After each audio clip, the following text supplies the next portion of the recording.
causing problems. Also, I don't know what the hell that gear thing is. I have to like fix this up. Let me get the chat thing working again. Yeah, it's just causing too many problems.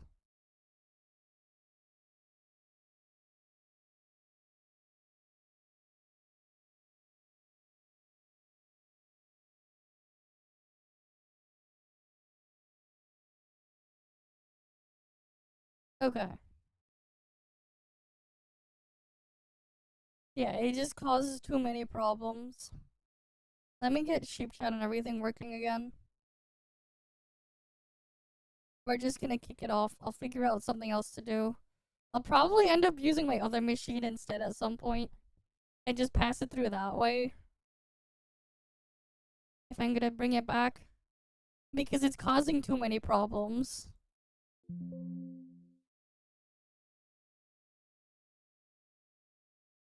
Right. I don't even know. Did it even make a new YouTube stream? Oh fuck, this is gonna like suck if it did. Oh shit, it reset it. God damn it. And then like trying to fix YouTube is always a pain every single time as well. Fixing like YouTube after everything, it's always a pain.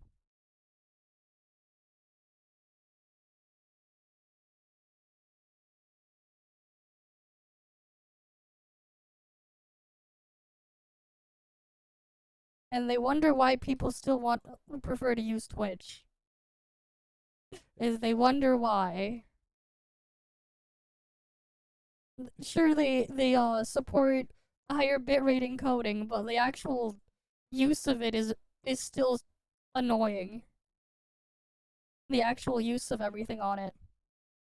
After all this time, it still sucks.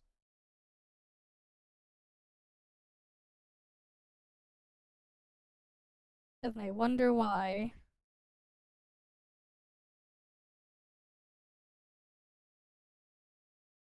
Alright, let me get the other thing open. I thought maybe I could like quickly get back into it, but nope.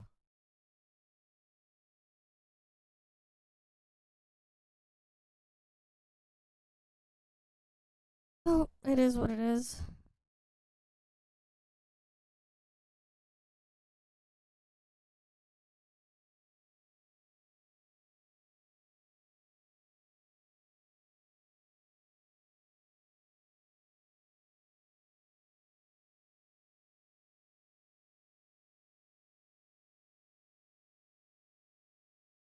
Okay, that's there. Okay, good. At least that's working there. Most reliable. Canadian stuff is crap, man. Canadian stuff is just garbage.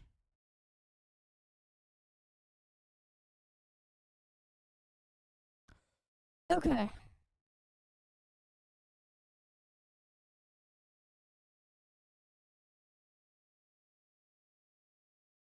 Oh, wait, let me get the... let me get the chat thing restarted as well. Where is that stupid thing? That's like the problem with OBS. If you open it up and then like the browser source doesn't exist yet, you have to like manually refresh it, but I have like too many sources in OBS. So trying to find it is another pain. Just so I can refresh it. There we go. That's back. Oh yeah, we're just gonna stop with the TikTok thing for now. I won't bother to bring it back unless I can get a stream key. Because the freaking setup there for TikTok is just awful.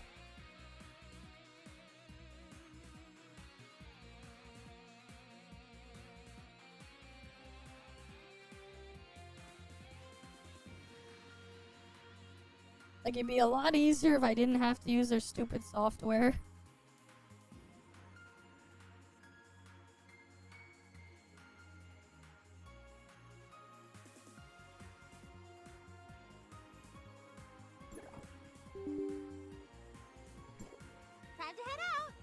Let me get my alt logged in as well.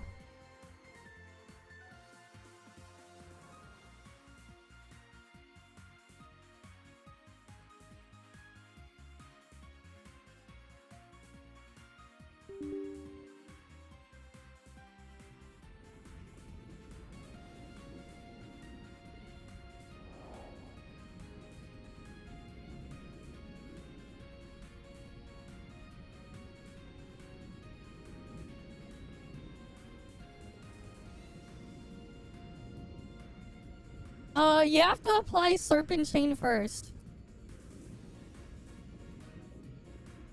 Awaiting command. You need to apply Serpent Chain first.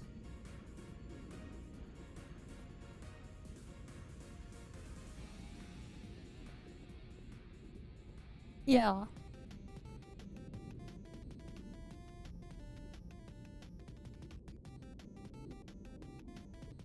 Like, you have to use Serpent Chain. Target eliminated. Okay.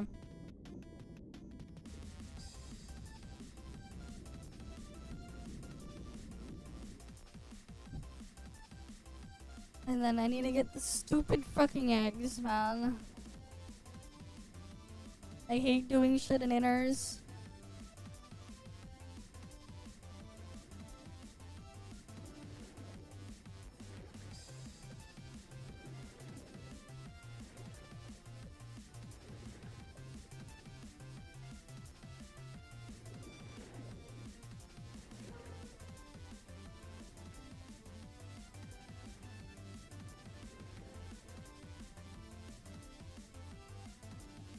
Where are the turtle eggs?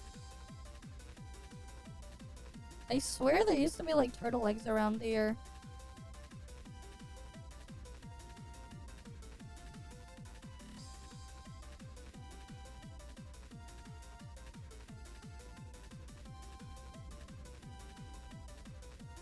Like, I don't understand why they had to like specifically specify these areas to go grab stuff. I don't know why. They wanted people in inners. It's like, yeah, this place exists. Nobody wants to go here.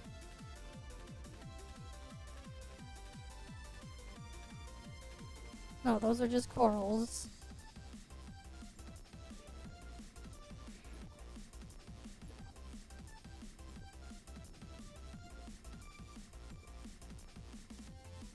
Wait, you know what? Actually, wait.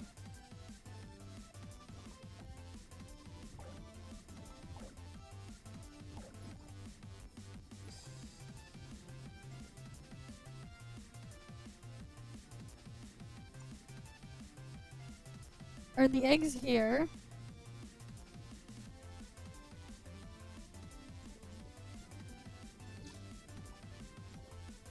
Do these count?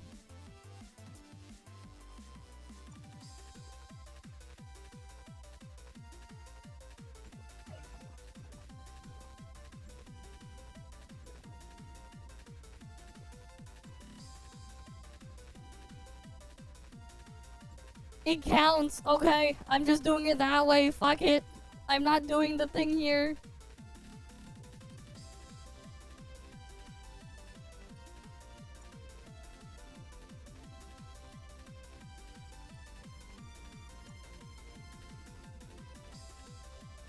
Oh, I forgot to buy these.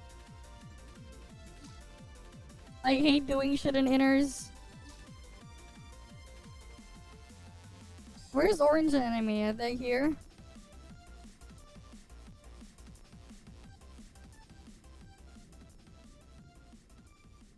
Oh yeah, they're here. I need 5, right?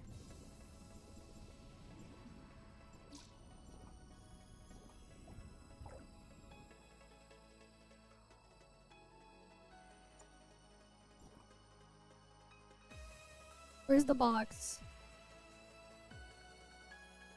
Fuck, where did I put the box?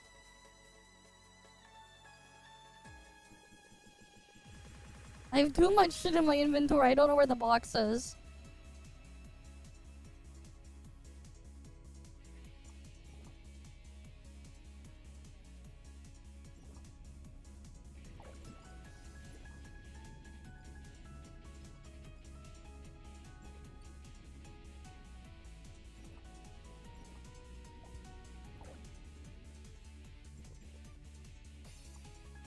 Hi, Flagger. Welcome, welcome. Wait, orange and enemy, where's that one? No, that's algae.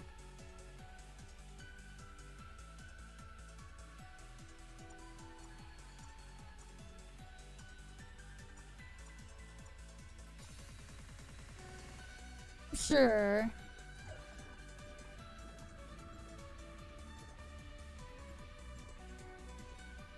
Fuck inners. That's another way to do it. Fuck it. I hate inners too. We do it that way.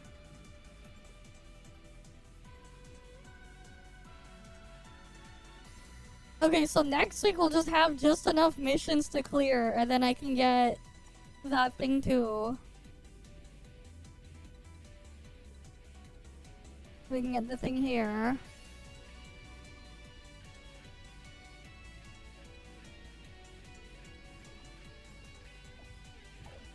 What standard weapon am I even gonna like upgrade next for the lols?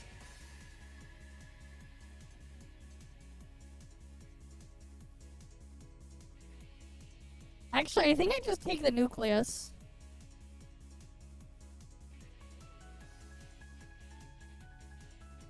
I guess you can.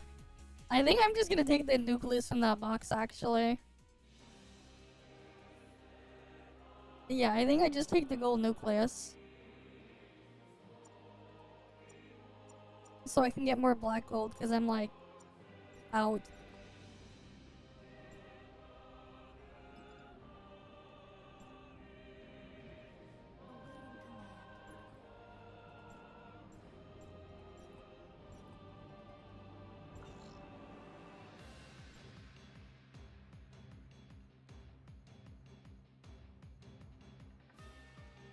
But yeah. I'm trying to get the third stream to TikTok causing too many issues. Actually, you know what I think happened that time? I think my graphics card overheated or something. I don't know how bad the X265 encoder is, or how much of a pain it is to use that while doing all the other things at once. Because I have like all this other shit running on a 3070. But I'm gonna guess that time that happened, I don't know. Like if it can cause my GPU to crash and then my PC restarted. Something like that probably. Either way. Oh, not using that encoder. I don't know then. Maybe it's just like GPU memory loaders issue or something. I have no idea. I don't know. I never made use of the X265 encoder.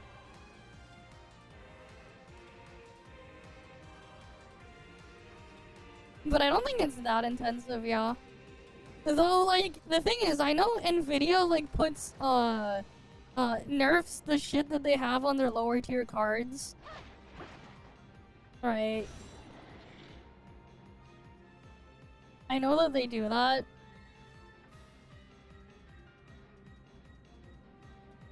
But, like, yeah, who knows? Either way, having that with the games running and everything, I think it made my PC crash that time.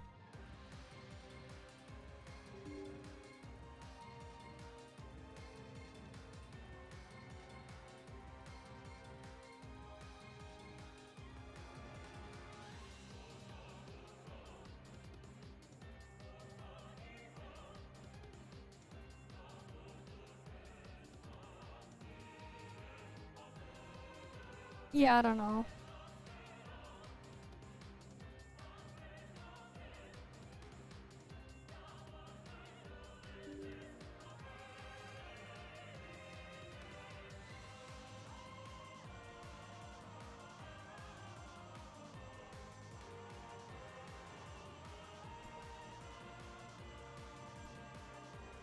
Well, all I know is I didn't blue screen or anything, so...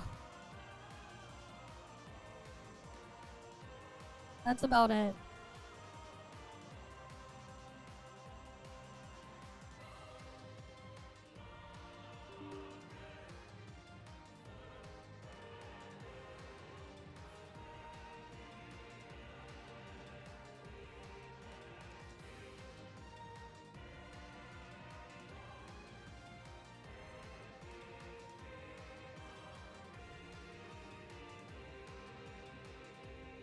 Who knows? Their freaking app sucks. Their stupid app sucks. And just like they couldn't just give me a regular stream key like a normal platform. They're like, nah, you gotta use our crappy software. That's like missing a bunch of features and shit. Doesn't let you do a lot of things. You know what's funny? You can only have like 20 things in the configuration for the thing too.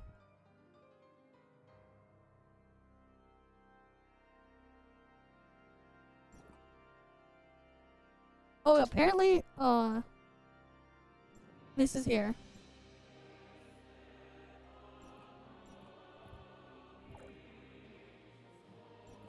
We can finish our scratch card now.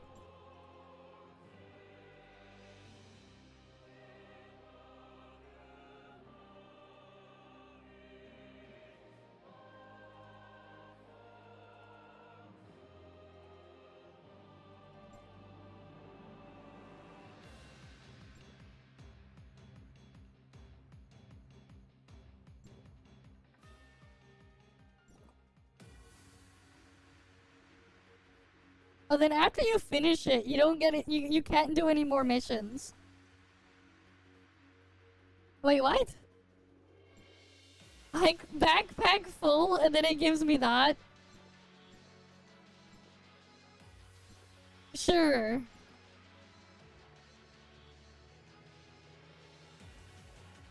It looks like Among Us. Oh yes, Among Us.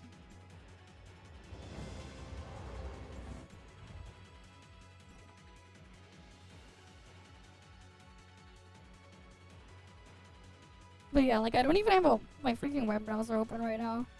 One sec, I want to check something.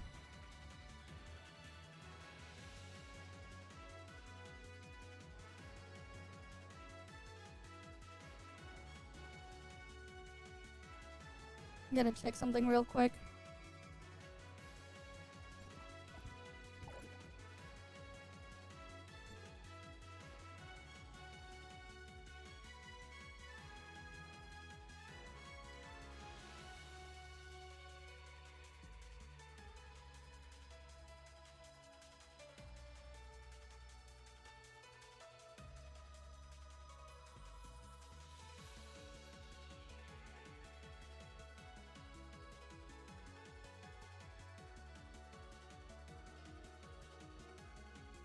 Interesting. Okay. Oh wait, I guess I didn't need to pull that up there. It doesn't actually show that window on stream.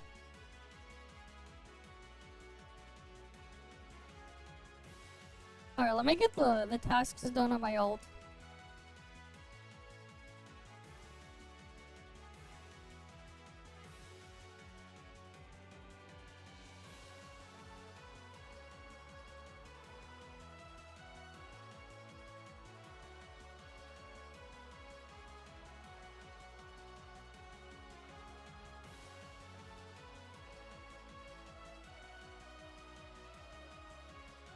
Giving that makes it easier to finish the category, yeah.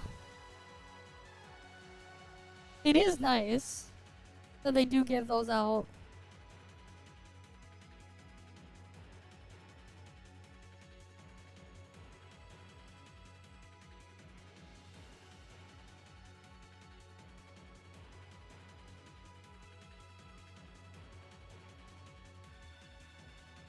Okay.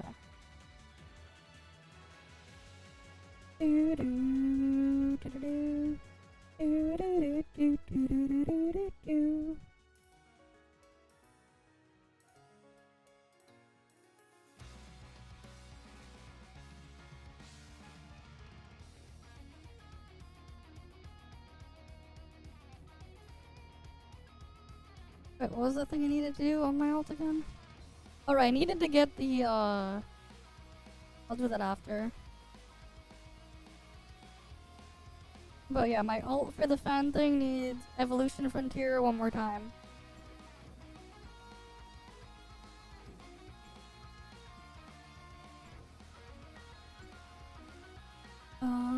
Yeah, it's over here.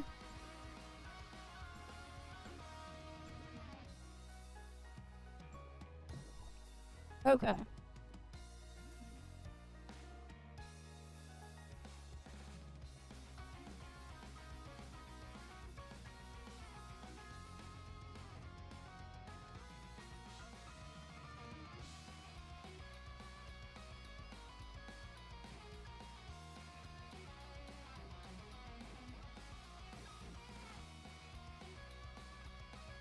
Okay, yeah, it makes sense now, yeah. I think I know why the thing ended up crashing from that. Makes sense.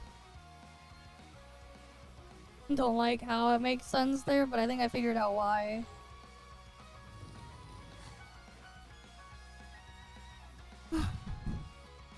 Oh, it is what it is.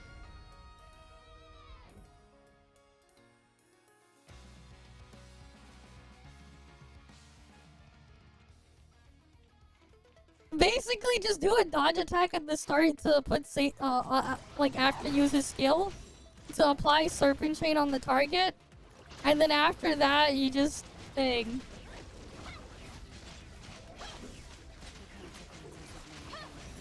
You just need to make sure you apply Serpent Chain. The easiest way to do it is a single dodge attack after you use a skill. You only have to do it one time.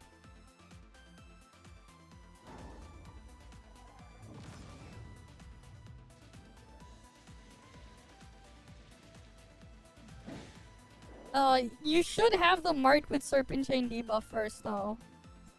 Sometimes it's one dodge attack will work, but sometimes you might need to do more. You have to make sure the dodge attack actually hits.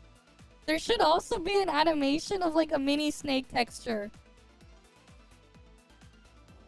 Yeah, the translation is Pepega. Blame Tencent for that one. Snake bite, serpent chain, whatever. That's actually what the thing you end up seeing is. You see you see like a weird snake texture moving to the target on the ground. And then they'll have like an icon above their head with the snake thing. That's how you know you did it correctly.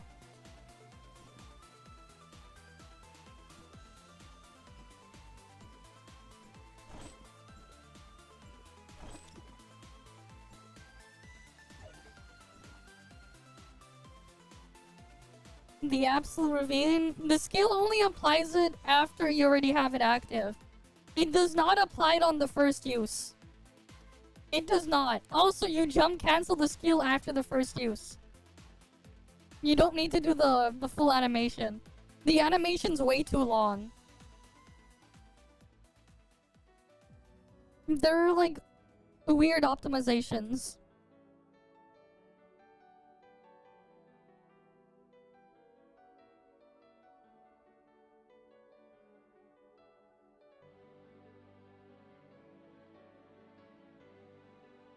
I stream from my bed.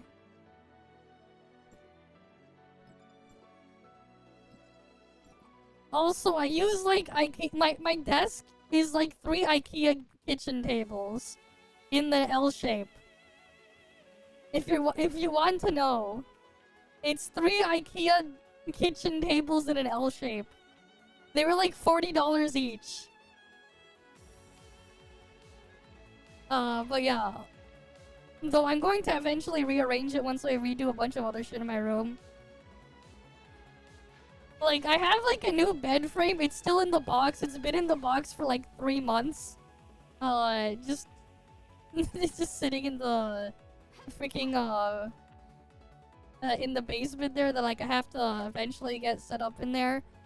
And there's also like a bunch of other shelves and stuff I need to get redone, but... I keep putting it off. Eventually I'll get it done and rearrange stuff in my room. But I'm also still figuring out how I'm gonna lay everything out. Because, yeah.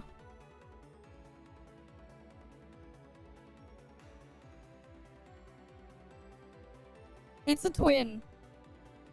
It's a twin bed. I don't need a big one. It's a twin bed. Maybe one day is like a thing for the lols on stream. We'll floor plan my room. That'll be fun. We can do a floor plan in my room.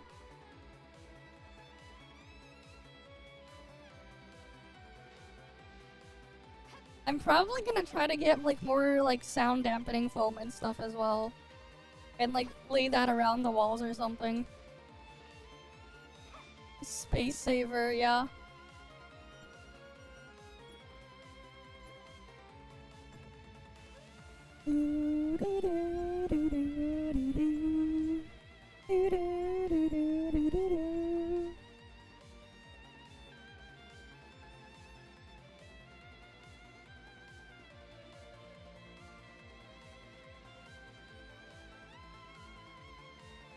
Being able to rotate like a rotisserie chicken. Ah, yes. You get to be a rotisserie chicken. Currently, it almost. Currently, almost. But then I had to move some stuff around. It was pretty similar, but there are certain things in a different location. But like, yeah, I did have a test bench and stuff on the side. But yeah, there was a lot of things that was similar to it currently, yes. Like, obviously I didn't have the bathroom there, but it's next to it. Your keys are sticky. Damn, you have your sticky keys.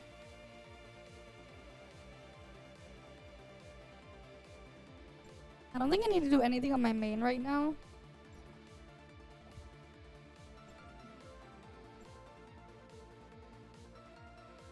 We'll finish up with the stuff on my alt.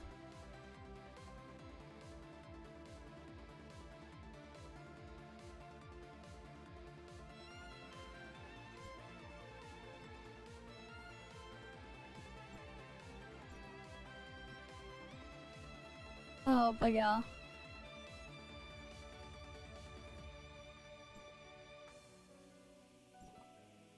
What was the thing I was gonna look for again?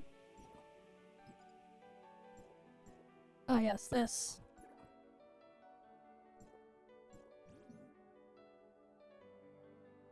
I gotta reclimb the ranking.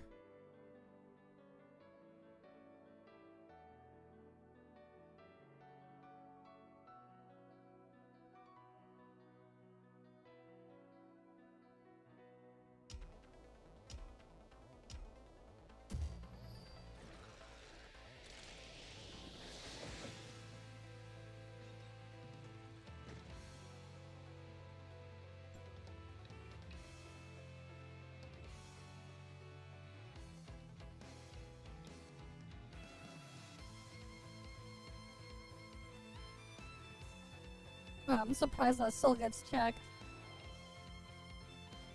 That is really interesting. Okay, you guys wanna know something funny? Apparently, the people at Tencent are still looking through the old ToFLive creator server for Discord. I was like, wait, why did something blow up in there? And it was some random person complaining about something, and then like, then this guy just comes in. This old Tencent employee comes in, is like, if you have issues with the publishing service, go contact Perfect World customer support. Not here. I was just like, yeah. The guy, like the freaking Tencent employee just went in and just looked at him like, what the fuck? I'm surprised. He's like, yeah, old dead server.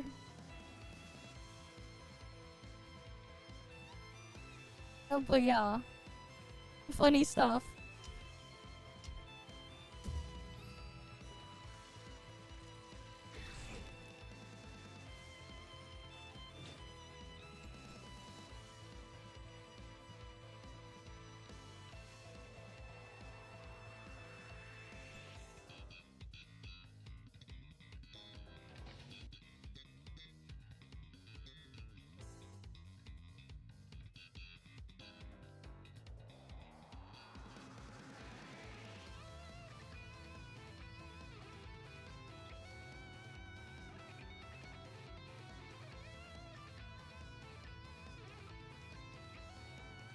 Alright, let's get these done.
Okay.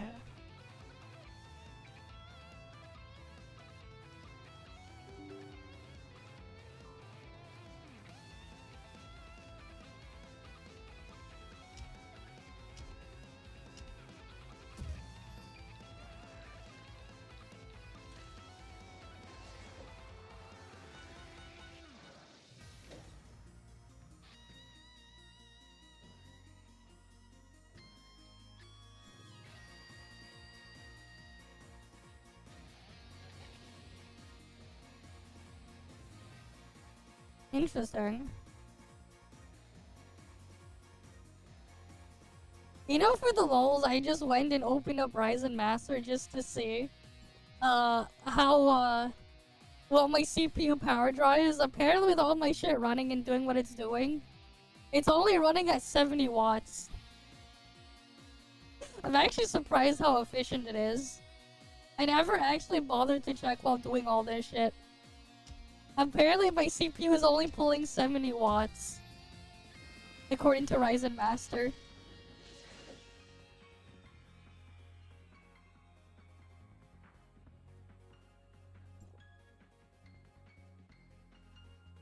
Which is kind of crazy.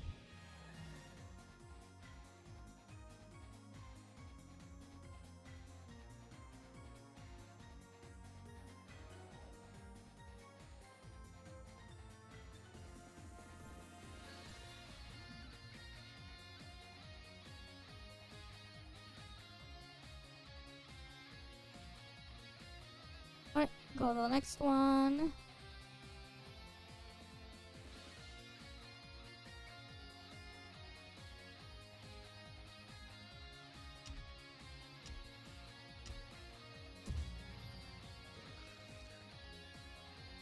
Oh yeah, also, Serpent Chain damage is considered others category, by the way.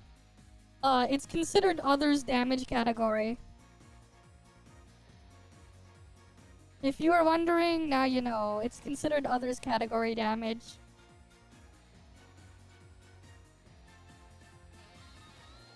So that's something to keep in mind.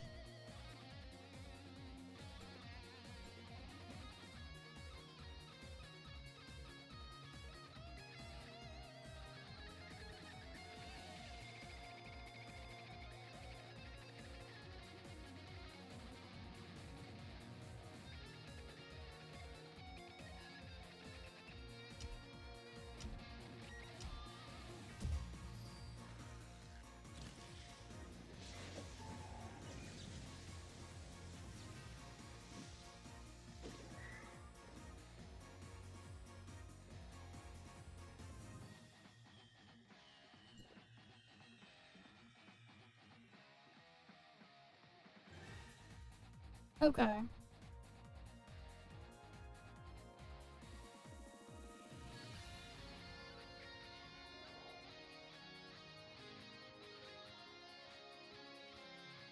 We got 2 more I need to do.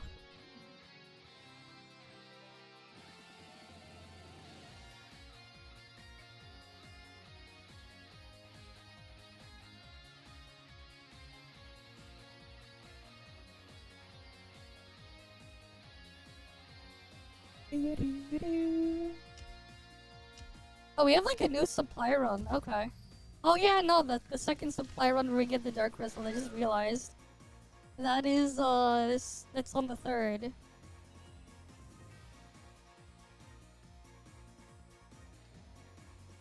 I forgot about that.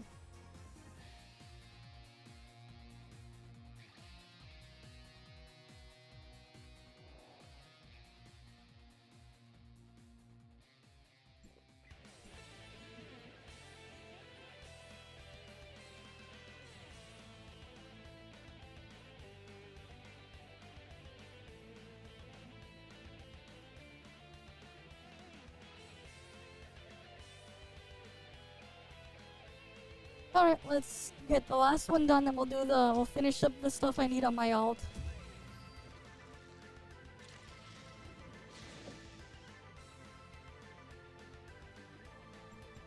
Oh yeah, I forgot to redeem that code, I think. Let me put the code in, we'll redeem it. Alright, I saw in my email. Alright, so we gotta get that code redeemed.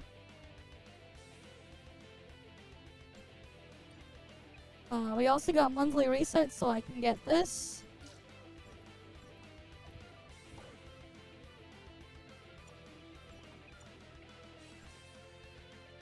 Surely I'll get something I don't have, right?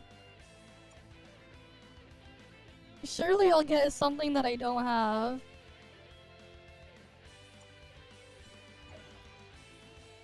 I think I already have that one.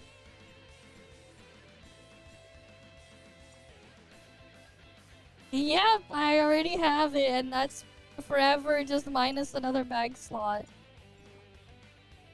God damn it. It just keeps giving me what I already have.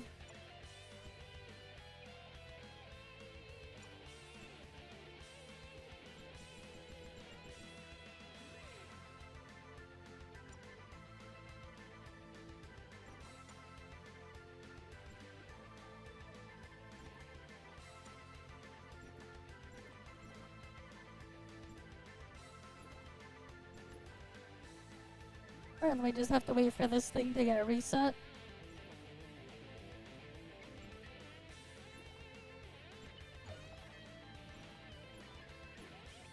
Do we have the new weekly thing here yet? Oh yes, we do. I'm gonna grab that.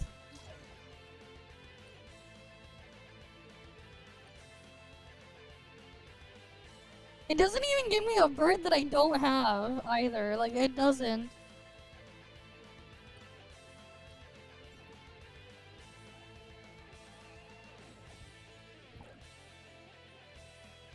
But yeah, look at our resources that I have here.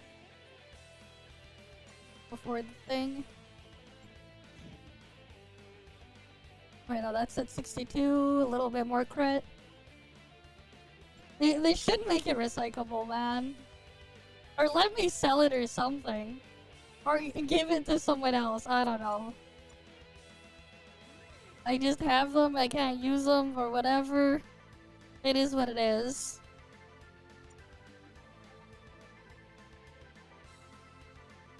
And then, like, we have all this crap in here.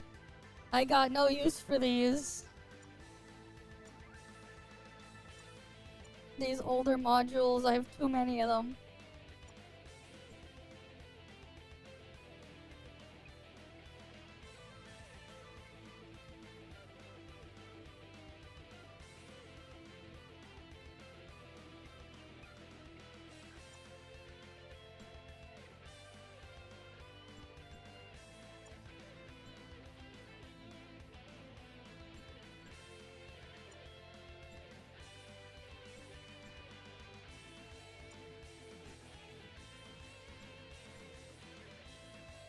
I just keep using them up too. Look how many of these freaking large refined ones I have. You have like 4 birds that you have, and only the rare white, which you can only get from taming. I see. Yeah, it's just Pepega how it just gives us the shit that I already have instead of what I would need. If only it was smart enough to like filter out, man. If only.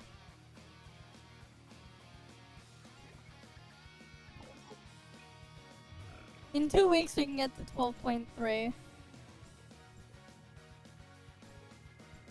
And the suppressor there.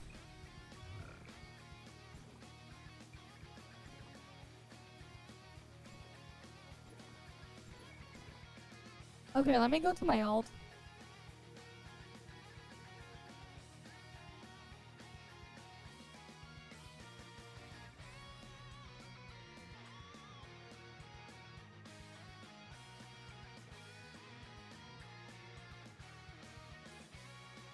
fuck, which window was that one?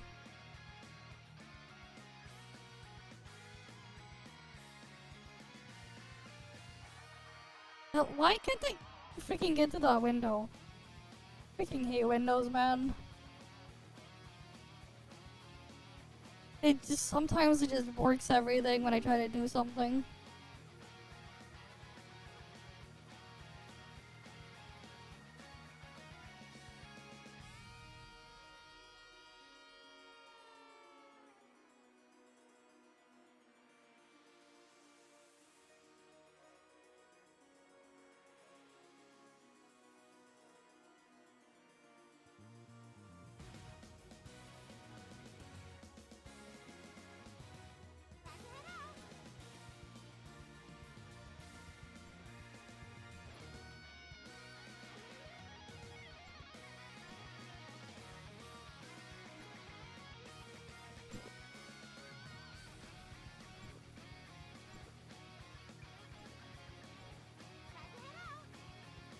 Alright, let's get loaded in.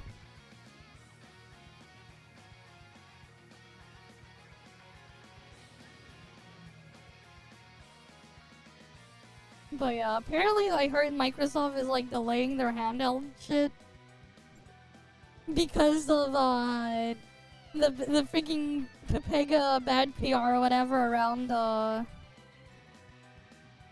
what's going on now, that people can run SteamOS on their other devices. Yeah, you need to do fishing 10 times, you need to get that thing. Stellar Expedition points.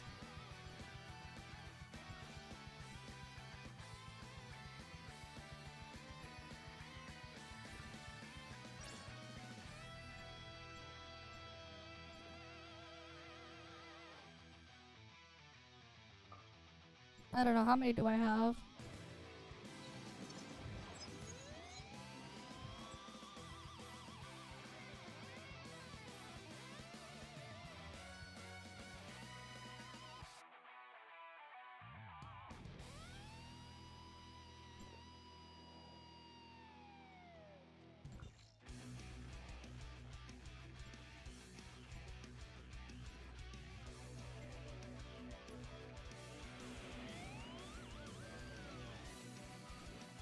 Did I get...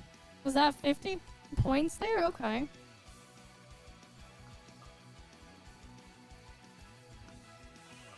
I have to do all that shit eventually to get the things there. We got time.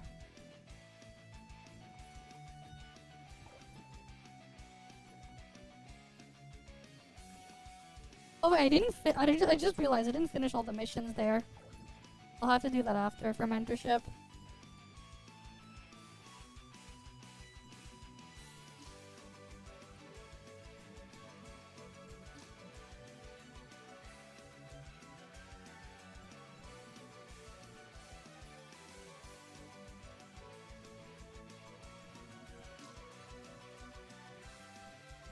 Was it 3 and 2?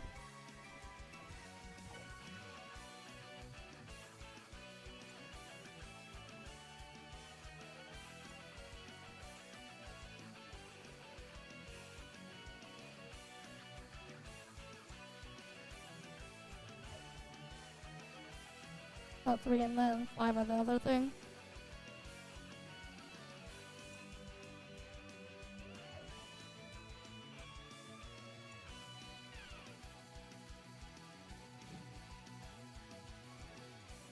Alright, soon eventually that'll get maxed out.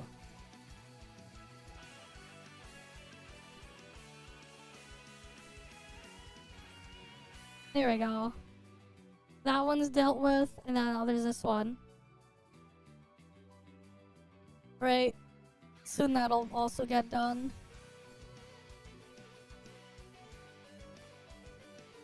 And I'm not gonna go do the inners thing. You've been using him wrong this whole time? Damn, you just realized? It took you this long to realize you've been doing it wrong. Okay.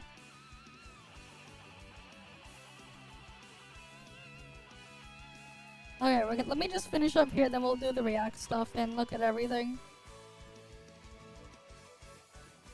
I need to do fishing and that stuff.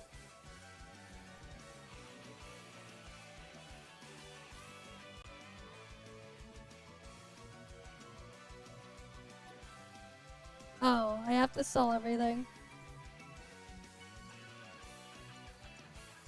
I thought I sold those before.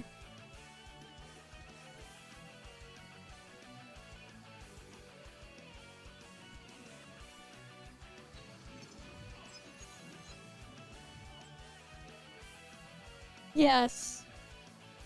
I mean, if you like fishing, good for you. Right, if you like fishing, good for you.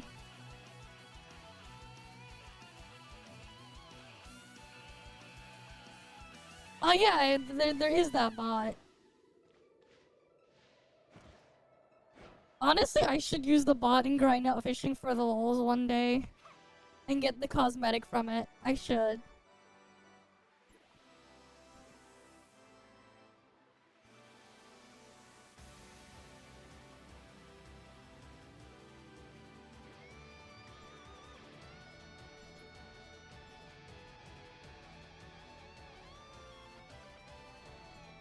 Ah, I see. Wait, no, which one was the fishing one again? Wait.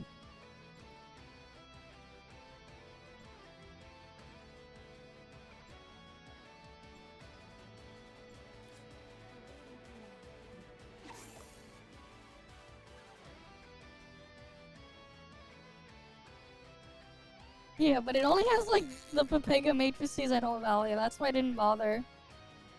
I never really bothered because like it has the shit I don't care for.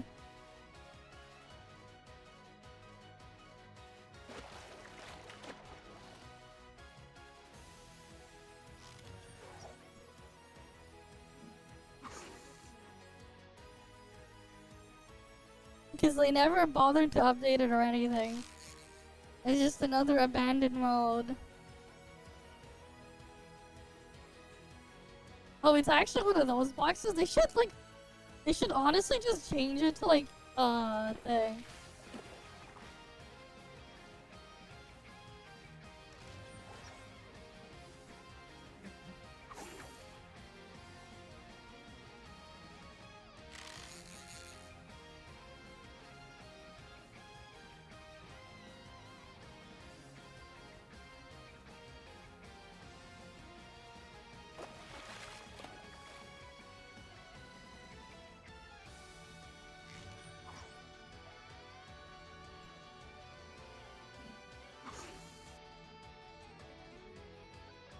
Alright, let me finish the fishing thing here.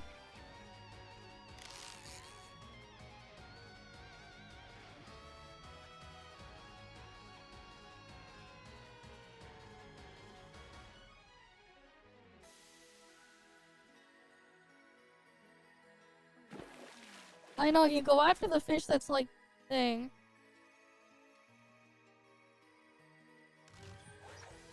I don't really care that much about it though. I know that's what you want to do, I just don't really care. Because I don't need the matrices.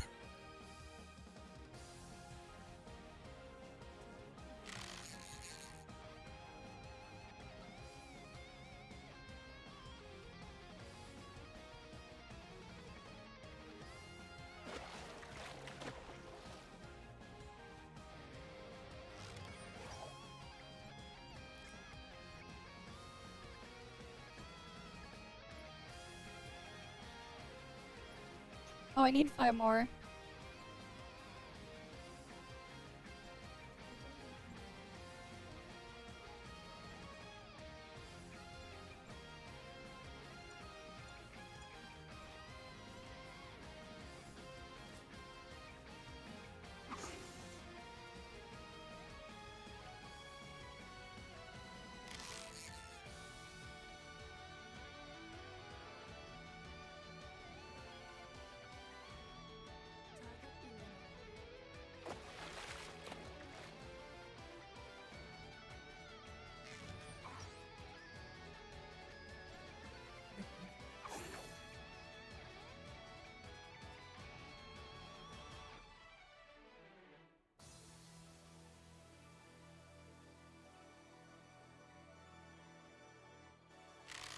Come on.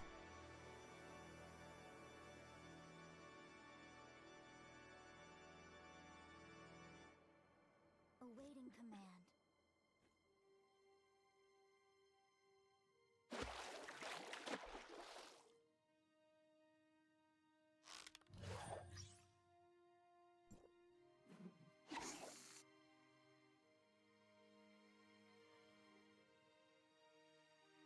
Yeah, you could have seen the Zeke thing when Maggie was still alive. Yeah, you could. To see how the thing worked. Rip Maggie. Now she's stuck with the Pepega community.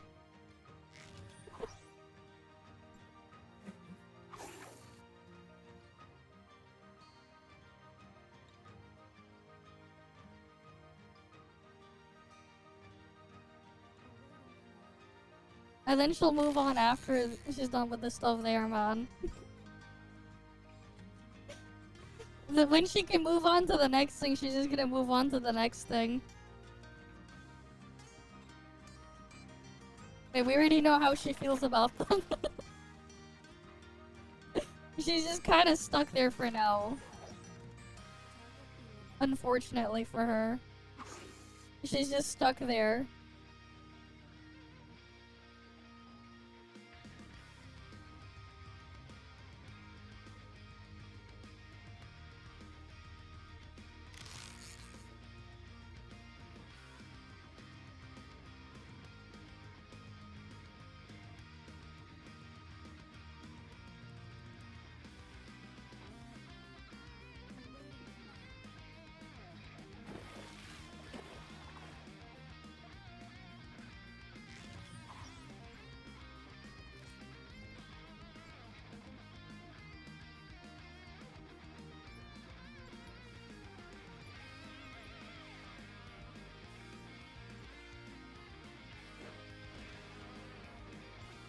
There's a cook pot nearby, right?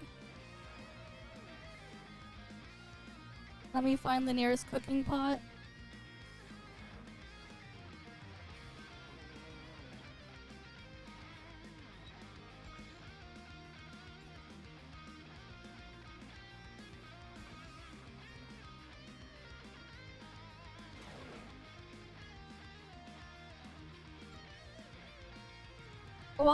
Why not just use the thing? Yeah, except use... Wait, what's the trait of Claudia on CN? What's the CN trait for Claudia?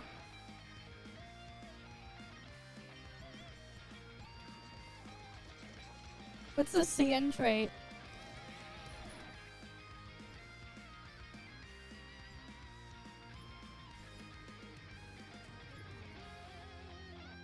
I see. Yeah, Global has like 30% or something for her, or is it 27%? Global also gets like a stupid number. That's really high as well. That's the only reason why Claudia's even good. It is like 30%, which is a lot. It's like, that's the only reason why Claudia would even get used in the first place. They give her a big number. That's how they make her slightly better than Asuka.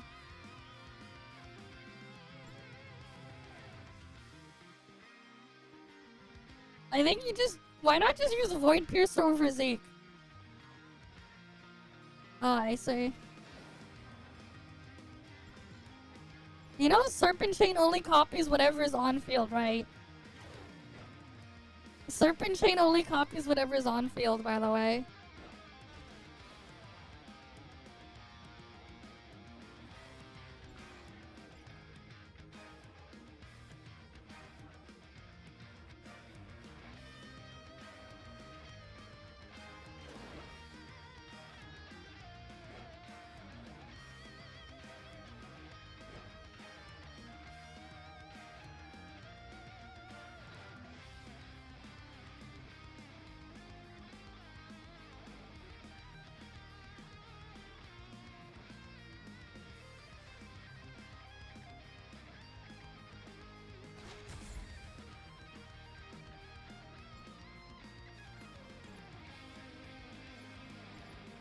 There we go, we got the fan box thing.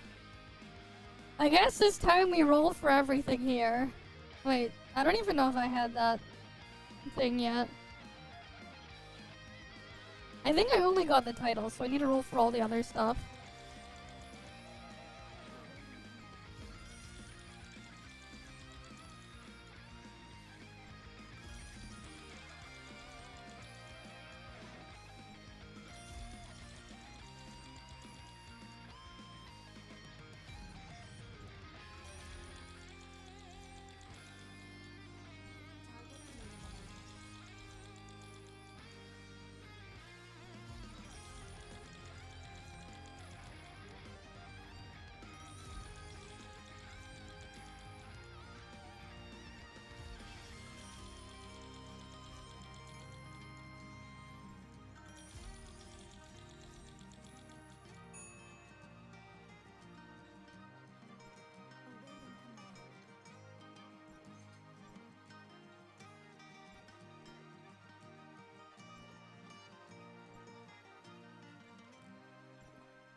Target eliminated.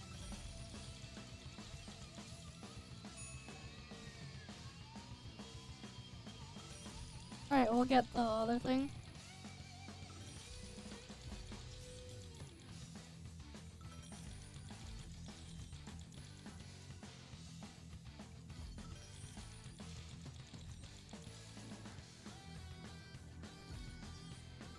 There we go, now I have the cork.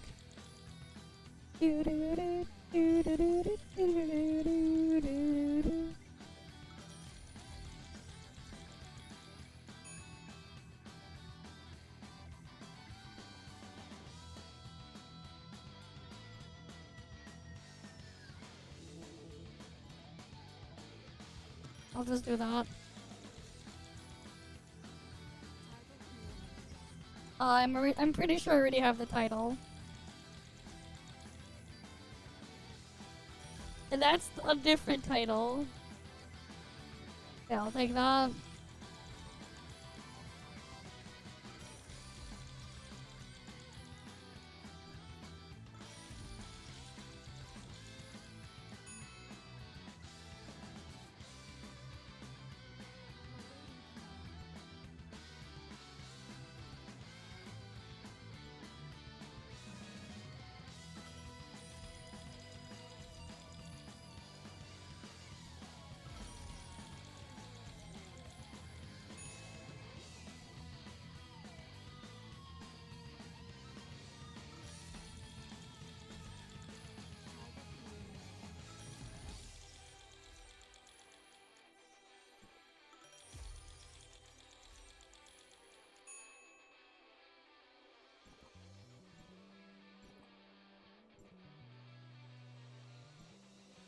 Oh wait, press the wrong button.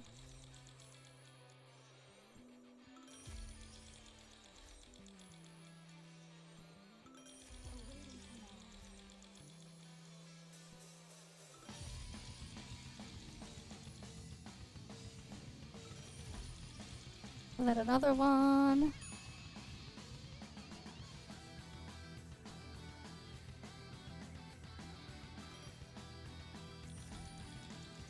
Okay. Claim that. Doo-doo-doo.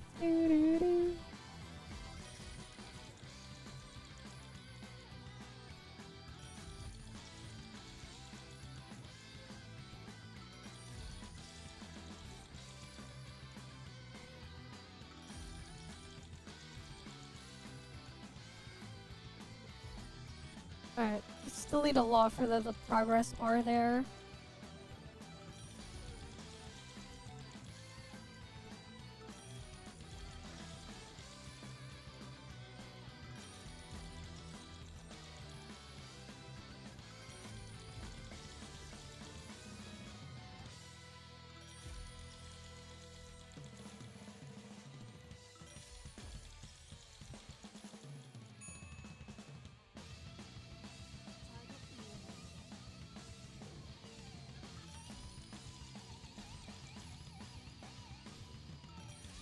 Alright, next one.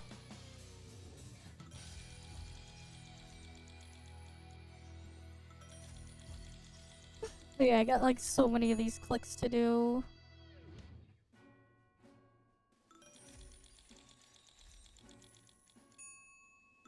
Awaiting command.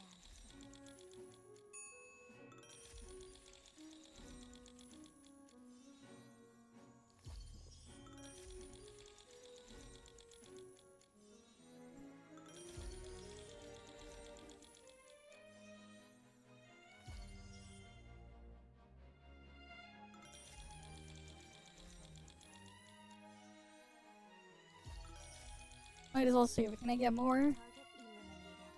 There we go, that one was a good one.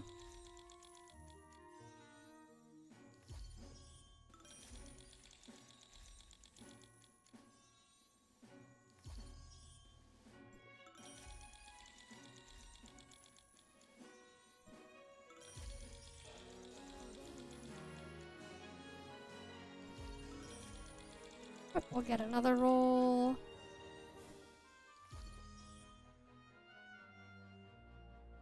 Okay, that one's finished. I need to finish the other three.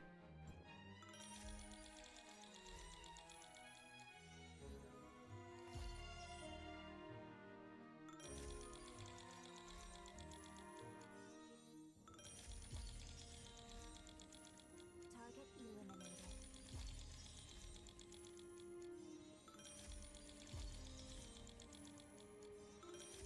Damn, it's just giving me the same repeat rolls.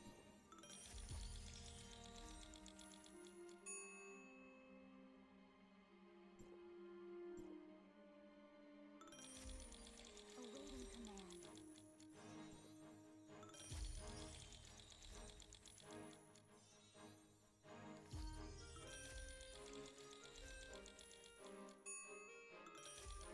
Roll again. Target eliminated.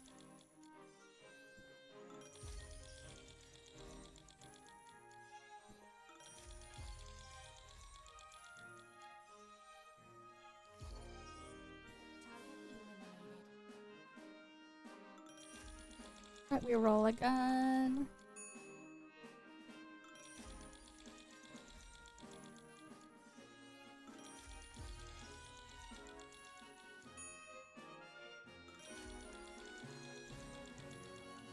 God damn it. Give me a match of one of these. I'll take that.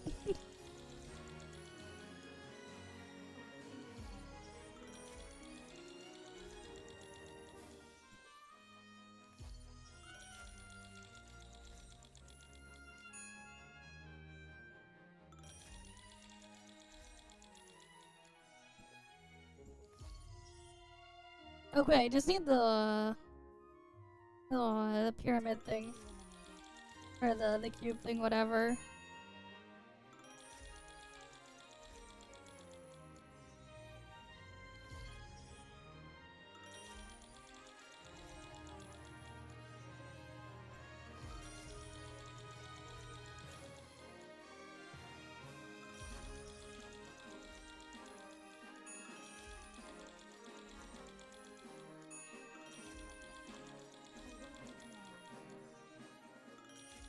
Come on, give it to me.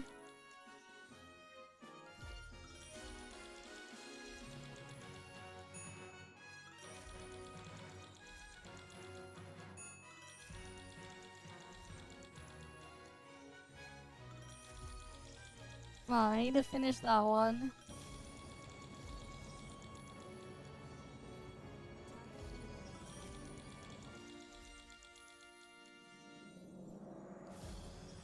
Right, I'm almost done with the things there. Almost.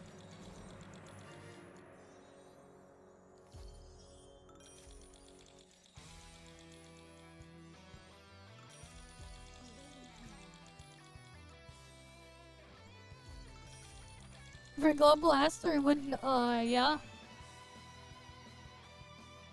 He should be. I don't see. Here's the thing, right? The trait difference. You'll probably make up the trait difference anyways with Resignor a little bit. You won't fully make it up. You'll probably, what? You're probably still gonna use a White Piercer trait, which is still 12%, instead of 30%.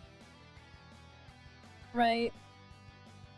You lose a little bit of the percentage there from the trait, but yeah. Depending on the content, you do make up a little bit back. Yeah, because Claudia at the base is not great. Right.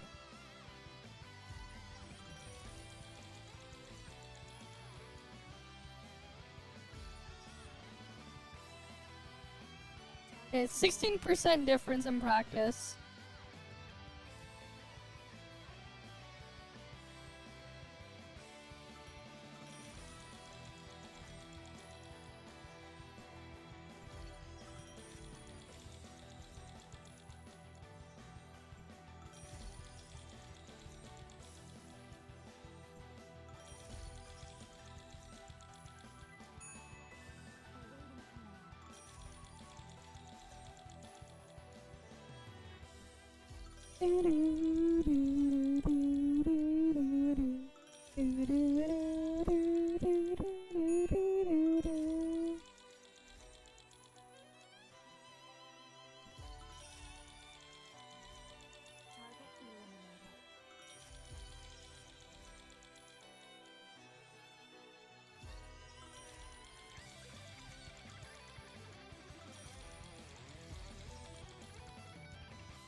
Damn, I'm just constantly rolling more and more.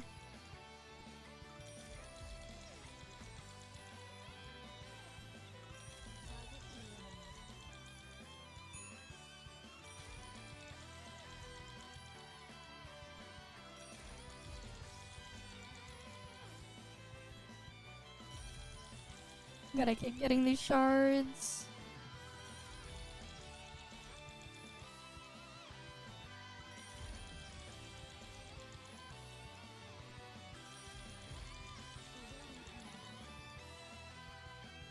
It's refusing to give me these, things.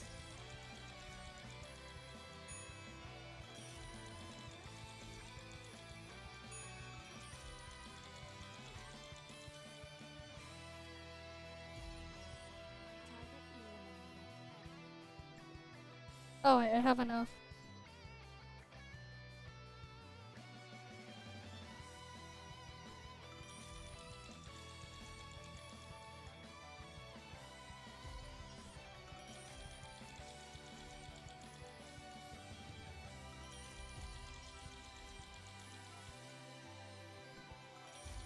Now it gives me like all the matches when I don't need them anymore. Really? Then I don't know what the hell's going on then. Why is it weaker? That is very unusual.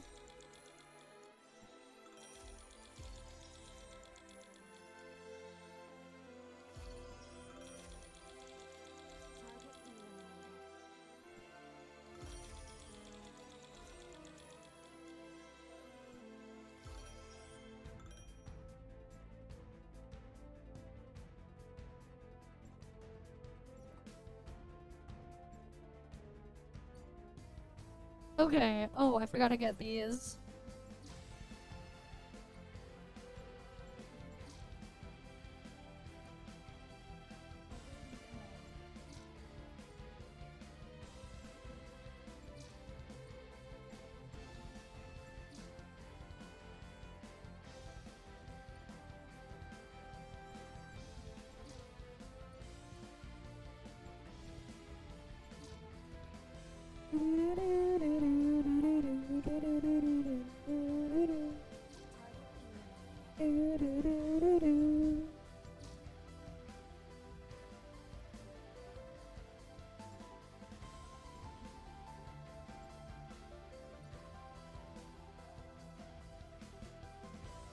Okay, so that's what we have here.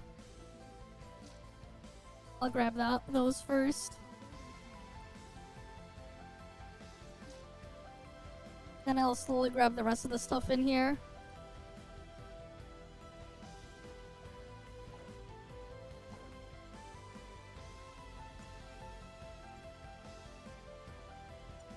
Right, might as well get more gold.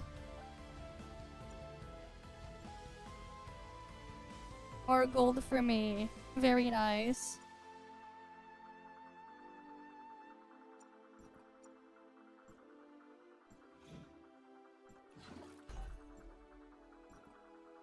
Alright, and then now I just need to upgrade this one. And then I can work on the other pieces there.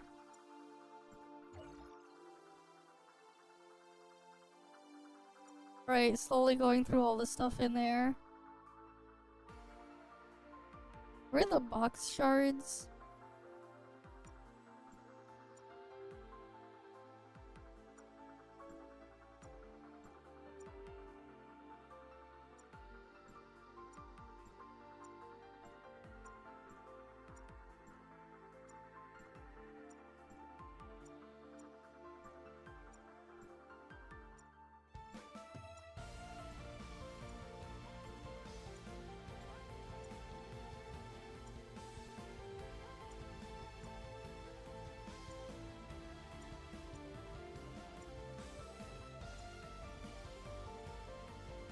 Okay. We still need to get more of these shards. The mono arachnid shard.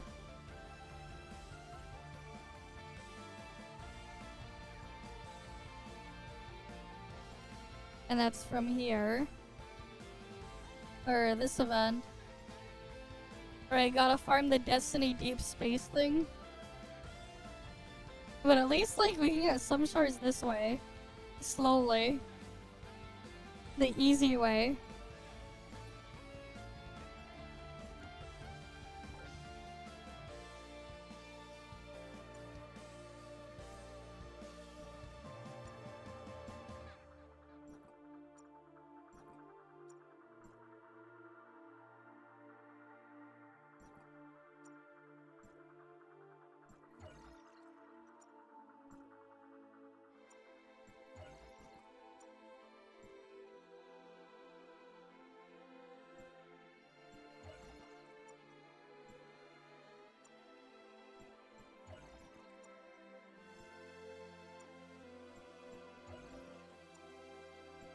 Gonna get the last one there.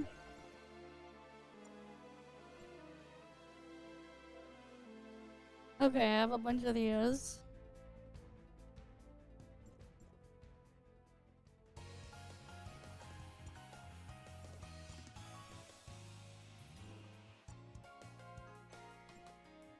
Wait, I only got 3 of those?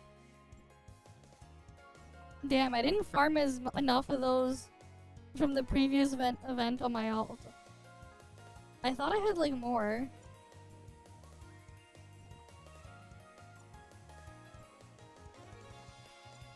Oh, I know, I have the things here.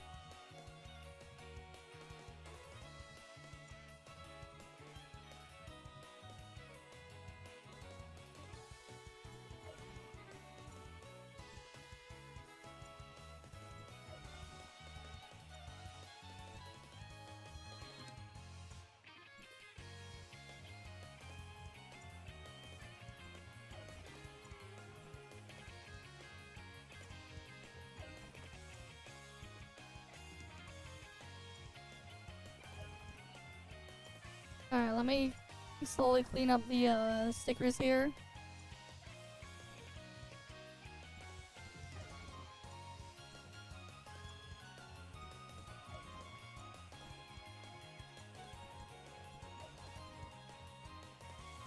But yeah. Yeah, no, a 4-piece is slightly better. Slightly better, yes.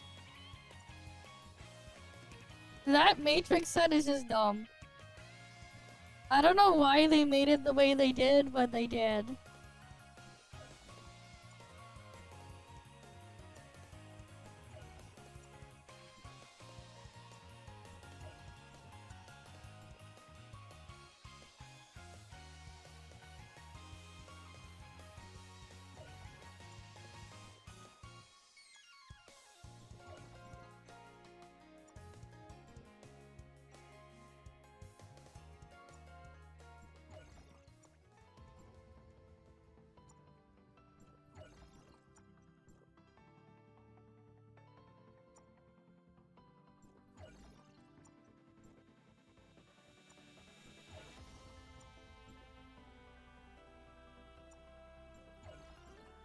Okay, barely just got enough for that one. Okay.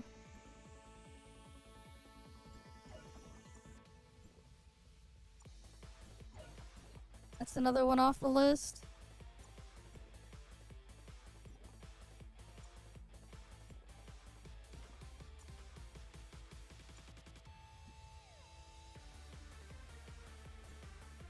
The wrong thing. Event sticker box 1 is this thing. Sticker box 4, oh, this one.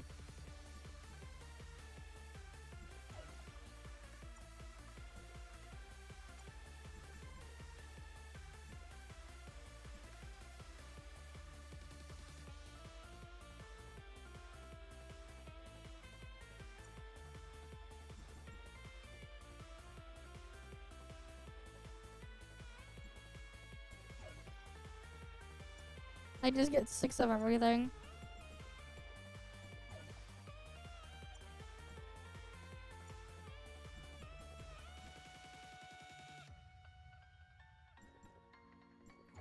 I'll get 8 of the last 2.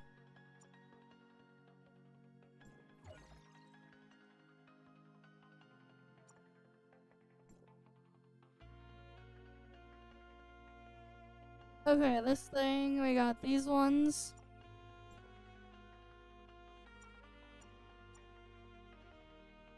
That's the planets there. And then there's that thing.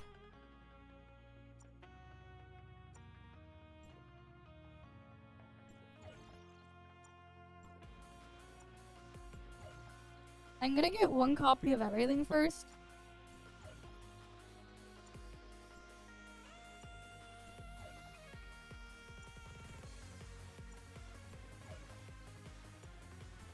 Now I have 1 of everything.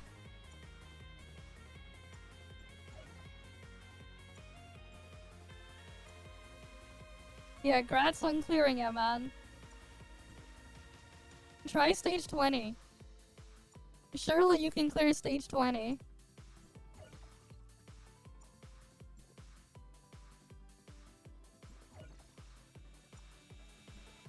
What do you mean not happening? Try it.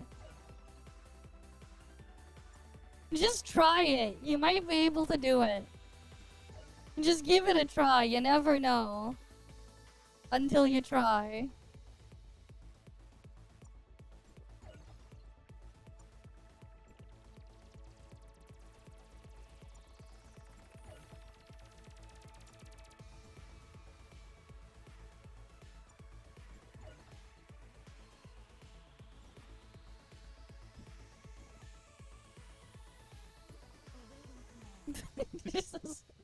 The entire activity is just profile card sticker unlocked.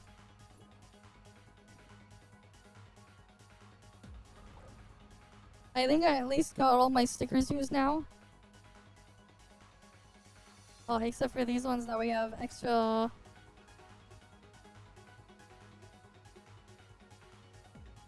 Wait, did I get that one? There we go. Yeah, I have 1 of every sticker there.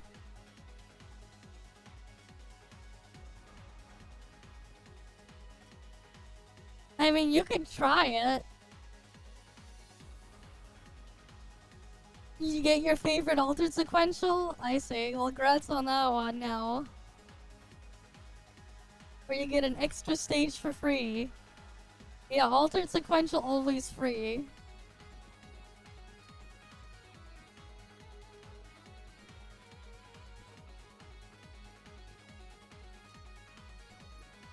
Dead game. I have rank 1 in this bracket. The game's so dead. I'm at the top of the bracket. This guy has 70 cleared, but I'm still ahead. Because my copium sequential is stronger. Imagine. I'm only on 66.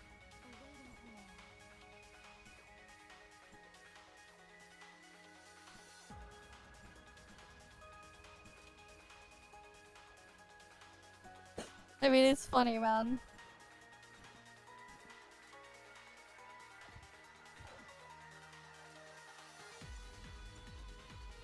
I need to farm Dominium so I can get more drugs because I have like out. I'm fresh out.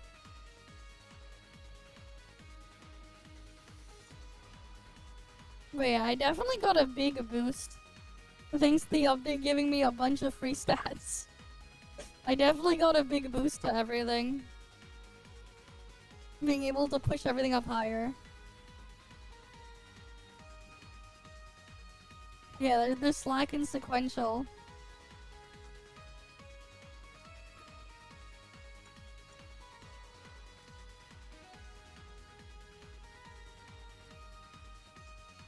So it's not like I have that much stuff to really go and use to push the stuff further.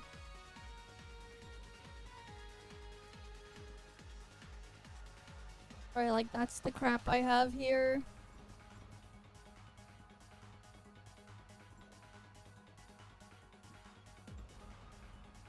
They're slack and sequential, so like, hey, why not? Why not take advantage of it, right?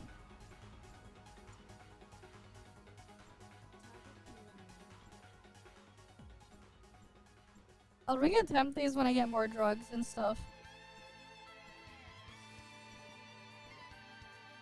My stats are a bit higher though. So that's great. My Apex CS now with drugs is 370k. I still need to like optimize all my Titan gear. I'm just too lazy to like fix it. Because rolling is hell.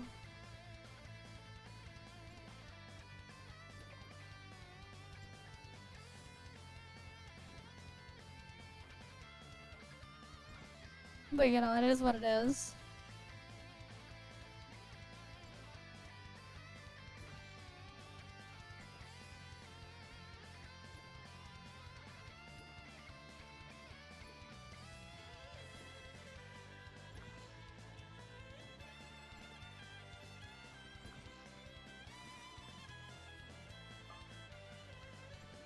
I'm gonna have it go in the AFK spot. We'll do some of the reacts or look at some of the things now. Let me open up my web browser.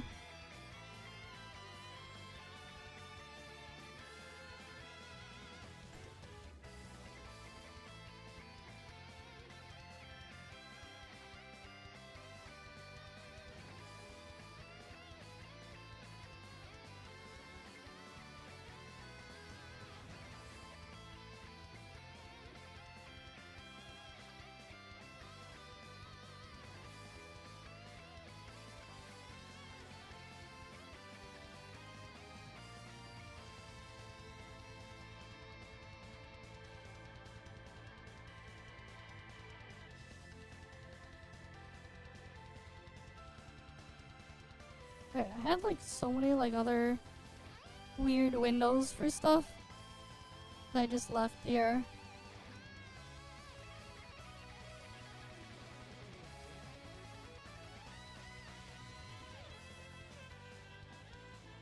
Okay. Let me open up Reddit.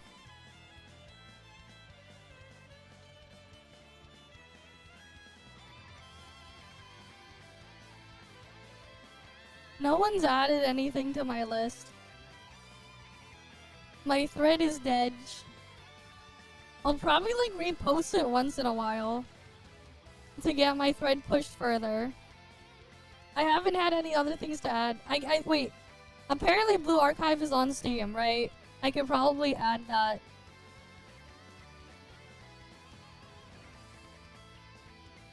What do you mean alt account?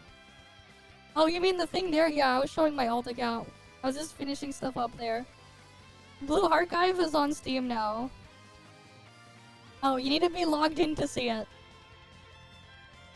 Let me just check what it is. I'll add it to the list if it's in a thing.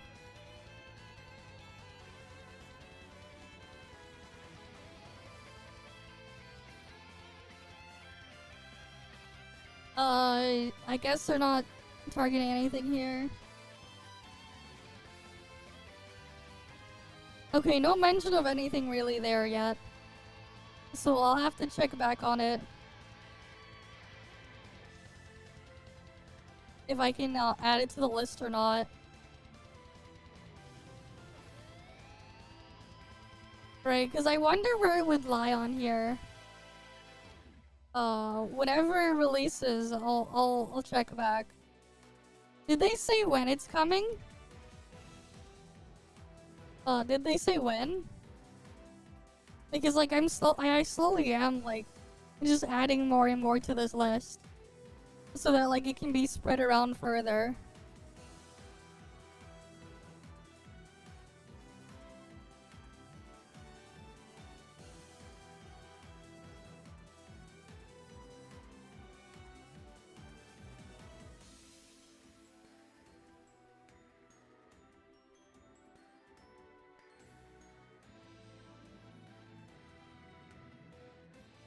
But yeah. Because like I do want to push the Linux thing. We tried to push the Linux agenda. Right, gotta push the Linux agenda.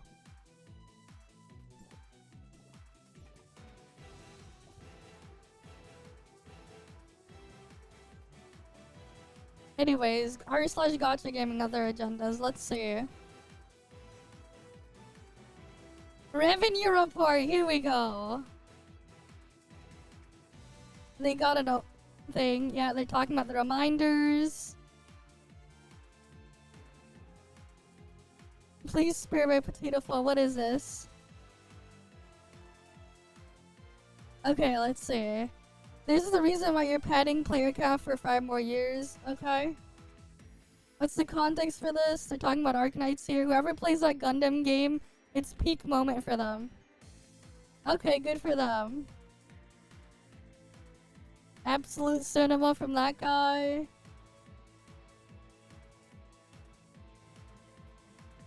Sure. Egan Ethereal is still here? God damn. God damn. Tribe 9's monetization is disabled.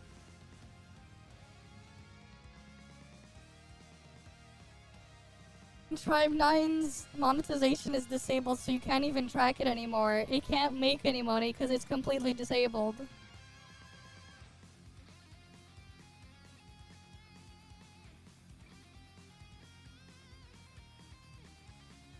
I'm just talking about Arknights here. Where's the PvP, man? Yeah, the W is the Paimon VA getting fired. People happy about that one.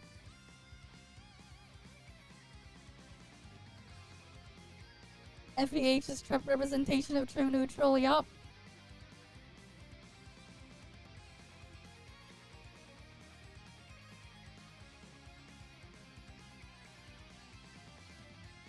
I thought the monetization has already been disabled for a while. I know on Steam it's been disabled for a bit. After they announced the end of service thing. They straight up just turned it off there.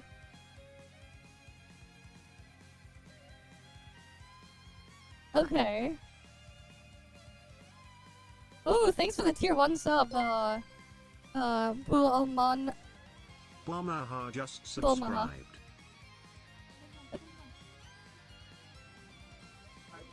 Oh shit, it played...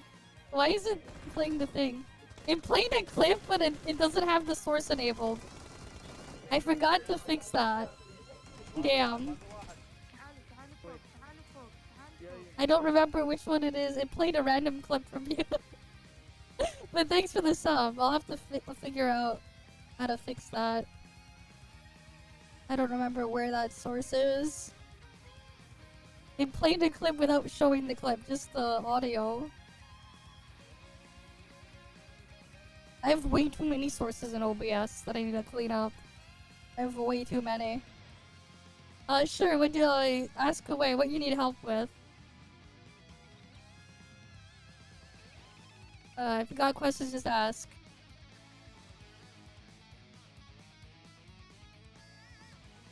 You want to see Saint Tonda's crashing out? Okay. It's going to be a sad day when he notices Wuthering Waves on its anniversary patch made less than Arknights. Yeah. Yeah, you're surprised that the shit show of an anniversary actually made money. Yeah. Then Japan was more or less fine as a majority of the consumer base, while most players don't actually have a metric to compare. Yep.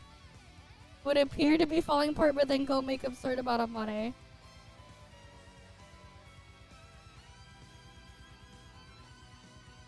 Oh, Arcanum Passage? You just teleport to the thing, right? Oh fuck, I'm trying to remember that stuff. That's like old Domain 9 content. Let me fix the thing here first. I was just putting this in like, just background mode. We'll do it for my alt. Okay. Domain 9. You mean this thing? You have to unlock it from the statue. It's one of the statue perks. Oh yeah, the tile thing. I'm trying to remember how you do that. Hi there, V0. I don't remember how to do the puzzle. It's been 2 years. It's been almost 2 years since I did them. Yeah, after it's unlocked, you can teleport. It won't show me the puzzle anymore.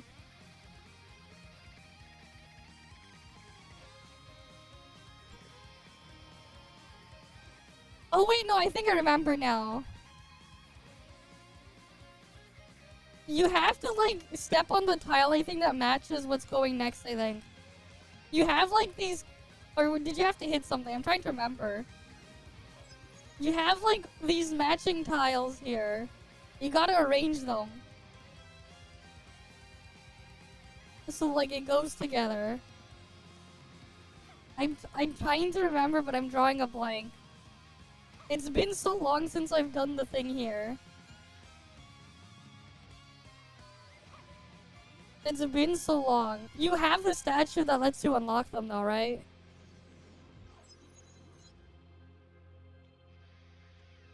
Yeah, it's light on me because I completed it I completed it 2 years ago. I don't remember how to do the puzzle. I'm trying to remember, but like it's been so long. I haven't done the puzzle in like 2 years. Because this is old content.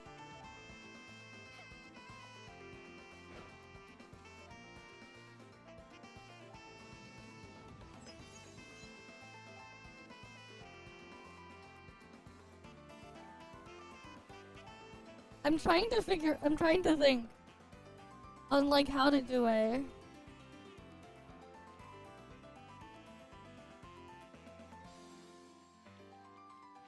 Long bar, other button is one button is long bar, other button's 2 short bars. Oh, just step on the title that matches that's not illuminated. You have to just step on the matching tile. Okay. I wish I had like old footage of it. Wait, I do, probably. I'd have to dig through a really old VOD. I save all my VODs. I'm gonna go back to the AFK spot.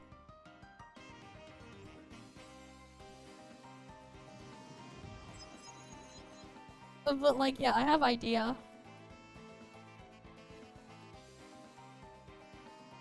Alright, we're gonna have to dig back a couple years in my Twitch VODs, which are also just mirrored to YouTube. Well, this is gonna take a while. I'm gonna try to see if I can find gameplay of it.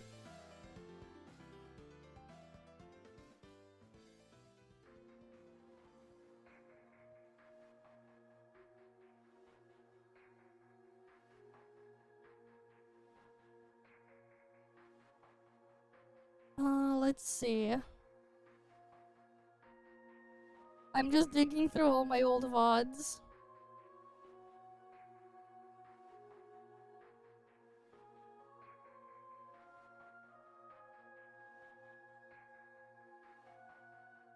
It was 3.2 when it was released, right?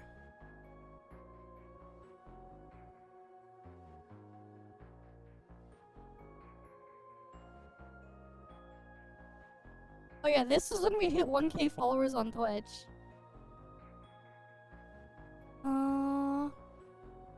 That's the test server.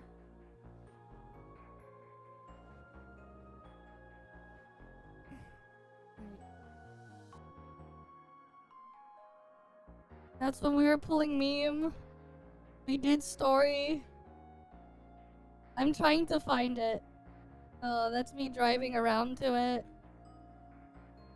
I had to like unlock a couple things first, right? You had to like upgrade a few statues.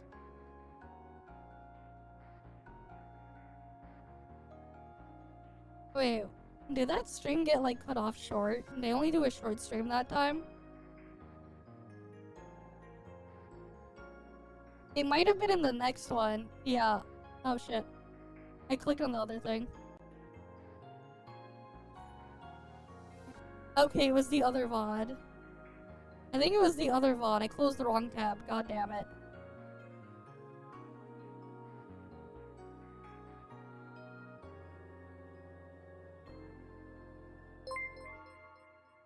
Ooh, thanks for the 10 gifted. Alright, let's see if I can find it. I wanna find, the thing. Alright, I have so many old VODs here.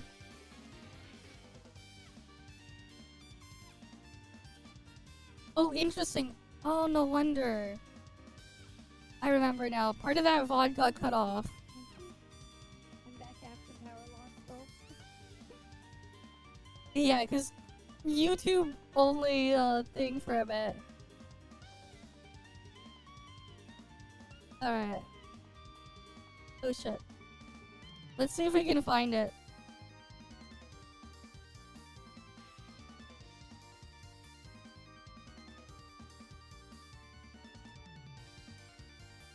Oh, here we go. Wait. We got gameplay. There's gameplay in here. Okay. I found the VOD. Because meme has such a huge AoE, yeah. It isn't as much of an issue. You can just blam everything. Exactly. It is really quite nice. Just blam everything. Yeah, true. Although it would be great if they also buffed her damage. Honestly, her thorn damage is at least decent. The problem is, like, it has the issue of, like, actually targeting things. If it just moved around like land stuff did, if it worked more like land's umbrellas, it would fix the thorn damage. I'm gonna If you fast fix the forward thorn damage this. problem, if you made it work like land's umbrella, that would, like, instantly fix the thorn damage. The other thing is, like, if you made it so you didn't have to discharge her, that would fix that problem too. There are some ways you can fix her without even fixing her damage. There are ways to do it. Same thing with kill and long. You know how you Oh wait, no, that was a thing I already unlocked. Okay. We gotta find a different one then.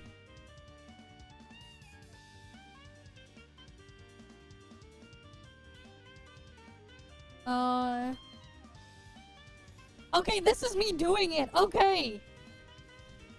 Okay, wait.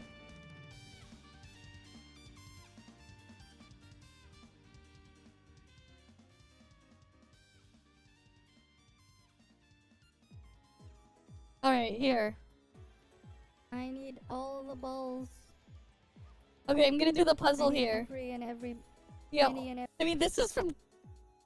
What? 2023 September. every ball here. Almost 2 years ago. 1.5 years ago. Okay. So you push a button on the tile, and you have to line it up. Something is supposed to glow, I think. Okay, yeah. Okay, yeah. You have to make sure you glow up each of the tiles. You basically just have to make a pattern, and it will go to one of these things. And then it will glow it, light it up.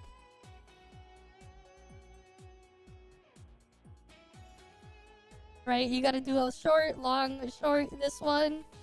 And then it'll match another one. Is just this.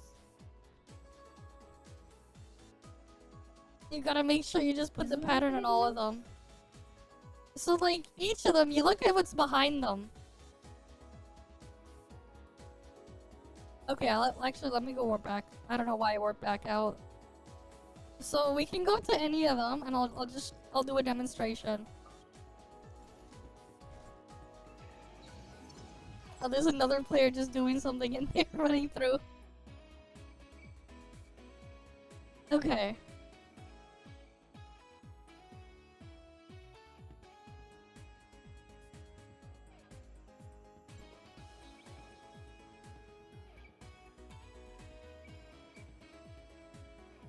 Okay. So in the middle, you would have these two tiles here. Right? No, it's fine. I guess I can't really show it properly. But one of the tiles makes a long bar and one of them makes a short bar.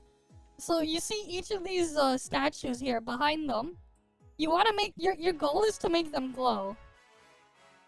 So you have to hit the pattern there to make a tile spawn out. Once you make 3 of them, it'll go to whatever it matches. So you can see behind each of them have a pattern here. Right? Each of them have a pattern behind them. And basically, you have to just step on the platform here. Oh, let me just clip it. Thanks for the follow as well, evokers.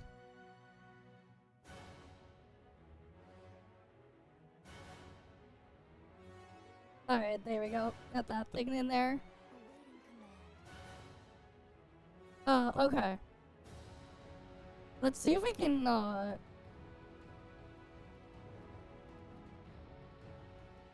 Can I make a clip to shorten it? Activated, let's go. How do I do it? I activated another warp point. Why isn't the clip UI loading? Oh, nice. YouTube being weird.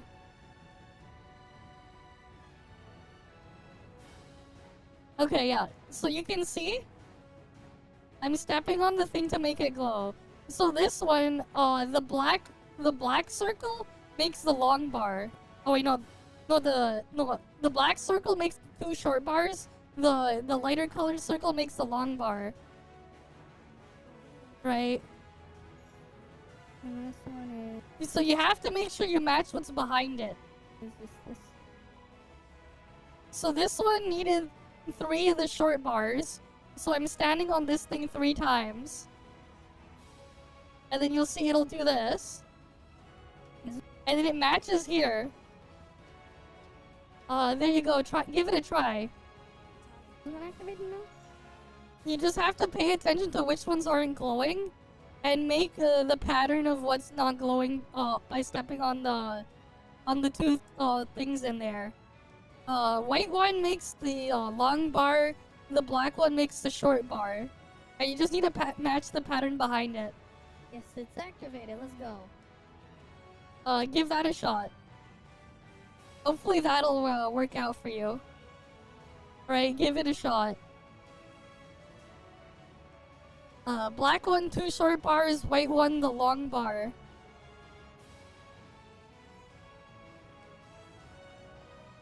Yeah, give it a try. Hopefully it's working. If not, I'll give them a bug report. I'll tell them there's like a thing. I'll report something if it isn't working. They get what they deserve. They shouldn't have made it another mixed gender game. Okay. We forgave them in exchange for the AAA quality, but watching closely enough, yeah, okay, sure. They just add another S there. Yeah, okay, sure. Next month, because Cardathea needs to go against this thing. Sure. Spread the cat agenda, oh boy.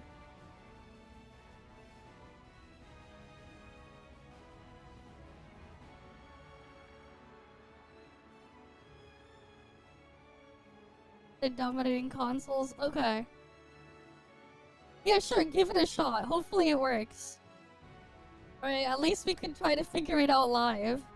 Even easier.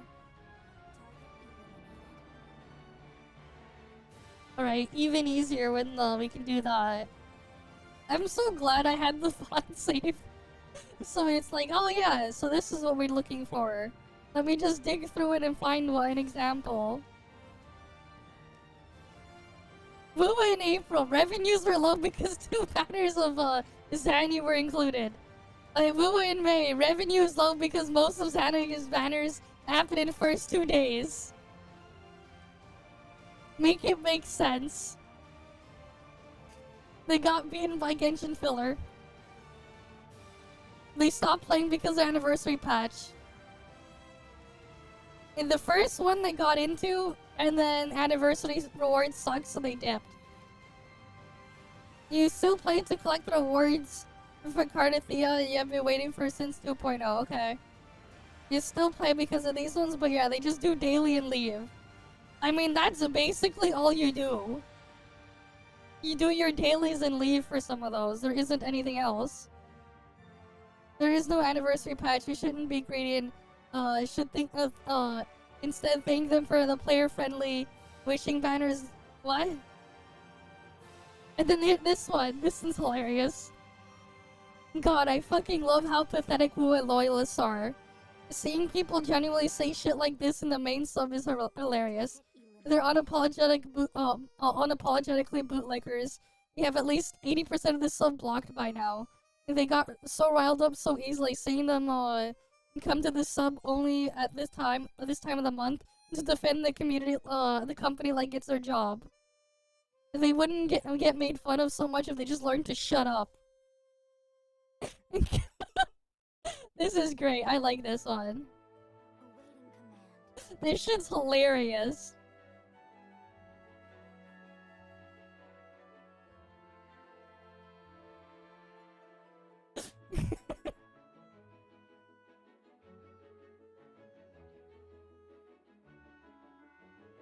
They're comparing it to ZZZ now. Wu's revenue is justifiably low after the disaster, yep. And Zanny fizzled out once people saw how restrictive Zanny's kit was on release. Developer got incredibly greedy. As she requires you to pull and play her with another character regardless, if you like her, to make her remotely usable. To be honest, I wouldn't be surprised if many players refuse to spend since Zanny's release. They're one of them. The patch soured the experience. Yep. They're glad it didn't pay off. The patch was dog shit and greedy. It cost them a lot of community goodwill. That is the kind of shenanigans that shouldn't be rewarded. Yep.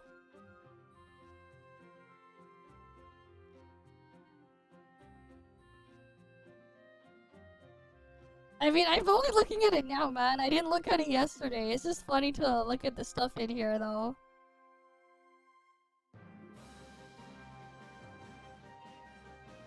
They pulled for the thing, lost to that one. Good thing they both came at 45. 45's still a lot, man. I've been on a terrible losing streak since you started playing this game. Lost every single limited 50-50. To Varina, Calculator, and got twice at Lingyang. Honestly, it's so demoralizing for all the things you quit Genshin for. The one thing I actually miss is the capturing Radiance mechanic. At least Hard Pity and is 80 on weapons are guaranteed. Having a smaller team means losing the 50-50 isn't a massive blow. I mean, you have smaller teams, but you use 3 teams instead of 2.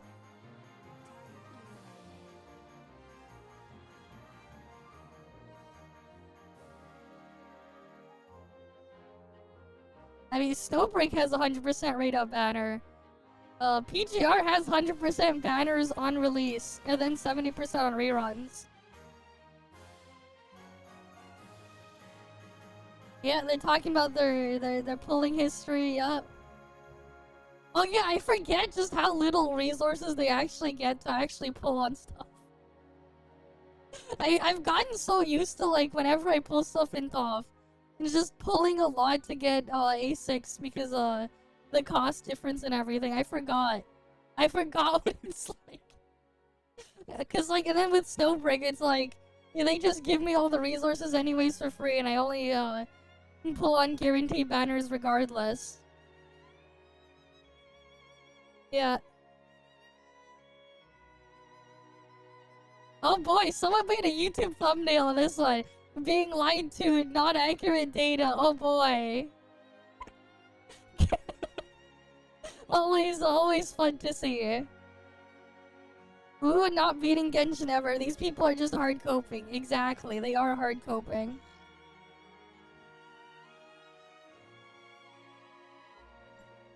I mean, it is what it is, man. You got people basically. Remember when MOBA came out and stuff like that? You have, like, even now, these days, you have people posting videos where they say they quit Genshin to play Genshin. They quit Genshin to go play Genshin. Like, bro, what? They don't like it, so they go play a clone of it out of spite. It feels like when with that type of behavior, it's like they're not playing it because they like it, they're playing it out of spite. Instead, that's what it feels like.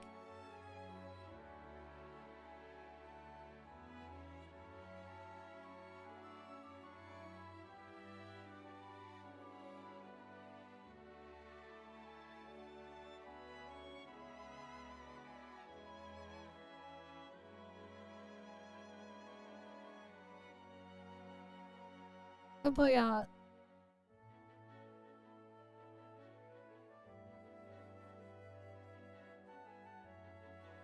Yeah, the revenue website updated their chart and Genshin was ahead. The concurrent on this thing, ranging about this one, fraction of Genshin player base, yup. I don't even know what the fuck they're even doing when they're logged in. They would end up killing each other with market saturation. Yep. Oh boy. And this guy's like, I'm not impressed. Yeah. So they go bored when Toph didn't die. Wilma didn't fail. It's fucking funny to watch them be like, who do we attack now? Yeah, I know. These guys are clowns, man. And the funny part too is like we know they don't like it, but they won't admit it, they don't like it. We know they don't like the type of shit they're playing, but they won't admit they don't like it. And when they do, they'll do it in like the most Pepega way. Right? Remember the... Let me see if I can find that gotcha, that clip of Gotcha Smack again. Alright, we know they don't like it, but they won't admit it. They know they don't like it either. Probably. But they won't admit it and they keep gaslighting themselves.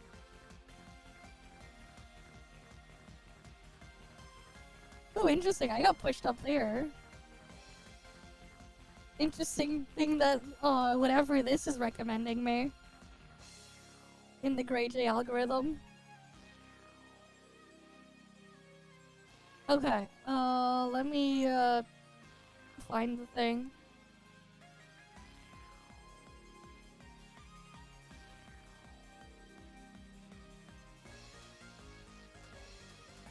Yeah, he just joined. Give him the verified. Where was it? Let me find the clip. I know it was shared here somewhere. It was in the Blue Zero vid 2 where he clipped it. Ladies and gentlemen, I gotta... They're gaslighting themselves, man. I should just make a video to call them out at one point. But yeah, here we go. Ladies and gentlemen, I gotta be honest with you guys. I'm just not hyped for NTE. The Right. reason I'm not, it breaks my heart because I love We'll skip the to the team I part met here. in We'll just... Japan, but when I played that second beta, it just came off as a chroma skin of Genshin Impact. And the problem is, I think that ship has sailed. Right, he doesn't want to play a chroma skin. He doesn't like playing chroma skin of Genshin Impact. Yeah. Yet, what does he do? Games can't just drop a chroma skin of Genshin Impact anymore, meaning, oh, the open world, beautiful anime shell-shaded game, but still the same exact concept, same exact swap system, exploration concept, pretty much the same. The funny part is NT is different on that stuff. That's the funny part.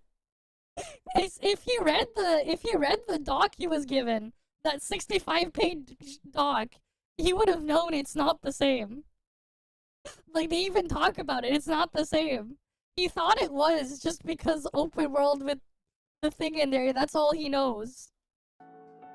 I need this game to show me what it's going to offer that isn't a mind-numbing Genshin Impact experience.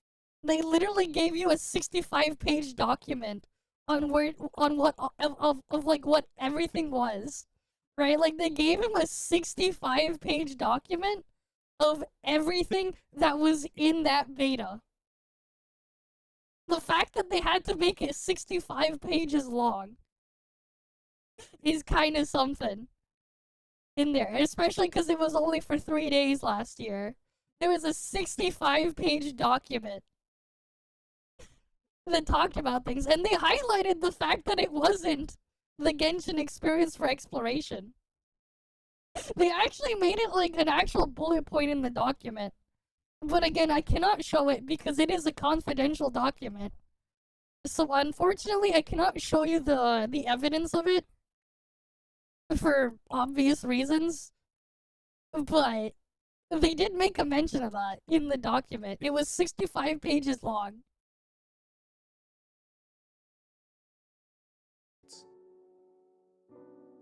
Right, and then if we go look at his channel, right?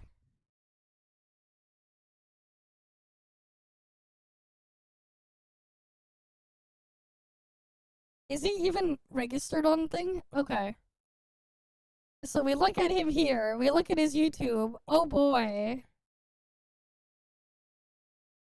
Oh, what game is that? That's the Chroma skin. Huh. That's the Chroma skin game. Oh wow. Chroma skin, Chroma skin, Chroma skin. Chroma skin game. Right? Imagine. Imagine Chroma skin game. Chroma skin, Chroma skin, Chroma skin. Chroma skin. Chroma skin. Chroma skin. Right? Chroma skin. Chroma skin. This is Grey J. This one. I'm only using this temporarily, like, it's just a thing that, like, just combines, stuff.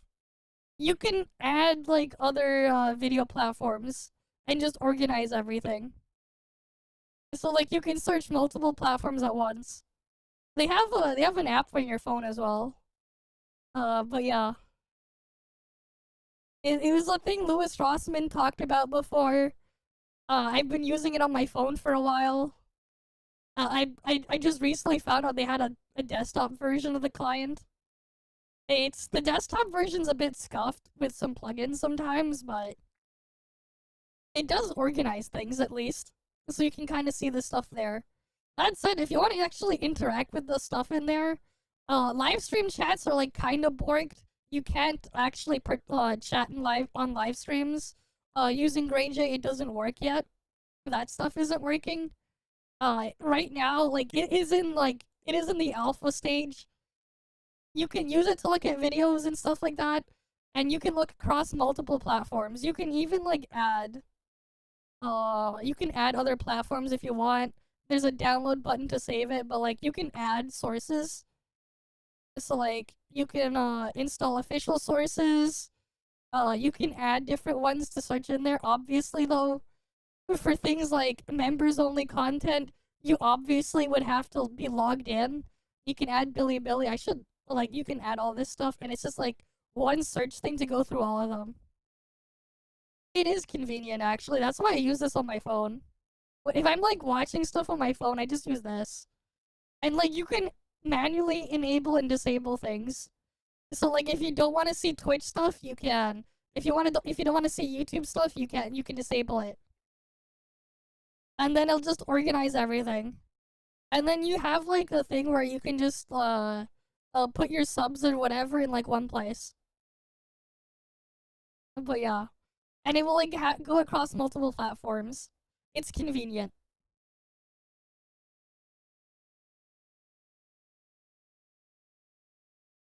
You can also copy paste video URLs in here.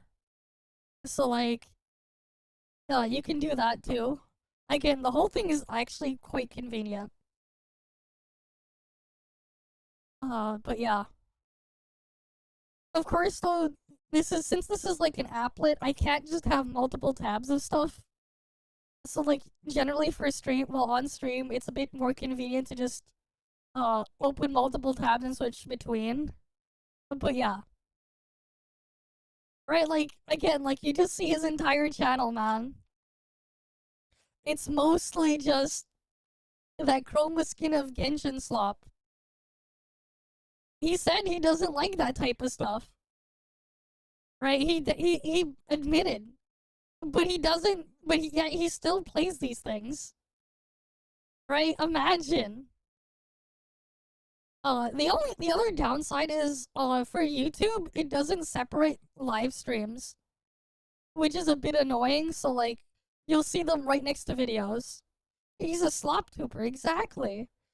Like he says he doesn't like it, yet he's still like it's this video, right? Ladies and gentlemen, I gotta be honest with you guys. I'm just not hyped for EnVtuber. Right? Is this one? I haven't watched the trailer yet. I haven't. We're gonna watch it right now. But before I do, the reason I'm not, it breaks my heart because I loved the team I met in Japan. And the experience I had in Japan was so awesome, but it was also because I didn't get access to the whole game. It was only like parts that were kind of interesting to me, like the girl walking up the wall and so what. But when I played that second beta, it just came off as a chroma skin of Genshin.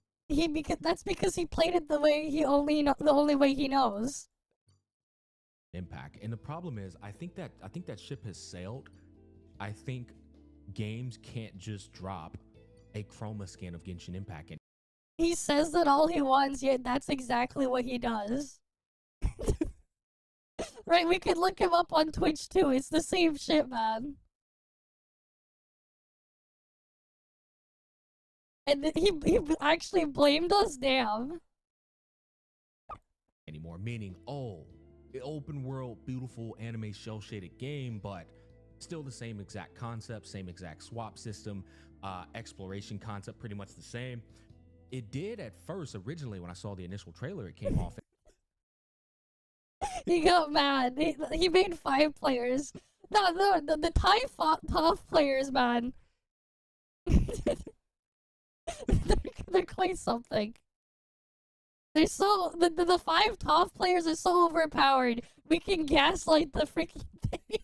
We gaslight the fucking clowns, man. As like a Grand Theft Auto type of game, but then when you got in there, you realized, I don't know, it's just a sports car. You get to drive around, rent them and stuff, but like, there's no real exploration activities, which is what Enanta succeeded in doing with their.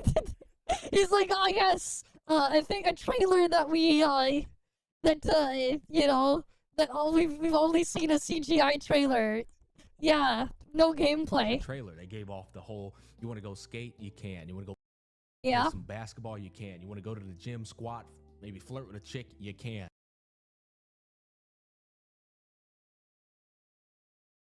Yeah. Leonardo's in the background to give him a piece of mind. Gave off that exploration, slice of life, goal and mission to achieve. Like, yeah, and Nanta succeeded, but he hasn't played the beta. Yeah, the fucking hypocrites, man. He's acting as if they're not gonna put this stuff in there, even though they've implemented it other shit before. Like, right, with the presentation that kind of separates itself from being a Genshin. But like again, like there's a reason why the beta was only 3 days long.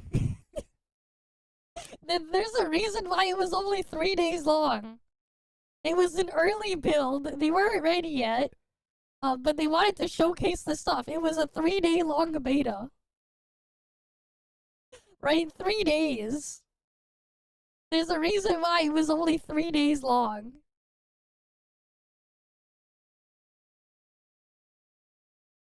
But yeah. I can't show you the document, but it's 65 pages.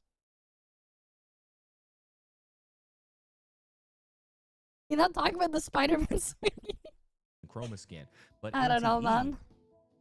Like, if I'm gonna like summarize the table of contents, basic game information started on page 3. Important information about the CBT was page 4. Basic control guide was page 6. It started. And it would talk about movement, jumping, double jumping, gliding, climbing, parkour, vehicle controls, walking slow-mo, combat controls, world interaction, mouse interaction, interactable prompts, map system, mini-map, fog, teleportation, bond alerts, storyline and progression, main story chapters, which was there was only 2 story chapters in there, and 1 side story for a character because, again, the 3-day beta, they didn't have much ready yet. They talked about leveling up and stuff. Test main content was on page 10, where they had scenes, storyline, playable characters, core gameplay systems, background theme, core features. Main storyline was on page 12. Game progression and what they would give us on day 1 and 2 were outlined on what they wanted us to look at. That was on page 13. Gameplay features and highlights was started on page 15. They talked about the anomaly gameplay. There was a bond system, the development system, vehicle housing systems, management of shops and stuff. Like, they started talking about combat on page 20 in the document. I'm just reading the table of contents. I'm not showing you the document. And they had basically 1 page dedicated to every character. And then their like urban life guide was on page 30. They talked about business management system, 1 page on business management, 1 page on properties, 1 page on vehicles. And then they talked about like UI stuff and how to navigate that stuff. That was like in the table of contents. Like in the 65 page doc. Right? They needed 65 pages to go over all of that. 65. Right? Like, we were sent a 65 page document. But yeah, like, the document is watermarked as hell. Obviously, they don't want people to share the document. And because it has a watermark with my name on it, everyone would know where it come from if I was to share it. I think the market you're trying to capture from that second beta is the Wuthering Waves Genshin market, and I just don't think your game is distinctively different. And he thinks it's the same game as that, which is funny. When they straight up even says that they don't have the freaking exploration shit like that in the game. I forgot which page it was, but I know it's in there. Like, that there is, that they don't have random chests. Oh yeah, it was literally listed on page 12. Well-crafted open world. No chest hunting on, across the map. There isn't any. Each anomaly commission is a new gameplay experience, which is true. Who knows, man? But considering this is gonna be a type of person who won't read it. Usually you should be, you know, reading the things there, and they're like, yeah, there's orange and purple tier weapons will be free from exploration. Was in the thing.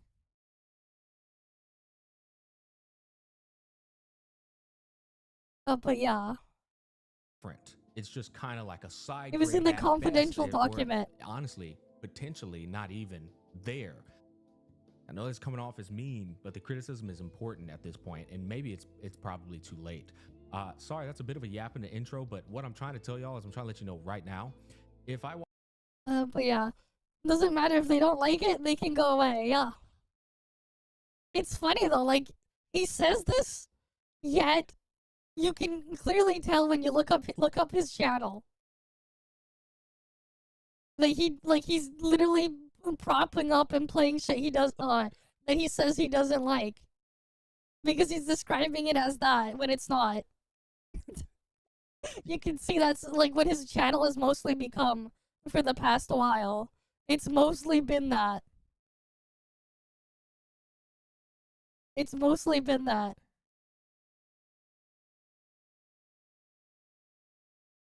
Right? But yeah, that's just reality.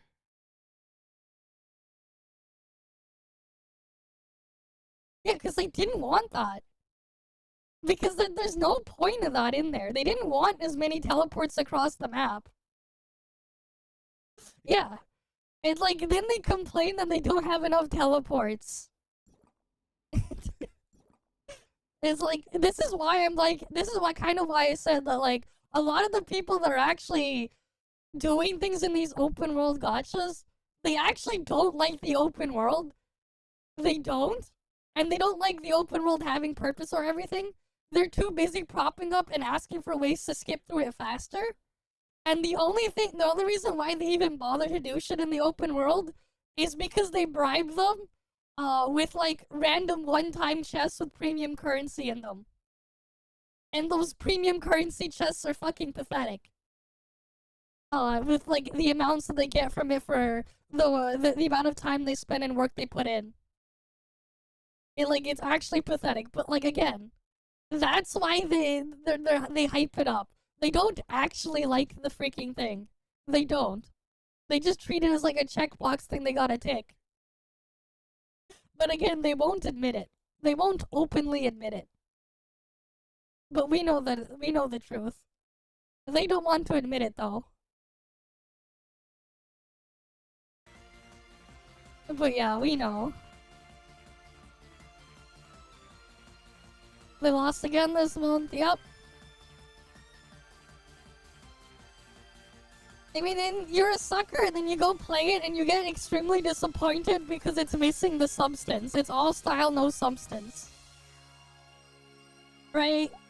It's like you go do that, and then when you actually go and touch it, you're like, oh, this thing is shit. When you're actually, like, looking for that type of... the actual experience in there. And instead, it's just used as padding to waste you for... to waste in farm engagement. Waste your time in farm engagement. And that's kind of the problem in there, instead of just letting you move on when you're done.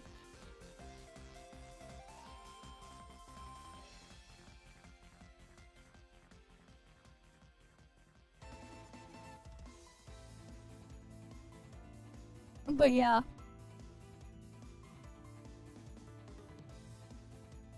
No. You need to do a dodge attack. You need it to count as an actual dodge attack. Aerial dodge won't work.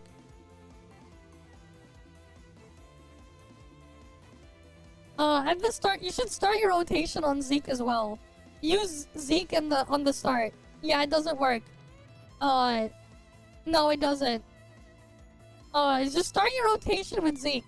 You only have to apply snake chains once. After you applied the snake chain, serpent chain, or whatever, yeah. Just do a grounded dodge attack. You only need to do it at the start of the battle. You don't have to do it on repeat things.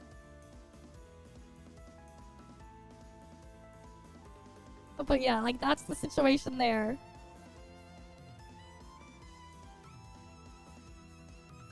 Okay. Wait, wrong thing. I clicked on the wrong tab.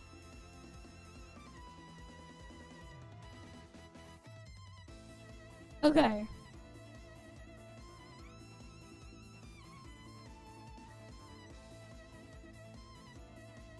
We got more reacts here. What the fuck is this? Twitch is dying. What happened? Twitch is dying, guys. Twitch is dying. Today we're going to talk about the downfall of Twitch. So, once upon a time, though it may seem like a long time ago, Twitch was the name in streaming. The gold standard, so to speak. And that's just clearly no longer the case. There's a lot of reasons for that, and there's just far too many to unpack in just one video. In a lot of ways, Twitch's downfall feels like the death by 1,000 cuts. A slow bleed, caused by a multitude of bad decisions, unclear terms of service, blatant favoritism, and a failure to keep up with what creators and viewers TikTok is the biggest platform right now, yeah. And stepping it up with better pay and visibility, while Twitch continues to stumble. I mean, Twitch still has the is more convenient to use. That's the thing. So it's no wonder Twitch is struggling to stay. Like, ideally, it'd be nice to have a mix of what Twitch has with some of the other stuff. Because there are things that they still do better. Stay afloat. The real question is, how much longer can they keep this up? Are they headed for a crash? Will Daddy Bezos just eventually pull the plug? Or can Twitch somehow turn this around? Recently, Gold announced to be multi-streaming to Kick, a huge shift after years of loyalty. And honestly, can you blame them? Twitch's platform is an absolute mess, and it's pushing some of their biggest names away. Twitch is also known for handing out bans pretty unfairly. Look what just happened with Lucy Pyre, for example. Lucy's model is definitely stylized. Yes, there's cleavage, there's emphasis on curves, and it's clearly sexy. But let's not pretend that this is some... Yes, you can jump cancel the skill on the afterwards. You just need to make sure you tap it slightly, and then you can jump cancel it, extreme outlier on the site. There's plenty of other creators, real people, doing way more suggestive stuff on the platform. And Twitch still proudly hosts their infamous category, pools, hot tubs, and beaches. The category they literally made rather than cracking down on the sexual content that was running rampant on their site. As many are aware, the category is rife with creators streaming in bikinis or... the skill. Oh, and fun fact, if the skill hits a new enemy when you do that, it'll apply the thing there. They ban her for 24 hours for showing hips. Lingerie or straddling pool toys, sitting suggestively in inflatable tubs, or doing yoga, but the camera is centered on their half-naked ass for some reason. Not only is it allowed, it's monetized, sponsored, promoted, and often partnered. You can be half-naked, bounce around for subs, lick microphones, and everything's fine. No need after it's up. Vtuber with a thigh gap and a little cleavage, you only use the dodge attack to put serpent chain on it. Guidelines. Lucy Pyre isn't some tiny creator flying under the radar either. I might have just learnt about her today, and maybe you did too, but she's got 167,000 followers on Twitch. She's pulling numbers, and she's clearly making them money. So this isn't just bad moderation. It's Twitch literally shooting itself in the foot. You've got someone building a platform, bringing in viewers, creating the content that keeps your site alive, and adhering to your own goofy rules. She made sure to go live in pools and hot tubs, and instead of supporting her, you slap her with a ban. At the same time, you support buttholes and toes, as Gundam once so eloquently put it. Really? To be clear, I'm not blaming the hot tub streamer. What the fuck? Why? They allow that. What the fuck? If allows it, then of course there's going to be people who take advantage of that. But the double standard is wild. Because what Twitch is saying is sexy is okay, unless it's anime? Animated thighs, offensive, banned. Real life ass in a thong, partnered. Make it make sense. Recently, some streamers have gone live to tens of thousands of viewers saying controversial stuff. Oh yeah, the terrorist, the guy who promotes terrorist propaganda. Yeah, this guy. That often skirts the line or just flat out breaks Twitch's own rules, calling out entire groups of people, saying things like they deserve it in regards to violent acts, or just stoking division in already tense situations. And Twitch doesn't even blink. Sure, it's not just one creator, there's other commentators that are doing the same, insulting people, encouraging dogpiling, making inflammatory remarks. They're plain faves. Just gets a free pass because it's debate, news, or commentary. But we're like, you know what? This is kind of why, like, for a lot of things, actually, I wouldn't mind if they replace things with AI. Because at least it would get rid of the Pepegas doing the shit. Like, running the stuff for some things. There's the same leniency when it comes to VTubers. Why is it that a real human can say some wild aggressive shit and be fine or run around half naked, but a digital anime girl's hips are treated like a national security threat? The inconsistencies creators face on what was once the largest streaming platform are so mind-boggling that just the thought of making Twitch your main streaming platform in 2025 feels exhausting. And that's exactly why Twitch is dying. Back in the mid-2010s to around 2021, Twitch was the king of live streaming, racking up 1.8 trillion with a T minutes watched in 2020 alone. But now, inconsistent bans, shady monetization practices, and poor management are pushing creators and their fans away. Every unfair ban doesn't just hurt creators, it pushes their audiences away too, bleeding Twitch's own community dry. Twitch protects many in real life streamers, but if you're a VTuber, for whatever reason, you're disposable. And that's not just unfair, it's stupid business. Twitch will bend over backwards to protect top creators who stir up drama, or toe the line of hate speech, but will suspend someone because their anime model had curves.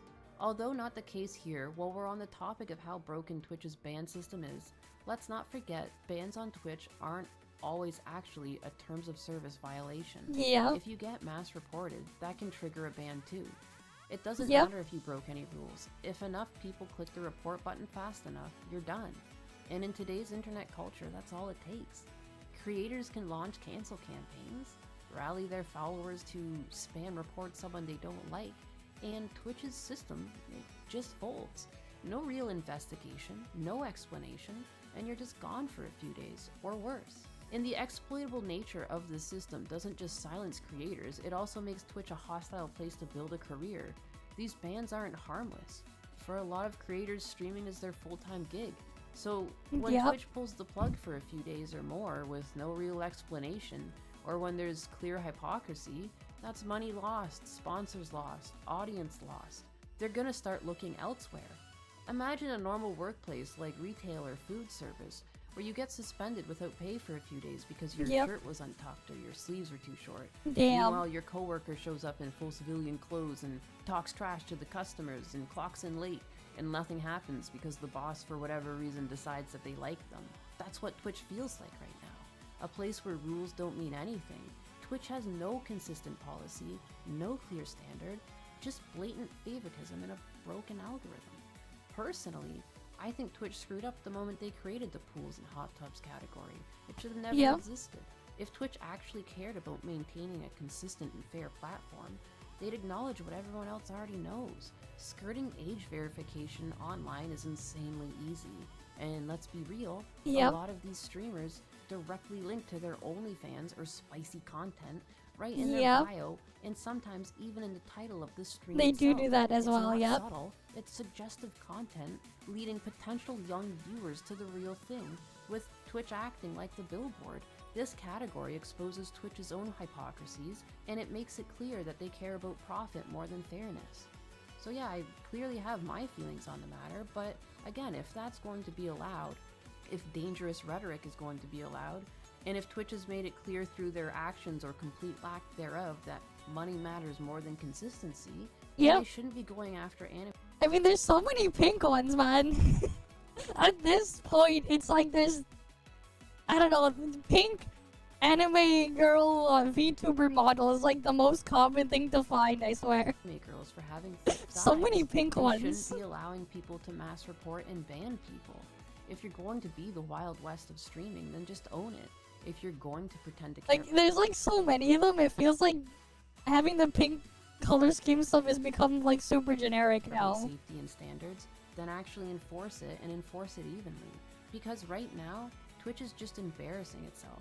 Twitch needs to be consistent if they want to continue to survive as a streaming platform. Too lewd for Twitch. Fix the moderation, enforce clear rules, too lewd, guys. Earnings, and stop driving away the talent and viewers. But terrorist stuff is allowed, There might not be any good way to call this out to Twitch, as many have been complaining about similar things for many years, but what we can do is support creators and move to the platforms that respect them as necessary, because at this point, it doesn't seem like Twitch wants to change. Although I might be biased on some points, I think we can all agree that Twitch's platform was built on creators, and if it keeps treating them like this, there won't be many left. Oh wait, what is this? Hacking the Switch is already weird. What is this? So Switch 2 news is flying around all over the place, and why wouldn't it be? We're 5 days away from... Oh yeah, they have the big flash of the big Switch thing though. But of course, as people are interested in the games and the hardware itself, there's also many people interested in the other side of things when it comes to hacking, homebrew, unsigned code, be able to open up the system beyond what Nintendo is sort of limiting it to, with things like certain clock speeds and other aspects to it. Well, there is one post that is currently making the rounds that I gotta say it's ridiculous when you really go through it, but I am seeing it pop up as people genuinely concerned or even curious if this is really a thing, and if the Switch 2 is more delicate than we thought. Well, I did show this to a few people, and it resulted in what can only be described as laughter. So we'll go over that here today. Guys, if you enjoyed this video, make sure you hit that like button, subscribe if you're new. Now, this is the post in question. Again, I'm seeing this pop up a lot on places like X right now, Reddit. Damn, the make Switch breaks the Switch 2 apparently. And it basically describes the idea of some hackers. Testers that prod the flash storage at the ROM chip immediately locks out, turning into a brick. The Switch 2 has some weird protection that it can detect voltage changes that tool scanning the chips, even when it's minor. Unless an exploit is found and doesn't result in a break when implementing it, it won't happen for a long time. The 3 testers are working on hardware and software modding, and know what they were doing. Find that the finding work immediately bricks, and Nintendo gave a troubleshooting step to reload firmware from SD card, but it's stuck in boot looping. In the end, they had to return it to Nintendo, and they no longer allowed to be testers, and they had to pay for the console. Otherwise, it'll go to small claims court. Damn. Another tester had early access to a game, it crashed and rebooted. No longer worked until it reinstalled the firmware. Damn. Reinstalling firmware from SD card is not offline. It's a generic app that connects to Nintendo server. That's crazy. Getting their hands on the Switch 2 early. Now, I will say, it's pretty clear that the Switch 2 is getting out in the wild early. People are posting unboxings. They're posting videos of the system turning on. I've had multiple accounts send me just pictures of them getting the Switch 2 early. Like, it's pretty clear that in some regions it's a bit more lax in terms of selling the system to people. In my area, I know Walmart, Best Buy, Target, they should already have their allotments in the back, like in the warehouses, or just even back behind the counter at this point, locked away.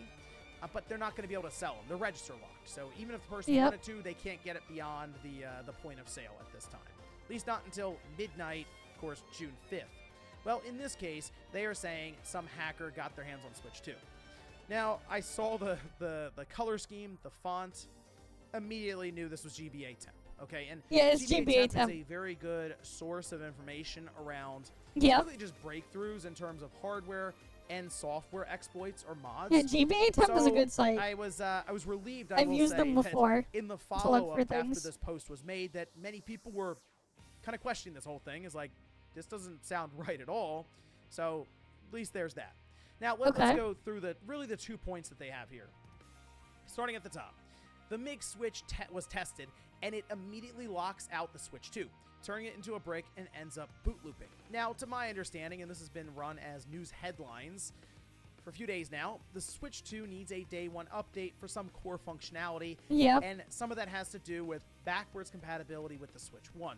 It probably is that, indeed trying to simulate a Switch 1 cartridge. Yeah. So I would assume if you put the MIG switch into a Switch 2 right now, it wouldn't really be able to figure out what it is. And I think at that point, it would just say, go ahead and eject or try to reinsert it. I'm sure many of you have had this happen with your current Switch at some point in time, where the teeth on the back are like they're dirty or something, and you pop it in and the Switch can't read it, and it tells you to reinsert. That is what I figure would happen with MIG switch, because it's already done that before with my current, like the Switch 1 now. So it wouldn't shock me if that were the case. However, to believe that the Switch 2 would be turned, as they say, into a brick and boot loop after that is kind of weird. Was just dropped in, it just sounds absurd. Because then because the whole thing is like an FPGA that simulates. The thing is, the MIG switch is an FPGA board, and it simulates a real cartridge. That's what it is. There are actually like a couple of DS flashcards back in the day that have FPGA boards like built in to do that. They were the more expensive ones, not the R4 cards, but like I believe Super Card was like one of those flashcards for the DS that had an FPGA inside of it, and the FPGA could like do things and run stuff that you couldn't normally do even with like an R4 card. Or like one of the other flashcards, because the FPGA in the Super Card DS cartridge was actually had a chip, the SoC in there, in the FPGA, was more powerful than the DS itself, and it would basically run everything on that chip, and then like all the stuff you would do would run on the chip in the cartridge, but then the DS would just get video passed through to it. It was like really weird. There's like a video out there that described it, but like it was basically like there's like a tiny computer inside the cartridge because the FPGA board they were using in there. But yeah, like the MiG Switch has an FPGA board in there that does certain things to simulate a cartridge, a real one. Cartridge to run around at a friend's house or a convention or something, find every Switch 2 and just go on a boot looping brick spree. So all it does take a few seconds to drop that thing in there and it's over. So, okay, we'll start with that. One of the easiest ways apparently to brick a new system is with a MiG switch. All right. Okay. Now they go on to say that testers that prod the flash storage of the ROM chip, it immediately locks out the Switch 2, turning it into a brick. Switch 2 detects has some weird protection that it can detect voltage changes that tools cause when scanning the chips, even when it is minor. I mean, this is on a forum, so it's going to be very informal in terms of typing or grammar or anything, but this does kind of seem like maybe a translation app or just a lot of typos in there. Yeah. However, the idea that the Switch 2 would be turned into a brick because of minor voltage changes that it's able to detect and I assume understand, again, sounds absurd. That doesn't make much sense. So, yeah. If you remember, like we've had situations with the Switch. I mean, like, here's the thing, right? If this is causing problems, what people will actually do instead is they'll just break out the soldering iron and just desolder all the chips on the PCB of the Switch 2. They'll then put it in another machine to actually just dump all the data that way. It takes a lot longer, it's a lot more work, but if people really want to dump the data for it, they'll do what they do in like for like data recovery.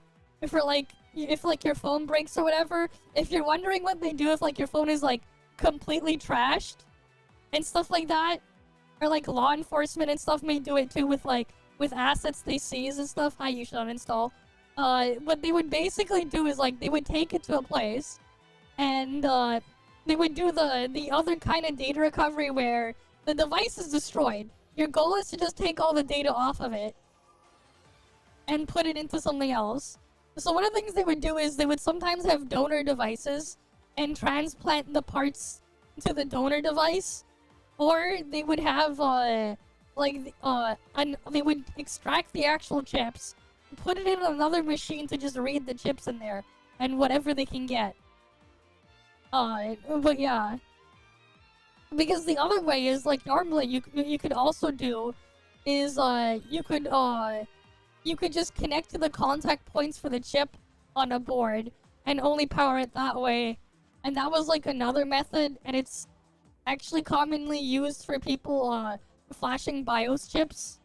In some cases, they would do it that way if they wanted to do like the funny, crazy manual way. But yeah. Actually bricking from voltage changes or some issues when it comes to charging, or with the dock. Remember that whole thing early on where the Switch 1 could potentially brick if you're using a third-party unlicensed dock. And that was very early on, all right? And it wasn't every time. There are people who had these docks and never really ran into issues, and it was... I mean, the reason why the Switch bricked from that was because of incorrect voltages frying the power IC chip on the Switch. Because the fucking USB port on the Switch, the USB-C port, does not follow the USB PD spec. And they use like a weird voltage to get the power output there. And because of that weird voltage, if you put a higher end, higher power output, power adapter, and it's gonna, and it will like send higher voltage through it. I think it was like, it would do, I forgot what it was, but like, it would send the 45 watt mode of USB-C, through it, but the Switch only wanted 39 watts. Because it would send, 3 volts instead of 2.6. At the 15 amps. It's like, it's weird. The way, like, they had the thing, working. But it was enough of a chance for people to just... But like, yeah, that's how. But if you had like if you plugged in a lower power adapter, that wouldn't provide 3 volts, from the USB power spec that didn't go up to 3 volts, your Switch would be immune to bricking from that, because it wouldn't get the high voltage going through it. Avoid the dock completely. But people didn't. But like, yeah, the whole reason why it happened is purely because of a hardware issue. Because Nintendo's engineers who designed the board layout of the Switch are fucking stupid. They have, like, there's an officially published spec on how to properly do things for USB-C. And they decided, nah, we put the connector here, but we're gonna do something else entirely. So we'll have this run at some weird voltage, and we'll make this power adapter that works at some weird voltage, and instead of using what everyone else was using with the actual regular standard. Really have issues plugging it in places where maybe you have a charger that's not necessarily licensed or up to standard. The Switch 1 can kind of figure it out and then charge however much the handshake says it can, right, when you plug it in. So in this Until it instance, though, doesn't. they're mentioning, I assume, external tools that are used to kind of probe around, and what they're, I guess, trying to do is figure out a vulnerability in the security to find an entry point, and then, of course, run unsigned code and try to unlock or hack the device. Now, what this is basically, what the picture this is painting is one of a very, very delicate system. I mean, at this point, the way that it's being described here, Nintendo would have a ton of systems that would get bricked. Not even necessarily for people trying to hack the system, just from everyday use or accidents or something happening. Maybe with it, again, not lining up with your charger that day, or just general hiccups. All of those things would cause issues. Designed to... Like, the thing is, if it did as well for the slight voltage change, like, if you have, like, if you live in a place where you have not the most stable power, that could trigger it, and the Switch 2 would get bricked. There's so many things that could brick it from that. You plug the thing in wrong. Maybe you put the Joy-Cons in wrong, and it triggers voltage down the wrong rail. Bricked. Have many fail safes or have things that it can go to if it detects something like this. And most of the time, that's not to go to a boot loop and to be bricked. Now, that's not to say that these systems won't have issues when it gets out into the wild, and you have a small percentage that do run into problems and then have to be taken care of under warranty. However, there's many things about this post that don't sound right at all. I just really like the implication here that Nintendo lent out Switch 2 systems to people who were trying to hack the system. Like, Nintendo wouldn't have had at least some knowledge of these people, and even say here in the end, it had to return to Nintendo, and they longer allowed to be testers and had to pay for the console. Otherwise, it will go to small claims court, as it has some form of internal reporting that unauthorized use was made. Small claims court, testers with bricked Switch 2 systems. What are we doing here? People have been trying to figure out if this is a system that's going to run into the same situation as the current Switch, where early on it was hacked and it was off to the races from there. I don't necessarily believe so with the Switch 2, mostly because it's not an off-the-shelf X1 like what we had with the Switch 1. So, with the Switch 1, early on, about 20 million units were very easy to hack because it was an X1, and people were able to figure out very quickly that if you can get it into kind of this recovery mode by bridging 2 points to basically act as the button that they were missing on startup, you could push it into that mode and then have unsigned code and payload get pushed to the system, and again, they were off to the races. However, Nintendo was able to eventually fix that with their 16nm revision, Mariko, that chip, and after that, you had to go directly to the chip. Most people aren't going to be doing that at all. It's so easy to destroy the system doing that because it's very, very small, and it's very, very fine soldering to these specific points. All right? Yeah, the contact point thing. So that's one of the reasons that you haven't seen it as widespread after that happened, and it's kind of limited to some of the earlier Switch systems when it comes to a lot of that stuff. Still, though, with this T239 that Nintendo is introducing here with the Switch 2 and it being very customized, I assume there will be some security measures in place that are beefed up even from that. So Nintendo, at that time, had these E-fuses in the system, like little microscopic fuses, you could say. And the point of it was that when you would upgrade, like your firmware, those would blow, and you couldn't then go backwards and downgrade. It was legitimately a way for them to stop you from downgrading to a firmware that was more exploitable, right? And they pushed updates constantly for the firmware, and a lot of them were minor things, or like system stability, and yeah, you had like security updates. Yep. The point is, I don't think you have a system that is this easy to brick, and after going through again the person's background here on GBA temp, it's no wonder that a lot of the people were like, yeah, it sounds made up, because yeah, it most likely is. I would bet that it's a lot of fiction that's kind of... Yeah, we'll see what happens when it releases in a few days. It does sound kind of made up. Okay. I'll just mark that one. We don't need to see the other one there. What's this one? Gacha revenues are on the rise. What is this? Oh boy, this guy wants to mass report Gacha Enjoyer. God damn, they want to mass report Gacha Enjoyer again. Kuro bots are so mad. You're hating on Muwa 24/7. What? The fuck? He's not though. He's like, we don't do that here. Why not? We don't, but instead we laugh at the clown in its circus. Exactly. And they're shoving the stupid picture again in there. The comparison is absurd. They're not similar at all. Sure.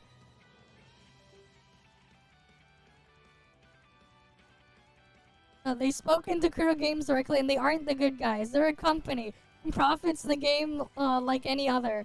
However, if the content has actual facts and receipts, an attack would be CC sabotage. And there's enough of that already.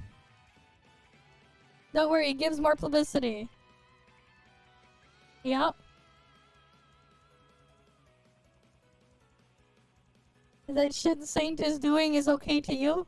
Alright, stop sucking their dick, yep. It says Wuwa is copying. Yeah, bait. Alright, sure. We make it worse. Please don't recommend... Hey, they're making it worse, yeah. Instead of Gotcha Enjoy should be Gotcha Gaslighter. Wait, they already gaslight themselves.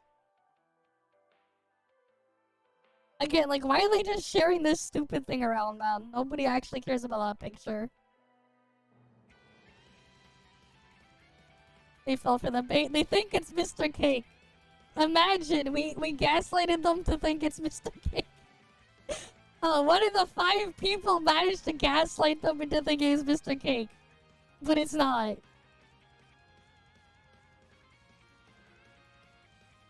Imagine.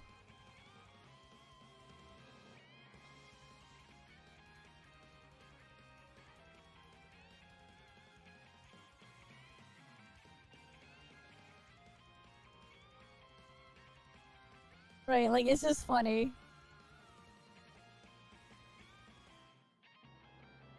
Bro, what?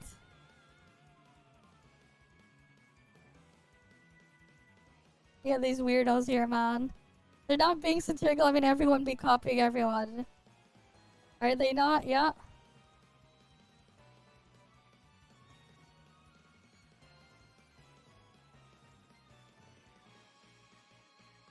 Okay. Alright, here, the gacha revenues are on the rise. What's this about? Alrighty, everyone. Here's another gacha revenue war. Okay.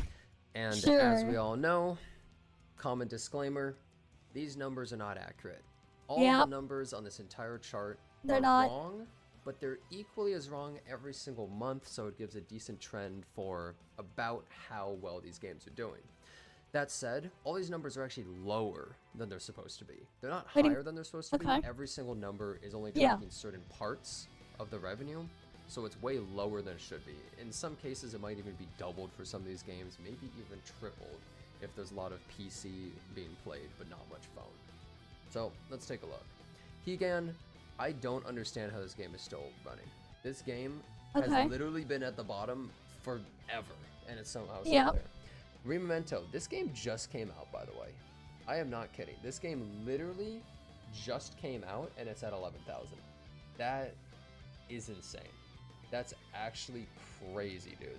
The AI prompter that they used to translate the entire story probably took more money than that. I don't know how that's possible. One Punch Man World.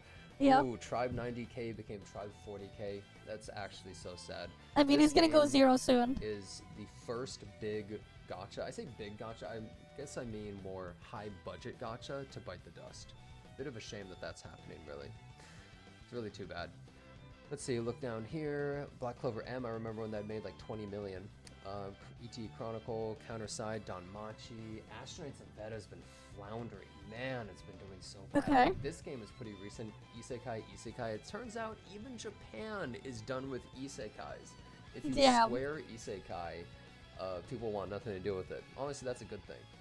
So we've got Girls Frontline's back, Eversoul, Starseed, Aether Gazer. All these games are like so low down, but they're still hanging in there. Weilong Chao, Ash Echoes. A lot of these you may have heard of, or more kind of recent games in the past year. Let me see.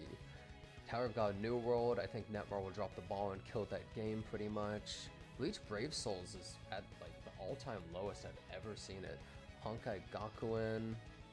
Guardian Tale's not doing so hot, even though it had a Freewind collab. Echo Calypse, they scammed me, so screw them. I hope it drops lower. Okay. Trickle Revive. This game is actually coming to the West. It's kind of crazy that this game is doing as well as it is overall, and it's soon going to be in the West, so let's see how that goes. Sword of Convalaria. They're the same company that owns Etheria Restart, keep in mind. I've heard some not amazing things about this game, though, so we'll have to see. Snowbreak is still hanging in there. I remember when it was just popping off, but not as much right now. Although, I do remember Snowbreak was making 70% of its money off of PC. The company actually said that, so... Okay. Hey. Black Beacon is actually doing fine, which is kind of shocking. What's the breakdown like? This is really, really surprising. Mostly CN. Oh, it's all from China. It's all... Black Beacon is all China. Oh.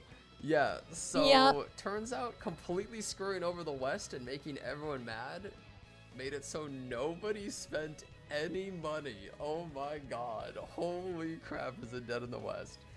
But hey, it's doing okay in China, so hey, congrats to them there. That's unbelievable. That is Persona funny. 5 Phantom X is soon coming out globally, or at least most of the world as far as I know. Yep. But as for now, it's still hanging in there, doing pretty well overall. Mostly any game that's making like a few million is doing like pretty darn well. People's views have really gone skewed by some of the top dogs for sure. Honkai Impact 3rd still churning at the same amount. Limbus Company going to 1.9 million. And that's only mobile.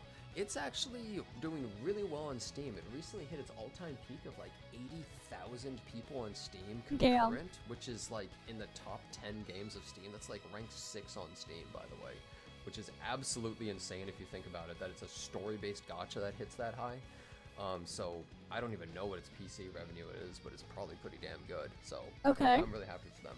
Ground Dust 2 recently had their collaboration with Goblin Slayer. Looks like it's doing pretty decently.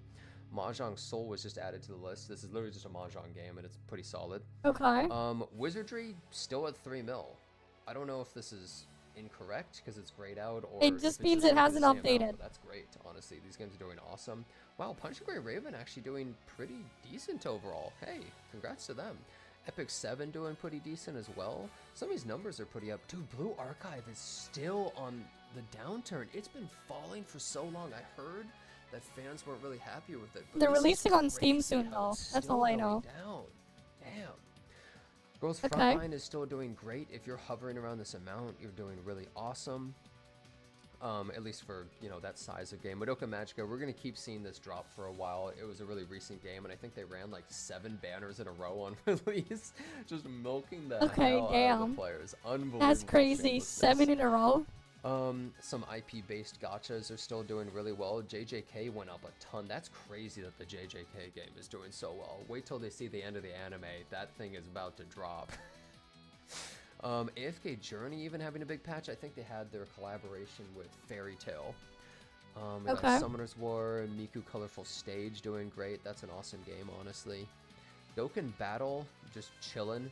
They had their anniversary recently where it was crazy numbers. Now they're back to normal. Reverse 1999, wow. They're doing great. They had a recent patch, and I think they may have had their anniversary as well. Okay. Looks like they're doing well. I'm really happy for them. I think they're a pretty solid game and company. I think they treat people pretty well. What the hell? And what happened there? I don't know. Oh, that's a big drop. Number 16? Hugo banner. I think everyone's saving for 2.0, but even if you're saving for 2.0, what the hell, man? Number 16? Oh my god. That's I mean, like, again, this is what happens when your game's primary audience are male players. Right? And it's not just male players, but also the type of people that would go after specifically female characters. This is what happens when that's your target audience. Of course it's just gonna shoot all the way down when they don't see anything they're gonna go after. Right? The people who are arguing with the situation with Love in Deep Space is why they should put more males. They don't understand that it makes no sense anyways, because they're after a completely different market and a completely different target audience. Yeah, if your target audience is a specific thing, and the specific thing are after a specific thing, and you sell them a product that isn't that specific thing, of course they're not going to buy into it or whatever. Of course they're not gonna buy it. Right? Like, they weren't going to buy it in the first place. That's not your audience. The thing, if you're like your target audience, you're trying to sell a product to your target audience that they don't want. Of course they're not gonna buy it. Dang. I mean, everyone is definitely going for the 2.0 characters. There's no question about that. But holy crap, we're never gonna see another male character added in that game ever again, bro. There is never gonna be another male right, like, character. they know the male characters aren't going to sell. That is the final male character. Jesus. Oh my god, that's actually crazy. You know what's sad too? Hugo had maybe literally the best trailer of any character Hoyoverse has ever made. His trailer was so good. It was like this crazy musical and thing. It was so well done. Kind of a shame to see he got done so dirty, but I mean, I don't know. We'll see what 2.0 is about to boost this thing from 16 demographics to are a thing. even like top 5. You gotta make sure you appeal to your target Dragon Ball demographic. Legends, doubling its revenue, doing great. Puzzle and Dragons, this is an old Eldritch game and it's still doing great. Cookie Run Kingdom popping off. Wait, I shouldn't scroll too high. Monster Strike. Nikkei? Whoa. That's crazy. Went from 10 to 23 million? Wait a second, did they add China? Ah, China's added in now, yeah? Okay, yeah, they added China. They recently pissed off a ton of players, however, because they released the Chinese version, and it's literally just a better PC client that runs way better and has some other niceties to it. So they really screwed up there, and then the CEO in like a deleted post kind of made fun of the fact that people were upset about it, so huge L. Exactly. Which is really sad. Because the reality is, if they weren't your customer anyways, why sell to them? And if the rest of your customers don't want it, don't sell them what they don't want. That's just the reality. That's the reality. They're going after their main customer there that is going to fork over more money. Like, again, they don't realize that a lot of these games that they talk about here, they're targeting a completely different demographic than they're targeting specifically male players. Their main demographic is literally just dudes. You know, like, you can bring up the stereotype or whatever. We can make up that thing, whatever, and say that. But that is exactly the freaking demographic they're going after. They're specifically targeting dudes. Either in their late teens or young adults, right? That's their main demographic there for a lot of these games here. And they're specifically there for a specific reason. Because the reality is the actual gameplay the game part of these aspect of these games is non-existent. Let's be real. So they're there for a different reason. Right? They're targeting them, so of course. What should you do? Sell the product that they want. You like the game. I'm a huge fan of the game, and I've always liked the company, so it's really unfortunate that it got embroiled in that, but I mean, the game's doing great. Hopefully they can bring those changes over to the global market and not just keep it in China. But hey, on the bright side, we don't have any of those sensors they got over there. Wuthering Waves. Wow. It went up. Wow. Honestly? Damn. Wuthering Waves has been doing really well. It's funny, it moved down 2 places, but it went up. It's funny because Wuthering Waves really looked like it wasn't doing that hot until 2.0 hit, and 2.0 really brought it back in the game. I wonder if that's what's going to happen to Zenless Zone Zero. Maybe Zenless Zone Zero 2.0 can start boosting it. If they really like put a lot of effort in, 2.0 is a banger. Because that's what happened with WoWa. Before 2.0, the game was kind of on the downturn. It was kind of floundering. People were kind of bored. But Wuthering Waves really came back from that. Now, I know a lot of people were probably pulling because of all the banners and stuff. Yep. Still kind of surprised that they had like people 12 weren't banners. So mad about some of the controversies that it was less, but hey, it did fine. It is the anniversary after all, so makes sense people would want to spend. Fate Grand Order is doing better. I'm not sure who just came out in Fate Grand Order, but it's basically, did a hot waifu come out? They had 2 male banners, damn. It's popping off, right? That's just literally how it works. Oh, wow. Certain waifu or like a new Saber face or a new Rin face came out and now it's popping off. SD Gundam G Generation. Why did it double? What's up with the Gundam game?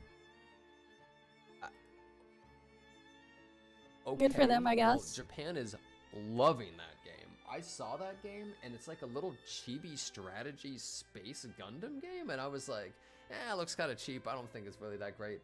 Oh, okay, it's one of the most popular games right now in Japan. Okay.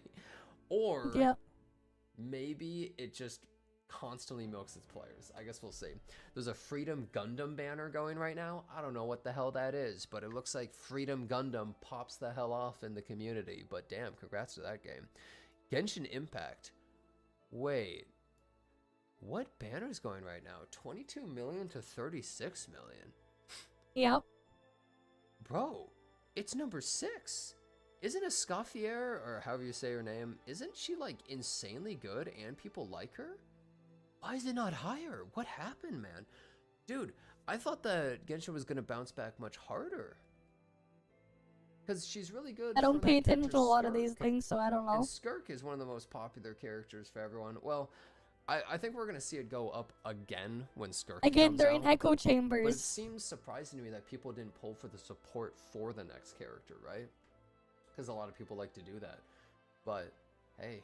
Wow, that's insane that Genshin is at this right now. Because it was king of the world, right? It was number 1. So when you think about, like, the difference, it's just kind of crazy, right? Well, damn, it's not even in the top 5. This is insane. Genshin's not in the top 5. WoW's not in the top 5. ZZZ's not in the top 5. So those, like, big company names you always see are not in the top 5. Yep. So what do we got? Love and Deep Space, obviously. Wait, Infinity Nikki hasn't been seen yet, even after all the controversy. It Pokemon dropped down on the list. TCG game. Honkai Star Rail. Wait, I missed it? I missed it? Yeah, Infinity Nikki's lower on the list. You missed it. Oh, wait, Infinity Nikki was down there. Oh my god, wait, they're still around the same amount. Even after all those controversies. All the controversies and after doing like 50 different things to screw over the players, they didn't even lose that much money? Damn. Yep. Okay, well, barely sorry, changed. I missed that. Okay. What are we looking at? Top 5. Naruto Mobile. Okay, yep. I forgot about that one. It's still chilling there. Yep. I watched gameplay of that game. Thoroughly underwhelmed. I can't believe that this game makes this much money, and I also can't believe that not even Japan is allowed to play this game. It's just China only. Why the hell is this only in China? Bro, Japan loves Naruto, or at least they did, and they don't even get to play the game from their own country? That's crazy. That's insane that it's not anywhere else in the world. That's wild. Alright. Top 4. Arknights. Damn, Arknights jumped up. Wow. What happened crazy. there? Doubled. Congrats to Arknights. Wow. That's actually pretty insane that it's doing this well this patch. I know they're also giving out a free character that's just literally a cat. It's a cat with Anniversary. Oh, okay. Bang? Yeah, I Alright. don't pay attention to a lot of Number these things because 3.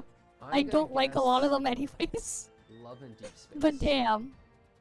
It's Honkai Star. Wait, 50 mil.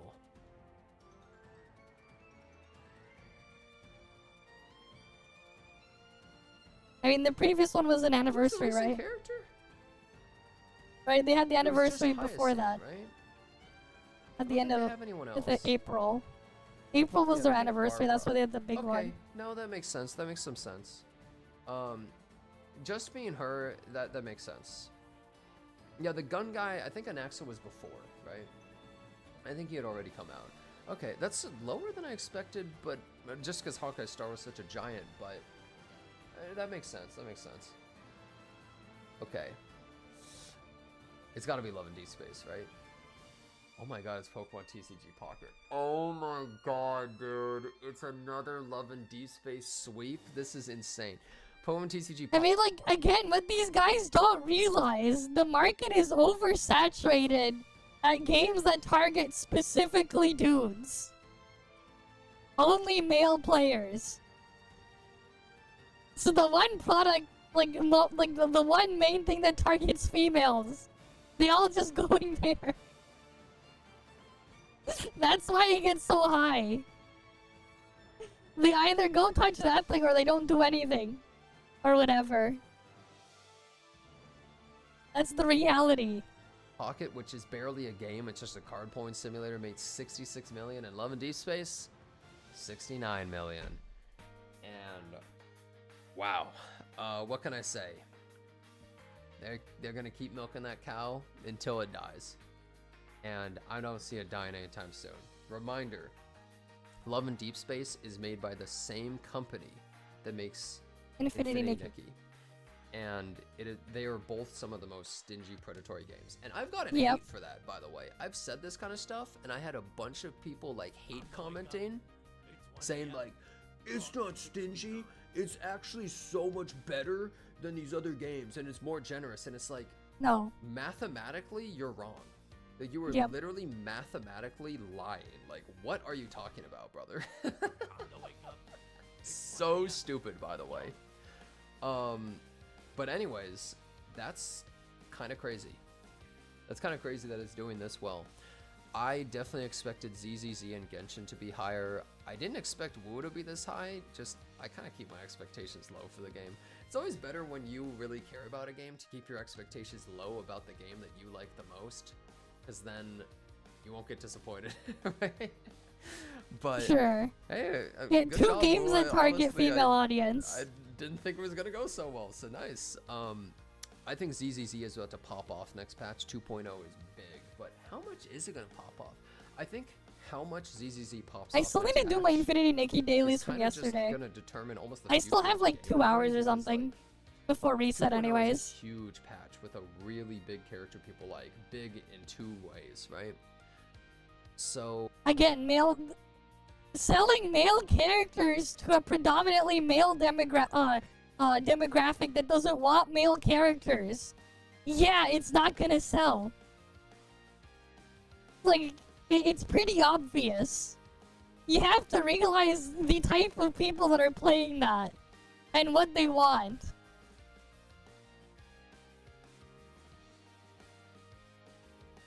I don't know. We'll have to see. I don't know, I don't pay And attention to this I'm shit. a little bit surprised that HSR wasn't higher, but that makes total sense. Just Pink Barbara. I mean, come on, they would have got Barbara and Genshin, right?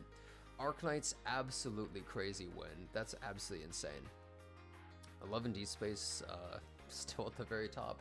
Turns out that half the human race is women, and they're just as thirsty as men.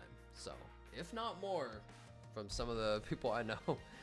But I mean, there's a lot of extra things in the Love and Deep Space app that makes it that even plays further in.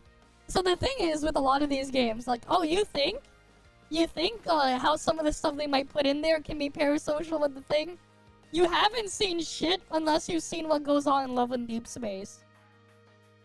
The amount of extra stuff that they have in there to drive it even further. To the point where, like, the thing is, unlike the rest of the things on the list, what makes Love in Deep Space also extra special with its parasocial stuff is the fact that outside of just being the freaking dating sim type game thing in there with the crap it has in there, right? It has another aspect, and the thing is, it also doubles that app as a nice calendar tracker thing. And they incorporate all the data they get from that tracking to make the whole thing even more parasocial. It is like really fucked up just how crazy and far it goes. Because yeah, things like the menstrual cycle can get tracked by Love in Deep Space. And there are interactions and stuff with the characters around that too. Like, yeah. Yeah. This is a pretty interesting month of gacha PvP.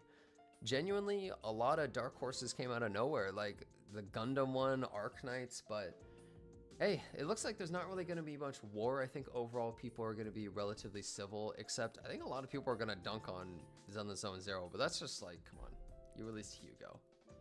I'm sorry, but what did you expect, really? It's known as a mega gooner game at this point with just a bunch of hot, caked up women, so do you really think Hugo is going to be like, oh dude, we gotta all pull Hugo? And all of the women who have been saving 4 male characters, well, they got so long to save, they just get them for free. Why would they even spend money on Hugo, right? It's kind of just... Right, hi Fabex. It's an endless spiral, and this happens with so many games. It's the same thing that happens with Wuthering Waves. You release a male character, it makes way less money. Guess what? Because people got to save for so long that they don't even have to spend money. So, tale as old as time. And yeah, that's about it. Alright, we can mark that off. Oh, what is this one? Wuthering Waves has bad writing. Oh boy. It's one of these. Let's go. I like Wuthering Waves. Of all the gacha games I have played, it's probably the game with the best, well, gameplay. What gameplay? Mashing left click? To press 2 buttons? To then swap to the next character? To do the same? The only contender being Arc Knights, and that's mostly thanks to integrated strategies. The combat is fluid, the exploration is spectacular once you reach the Black Shores, and overall, the feel of the world. I mean, the exploration, it just looks pretty, but man, does this look fantastical. While there are some issues that might become a problem in the future, as of now, I mean, I thought it's already becoming a problem now. It's a really good game, but what it has consistently struggled with is its story, and to an extent, world building. Ever since beta, it has had these problems, so once I actually caught up to the game during 2.2 and I was hearing all about how great of a story 2.2 is, I was rather excited. While it does fail frequently when it comes to story, I could tell that the game had immense potential. With how colorful its world is, as long as you make good use of its characters, you could make interesting plot points. Okay. So, with that mindset, I started the 2.2 questline and it was... It wasn't that interesting and was honestly more of a disappointment than anything. Even so, that feeling of potential remains. In this video, I want to go over why the story of Wuva doesn't work, and how it could be better. To start off, Wuva, Wuthering Waves, commits a sin that surprisingly a lot of gacha games also commit, not making use of its cast. Yep. What do I mean by that? Well, if you read the story and actually pay attention, it's hard to count the times when more than 2 characters are interacting outside of expositions. Basically, most character interactions in the game are only between a rover. Literally all the character stuff in Wuwa is just exposition or them throwing themselves at them. The MC and another side character. Yep. You rarely see genuine party dynamics, and interactions are almost exclusively one-on-one. Yep. Likely by design. Let's take the 1.1 story, which was all about Jue and Mount Firmament. It starts off with Chongli, and the whole point of the first half is about catching up with Jinshi. Chongli helps you get into Mount Firmament, takes you to Hongjin, which is the main settlement of Mount Firmament. The two of you track Jinshi's steps, she goes over a lot of exposition, until finally, in a cave, you catch up to Jinshi to help her with Huanglang's Jue problem. The three of you group up, spend like 10 minutes together until Chongli leaves, and you do the rest of the story with just Jinshi, because Chongli has to deal with some pitiful fraxiness.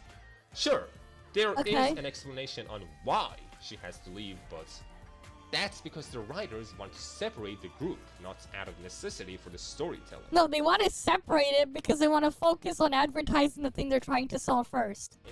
That's why. Jinshi and Chongli, which are close to each other, interact on screen, we only interact with them separately.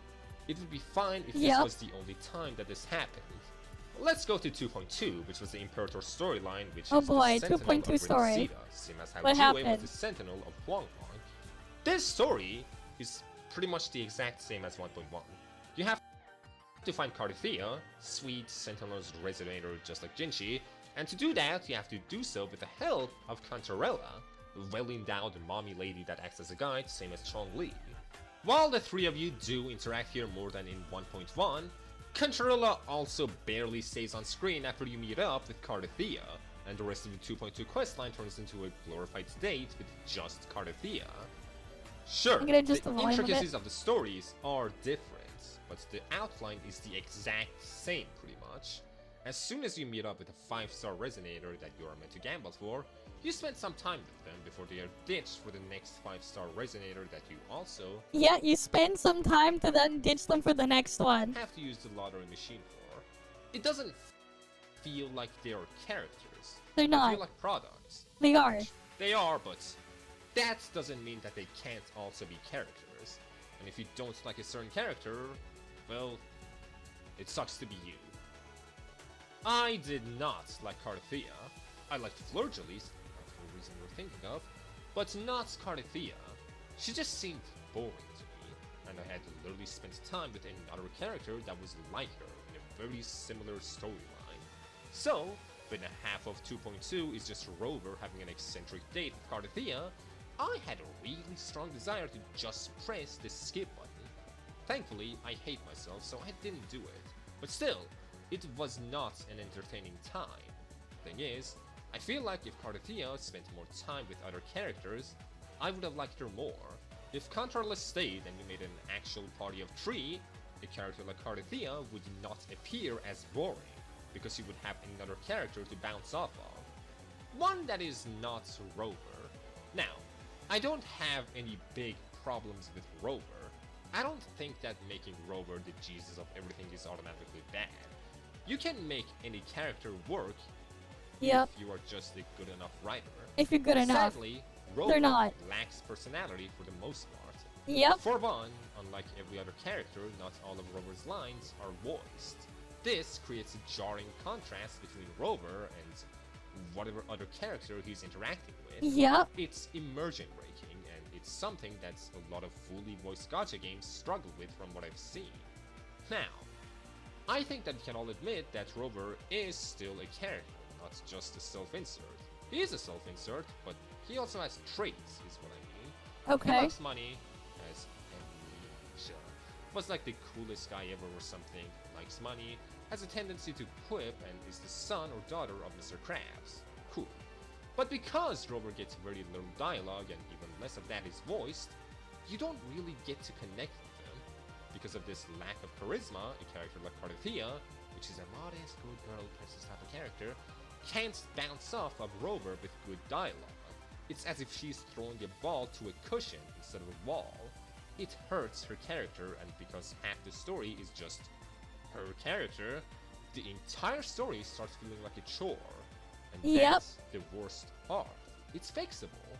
If Wuwa just focused more on real character interactions, the story wouldn't just be tolerable, it could be genuinely fun. But nope. More than the 2.2 questline, I like the Vault Underground storyline. In it, you get called to oversee the transfer of something into the vault as a mediator.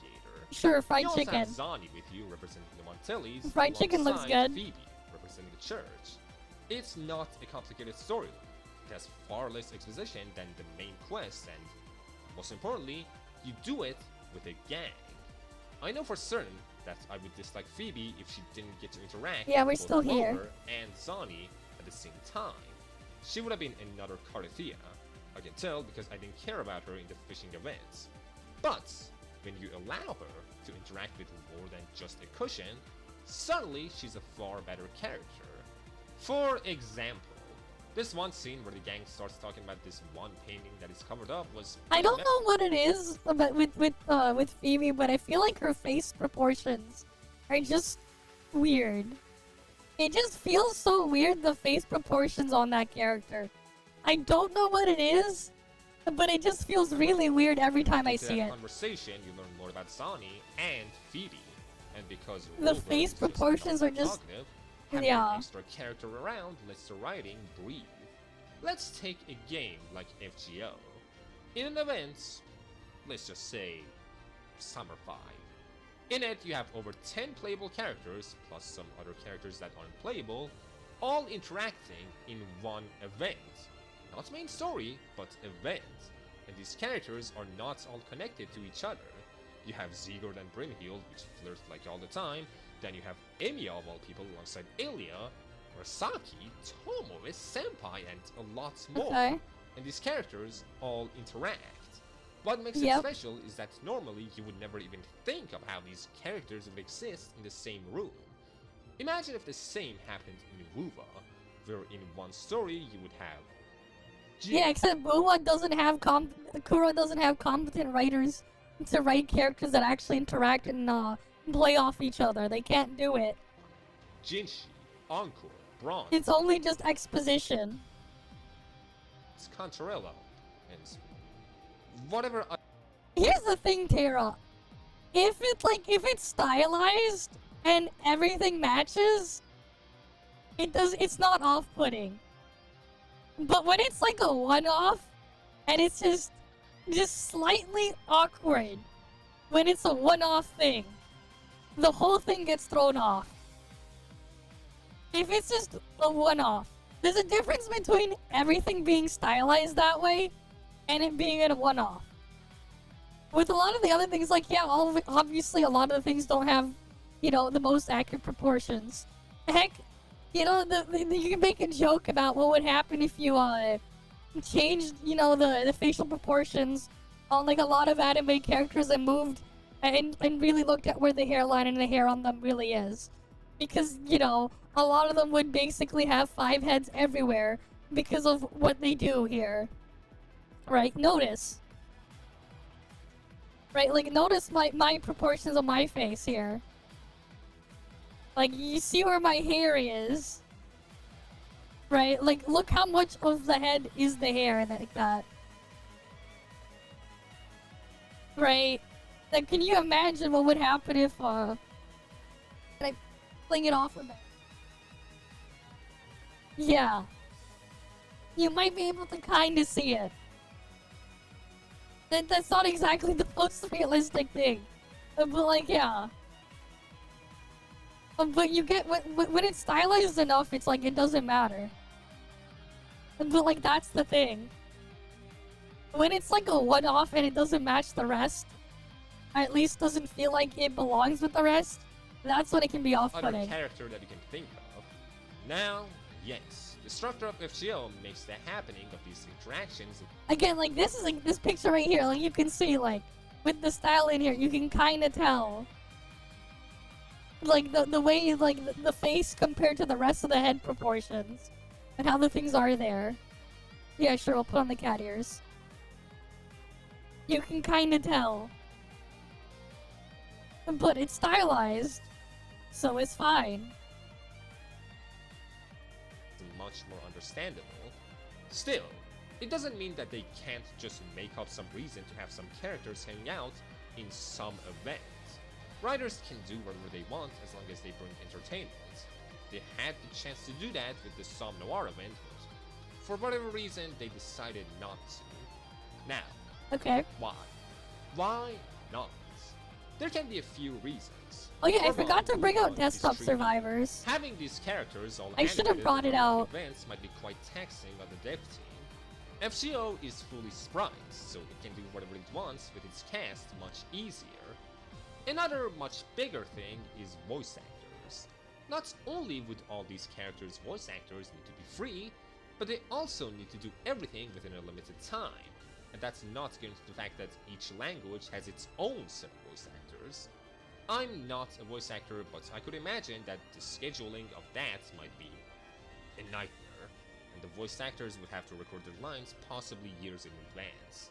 Again, each version of the game is a little over a month long, which just doesn't give a lot of time for a well thought out story. The dialogue in the game, while not as cringe as something like Genshin, is still rather weird at times. This is more of a nitpick, honestly, and something I just want to get out of the way. Right, again, it's like you see all the other proportions and you look at Phoebe, it just looks weird. Awkward. And this is something that is present for most of the game. I don't know if it's got something to do with the voice acting, the 3D models, or the feel of the world, but it's hard I think to get it's immersed into fine. the story. What you Not only sent that, me. like, I think it's 60% of fine. dialogue is only exposition. Again, like, it's I the like style world of building, him. but not like that.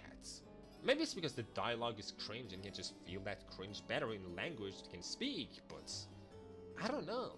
Something is wrong with it and I genuinely can't tell what. It's something that Genshin struggled with back when I played that game, but in a game like Girls Frontline 2, which has Japanese voices, I don't feel the same thing. Again, more of a nitpick, but it's how I feel. Going back to the focus that WoWa puts on one-on-one interactions, there is one positive about it. The companion quests. Not all of them are great, but the best parts of WoWa are in these stories. Because they are companion quests, you don't get as much exposition and don't need to expect more, nor should you. They're focused on the companion character, and that's fine, because that's exactly what they're meant to do. For example, 2.2 is about the lore of Reinx, Imperator, sort of false religion, and a few other things, all told through 2 different dates. Gion's, Encore's, Cantarella's, and Camellia's questlines are the best stories that WoWa has to offer. Especially Camellia's questline, I really like that one. And again, they're all good because they're just about the characters that you're interacting with and nothing more. Yes, you get some lore and world building from them, but nowhere near as much exposition. Sure, some of them are stinkers, like Zhezh's, but not all. At the end of the day though, they don't save WoWa from having a mediocre to boring story. Yep, the game itself has not managed to feel like anything over a 5 out of 10.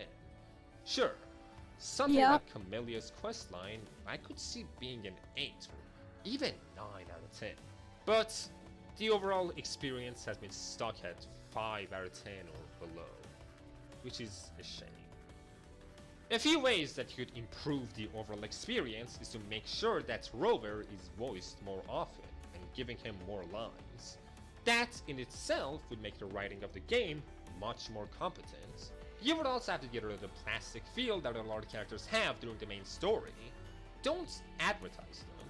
Making them likable and interesting is a far better advertisement than just shoving them into story scenes for exposure. To make them better, the best solution would be to have these gacha characters interact with other gacha characters, like, I don't know, Alto conversing with Chong-Li, or Encore playing with Roshia. You don't have to get rid of Rover for these interactions to happen. You would just have to add characters. And also, don't forget about characters. Just because Jinshi has gotten a full question mark story, doesn't mean that you can't use her in a future story after the end of her banner. I might not care about a character like Yin Lin now, but if in the future she gets to be a fun character, I might pull for her. Now, this is more something just for me and not an advice, but I think that we need more cool characters. Or any other kind of characters, really. The only cool character we have is Kalkaro. And he doesn't even appear in the story. I like cuties. I like sexy women. I get tired when every character is a cute or sexy woman. Give me some like super badass edgelord. Give me some kind of schizo jester. Bronte's not schizo enough. Give me someone scary. Just have some variety. Despite what people tell you other kinds of characters can sell. People like to say that husbandos don't sell, but that's not entirely true. If they aren't selling, there's a problem other than them being male. More than waifus, I want to play as cool characters. So, if a character is super awesome and full of edge, I'm going to most likely roll more for that kind of character over another sexy woman. Sure. I don't even like dudes, not in the same way that I like women. FGO is one of the most successful gachas ever, and its arguably most successful banner was Oberon, which is a dude. Now, he was and still is one of the most important characters gameplay-wise, but more than that, I think people rolled for him because he was such a good character. Sure. It was the most successful release of that time, even though every other character was incredibly popular, and also a waifu. Units like Bob on Sith and Morgan have become some of the most We'll do one more react here and then I'll do my Nikki stuff. They couldn't reach the level of Oberon. Point is variety can help. Okay, that was kind of scuffed. It went on for too long. But yeah. The fuck is this? Yeah, I don't care with those ones.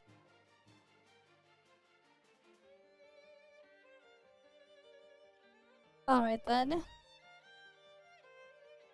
Here, let's go do this one and then I need to do my Nikki dailies. I have it.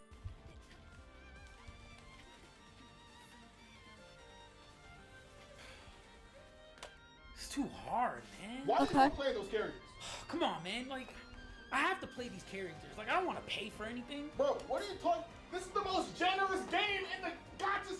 Bro, just do the event. They give you currency to get the characters. You don't gotta pay money. Wait, so I get any character I want? Even that green bro? Just go to the event page. Check out the events. They got mad events. They got mad events every single patch. That's not hard. You get mad currency. You can get a 5-star easy. There gotta be a catch or something. Like, there's a catch. There's no way it's that easy. Bro, what? Bro, do the events. Do the events. Oh boy. Oh, this event looked easy. It's like a board game or something. Like, and then you run out of rolls, right? Ah, okay. Well, he was right. This is easy. Okay. Dreaming Deep Film Festival event. Alright, I'll try it out. I mean, I need the asteroid, so. Every event takes 1 hour? Yeah. I gotta get multiple endings? Oh boy. This is gonna take too long, bro. I'd rather do it different. And like, here's the thing, right? When you consider the amount of currency you get for the time you spend in them, it makes it even more a waste of your time. Man, let's see what else they got. Super Mario Bros. I mean, Super Mario Bros. Is like 5-minute game. I'd be cool with that. I'm being trolled. What the? Wait. Getting over it. I mean, if it was Super Mario Bros., he could clear it in like 5 minutes. It's 5 minutes. What was like the world record clear time for Super Mario Bros. Now? Like, Super Mario Bros. Is quick. Oh wait, what is it?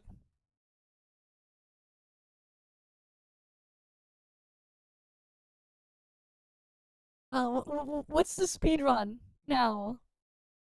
Oh yeah, it's like 5 minutes. I said it's like 5 minutes. Oh, that's any percent. We go warpless, it's like what? 20 minutes without warps? If we go all-stars, the all-star version, it's still 5 minutes.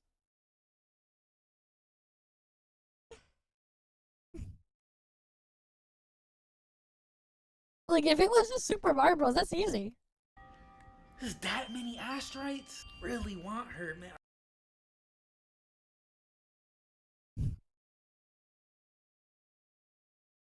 But then you have to consider the time aspect. Alright. Try it. 7 hours later.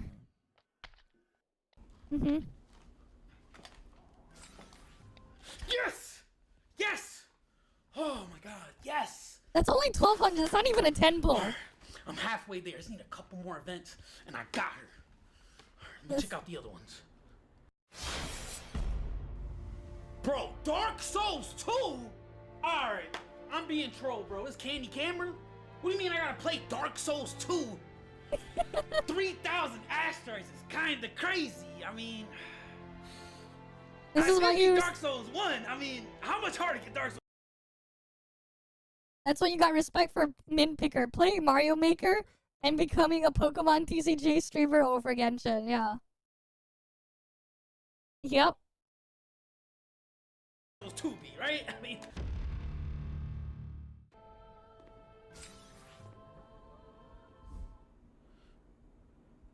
It's 3,000 asteroids. I mean... That's not even 20 pulls. What's next? What's next? Expedition. 10,000 asteroids. This is a collab. This is even possible. I mean, I guess I have to do it, right? It's 10,000 asteroids. It's 10,000. 10,000. One Peri marathon later. I don't know how I did it, but at least I got enough for Chacona. He also forgot though. He didn't count the time you would spend building the character. I could finally roll for my character. You can roll the character, but then... Oh, and he's gonna lose the 50-50? I fucking knew it!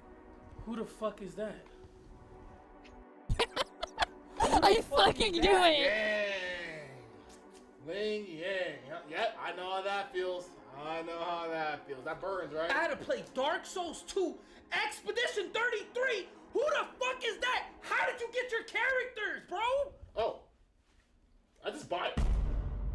Yeah, Yep. I don't do that event shit. Like, what the fuck? That's for losers. I just buy it. Wait, what? Oh yeah, I just paid for all of them. Like, you know, Zanny, I used my Chase card, maxed that out. Back when Camilla came out, you know how I had to file for bankruptcy? That was why. And don't even get me started on what I had to do for Chacona, bro. You know how people have life insurance? Well, let's just say, this ain't safe no more. You know what I'm saying? When Criteria comes out, bro, you know, people do OnlyFans. Let's just say that you might see me online doing a little... You know what I'm saying? Yeah. Don't tell nobody, though. Don't tell nobody. Yep. I mean, that's the reality, right? It's not worth your time. Like, it's not. Like, that's the reality. They're like, they're shit with what they give out for what you have to put in. Getting over that as an event would be diabolical. Yeah.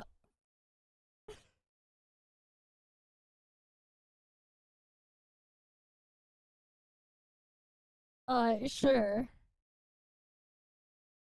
This is why they spend the thing? Okay. I know, these guys are weird. They're fucking weird, man.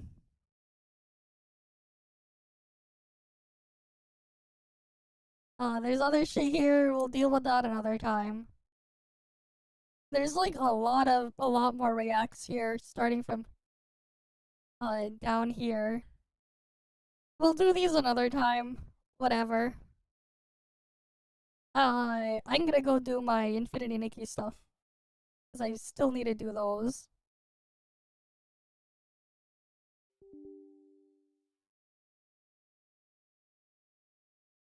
Alright, let me just get it opened. I forgot to like finish my dailies and stuff yesterday.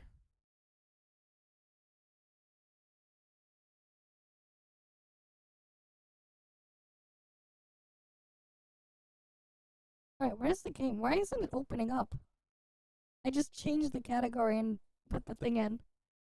Sometimes it takes forever for the game to just boot up, man.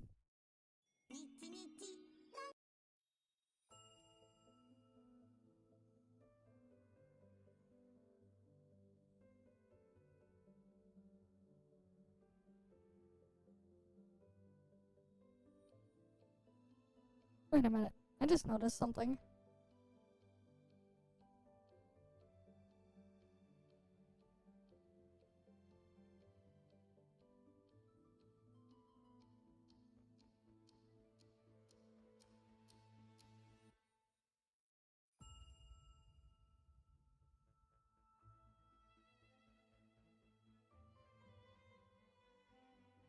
Wait, did I change the settings to 16 by 10 before?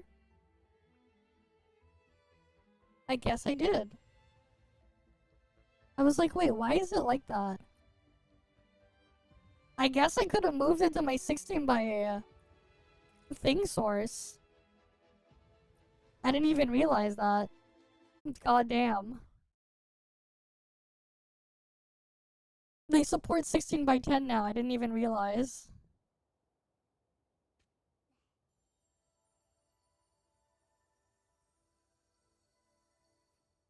But I don't have it on that source. I'll fix it eventually, maybe. Alright, what do we need to do here? Upgrade to Eureka and kill some things, or do a mini game.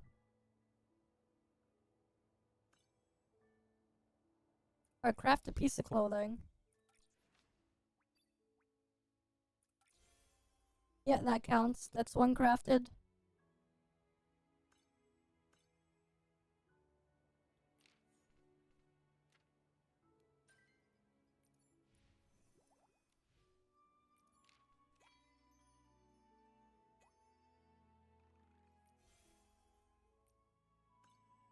Then we gotta do these ones.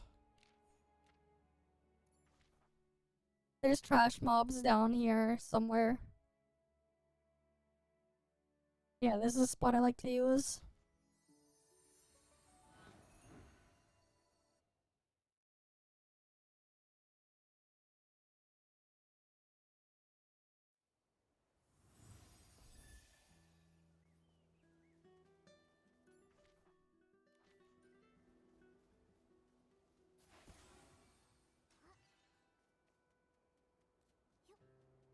Oh, they moved them over here.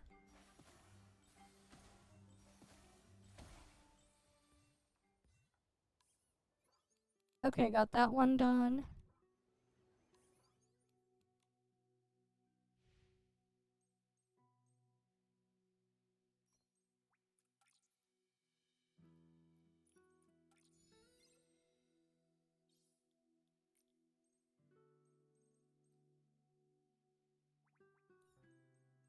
I haven't seen a lot of the newer Eurekas that I have. I'll have to, like, sort through them eventually.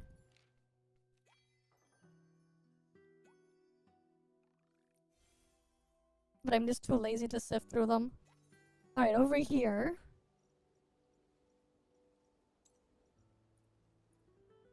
Transform into 3 animals, and then the other things. Okay. At least these don't take too long.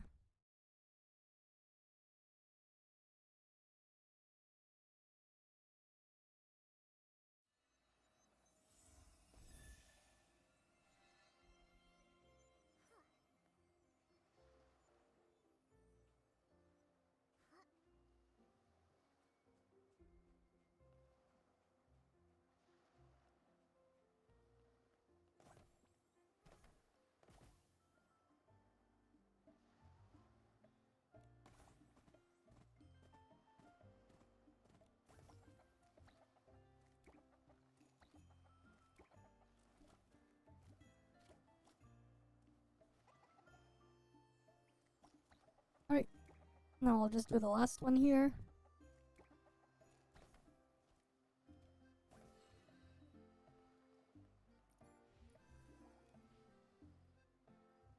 Alright, over here. Can do that.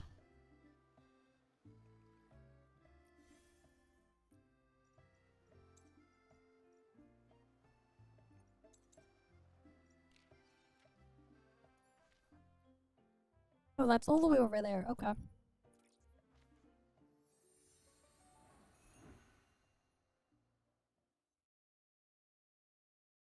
I can get 2 done at once.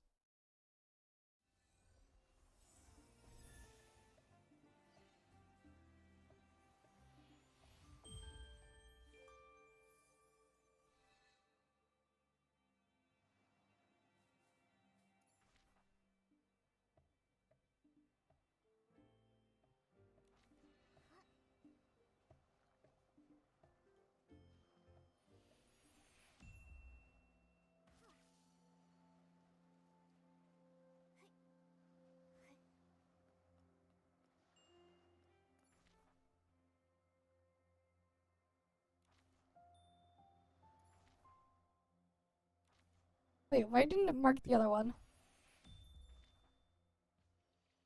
Oh, it's all the way over there. Okay.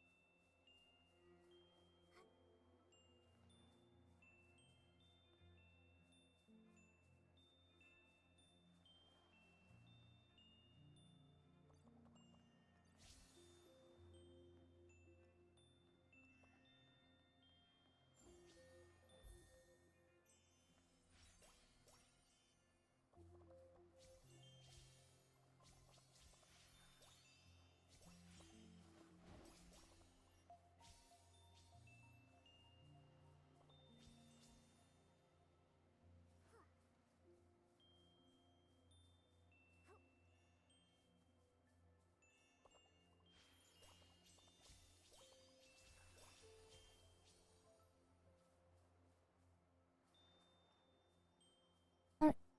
We're done with the ones there, but now I need to get the ones up there.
Okay.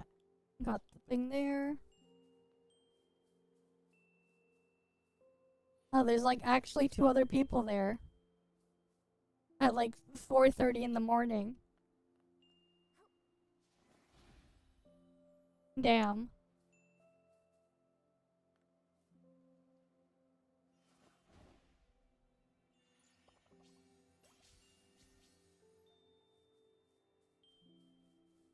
Oh, there's more stuff around here.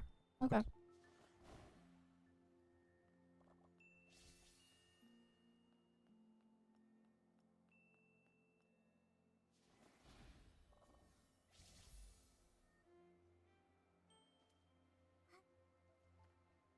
They don't have anything down there.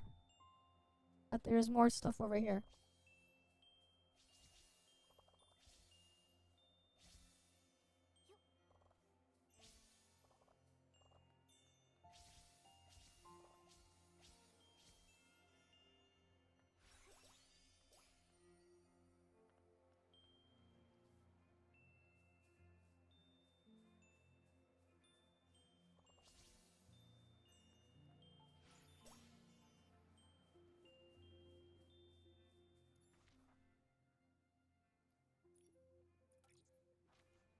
Yeah, like that's the thing with Infinity Nikki.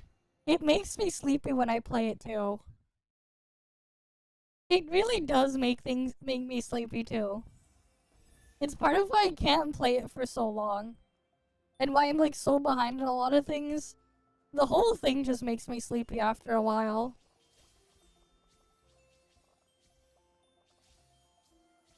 Like that's the thing.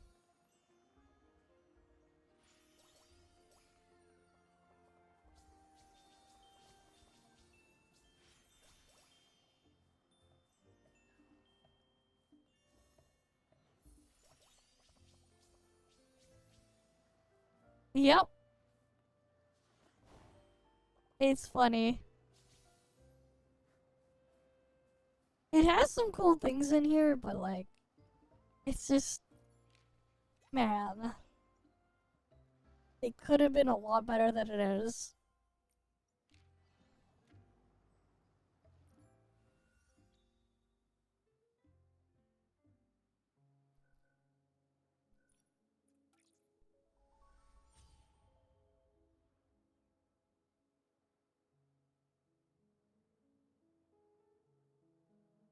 I mean, it is what it is, man. Oh damn, this is gonna take forever to go through.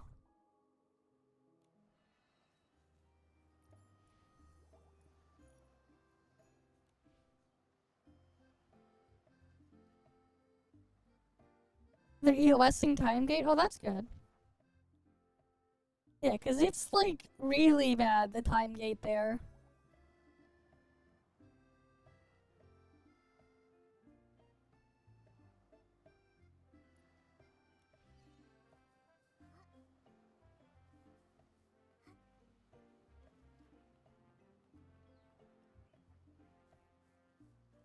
Yeah, I don't know.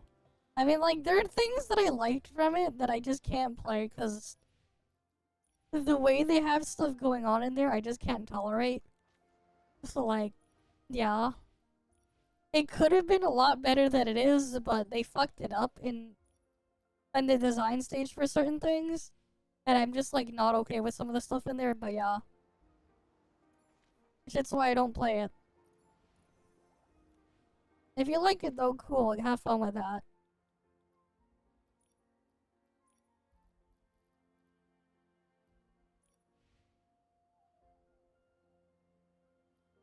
Okay, let's see.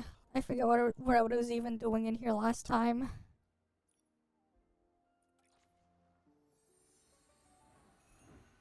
Yeah, like, the other thing, too, like, this is the problem with a lot of these live service games, man. They ask for way too much. They ask for way too much while giving absolutely nothing. That's, like, the problem here.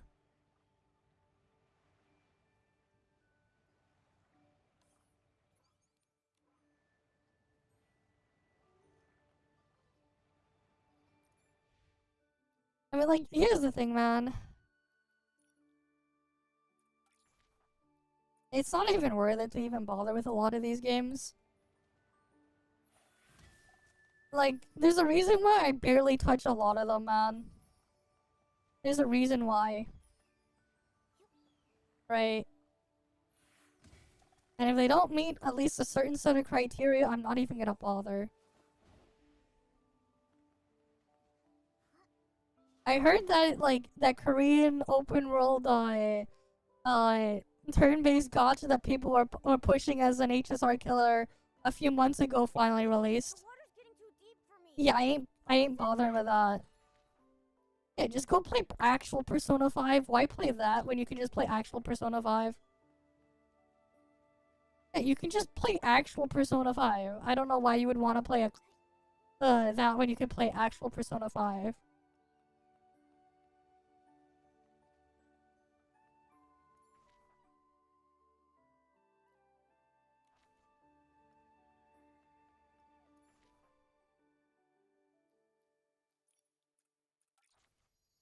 Hey, first mistake, Korea. Yeah. But also, like, with a lot of these games, like, hey, it's just like the freaking Gotcha Smack thing that we looked at earlier, right? He said, you can't make a chroma skin of Genshin or whatever and expect it to work, right? Yeah. I don't want a chroma skin of Genshin either. Why you think I don't play fucking Genshin or freaking Wu? One of the reasons why I don't.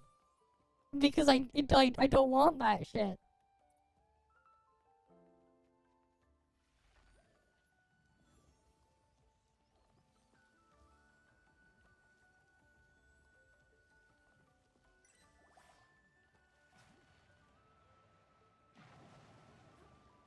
Right, like freaking Gotcha Smack the hypocrite. He says he doesn't like those things either, yet he goes and plays those things. It's like, bruh, what?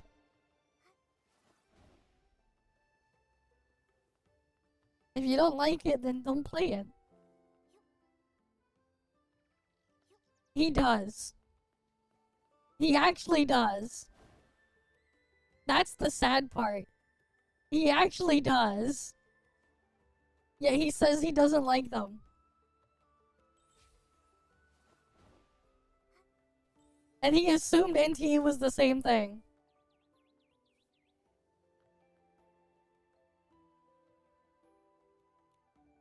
Nikki, that's great. Honestly, I don't really care that much. I think it's just that I know. I'm not angry with Murmur. of this stuff here. I haven't really been paying attention much. Back in the day, we were too hard on that silly little PC. It is what it is, man. Scar. And now that she finally found other PCs to relate to, of course she'd want to help them too. It makes perfect sense. But after all, those things are just hallucinations caused by shock. Silly murmur. So stubborn.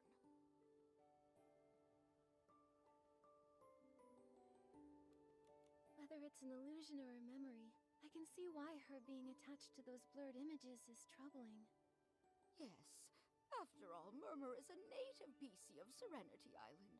She shouldn't go around saying that this isn't our home just because of some silly hallucination. I mean, it is what it is, man. Does Murmur think that Serenity Island isn't home to you all? Murmur used to say that the places she saw in those visions were different from Serenity Island. No bubble blooms, no rainbow seals. I mean, like, what happens is, like, oh, they see something that might be what they like, and then they realize, oh, wait, this is garbage. It is what it is, man. Like, I understand what they want and what they're looking for, but that feeling must be really tough. it's just, the reality is a lot of these are just never gonna give it anyways. Which is why I can't be bothered to touch a lot of the gotchas that people talk about here, or bring up. They're like, nah, I'm like, no. Because I know exactly how it's gonna end up. And how exactly it's gonna turn out. Yeah. Granny Bubbles, the Bathing Bliss Festival you love is just around the corner. What are you looking forward to? And like, the reality is here. The thing with a lot of these gotcha CCs as well, they don't actually, most of them don't actually play through the things. They don't actually really play these things. They have people managing all the stuff for them. The reality, even the other streamers, especially the bigger ones, they don't do it themselves. They all have like account pilots and other people managing, and account managers and stuff. They don't, because they can't be bothered to do it. But the reality is, most of the time spent in those would be stuff you would hand off to them anyways. Because the reality is actually playing these games sucks. They're boring as hell, they're shit. Right? That said, the only reason why they're even staying with a lot of them is purely numbers reasons. The reality is, to some extent, if the numbers and viewership and stuff they get is high enough, they'll stay and keep on doing what they're doing. If it's high enough and it's like still worth doing there. They look at it differently, again, because at that point they're treating it like work, they're treating it like a job. Right? Especially at the scale. They might have other things to help influence things to boost things further, but yeah. So like, yeah, there are things I do like about Crystal Vatlin. But like, it's just the other stuff around it, some of the other systems in it, that's turning me off. That I can't be bothered to deal with. And like, that's the thing there. It has some things I like, but the things that I don't like from it are just too much that I can't be bothered to tolerate it after I played that beta. And that's just where I am on Crystal Vatlin. If, like, the thing EOS is, they just repackage it and try to sell as a regular game, I'd probably bite. But as is, nah. But that's just me personally. Being Bubble Ambassador for this Bathing Bliss Festival was something I worked so hard to snatch from Macy. How could I not look forward to it? But I'm not really a fan of the PvP thing, but if you like it, that's basically what you're there for. If you're there for anything else other than the PvP, well, yeah, you're gonna be disappointed. Go ahead. The bud contamination issue has Sure. but the dirty thread disease Honestly, here's the thing. Still haven't pinpointed the source. The 5 stars are honestly less predatory than 4-star characters. It would actually be more player friendly if they spammed more 5 stars instead of 4 stars. Heck, it'd be even better if they got rid of 4 stars entirely. As weird as it sounds, it's actually a lot better overall. The reason being, again, is because the 4 stars you're never really guaranteed to get, there is no end to the amount of times you can lose that dice roll, because every single time you hit the thing, it's a dice roll. Right? At least with the 5 stars, it's a coin flip and then guaranteed if you lose the coin flip. Your odds of winning heads or tails are far more likely than you getting a specific number on a dice roll. Like, that's the reality. Especially when you're with the coin flipping part, if you lose, your next one is always guaranteed to win. Right? Like, that's the thing there.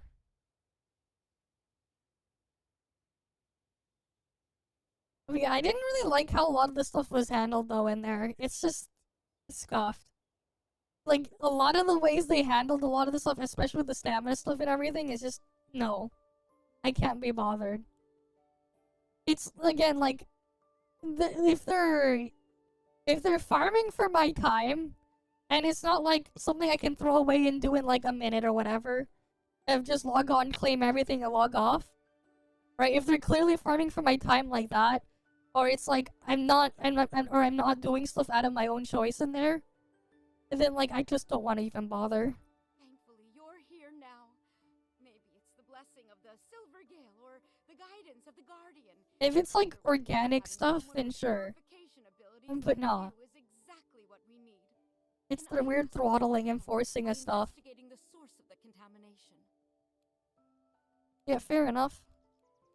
Of course. For the sake of everyone in Soapville, we'll find the... It's my duty as Bubble Ambassador. But I do have a small favor to ask. Could you keep an eye out for that puppy, PC? I need to return his bell. No problem. I'll make sure to search all over Soapville for you. I've been thinking about the contamination source.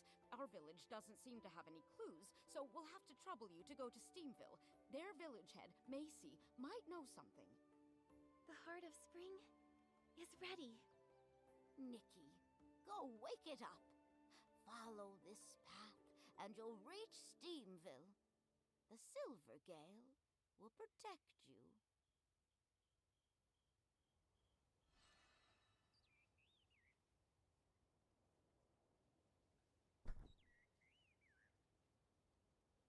Yeah, Nero is he'll probably quit by the end of the year. Power level is crazy. Yeah, it is what it is, man. Like, there are cool things that some of these live service things could do, but they end up almost always just doing what they shouldn't do, and it just ruins everything.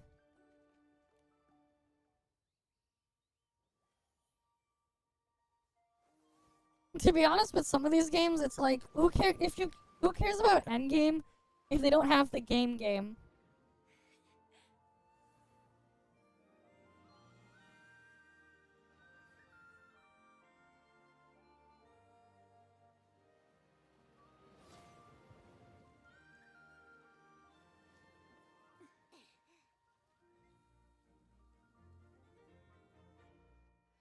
Nikki, just now.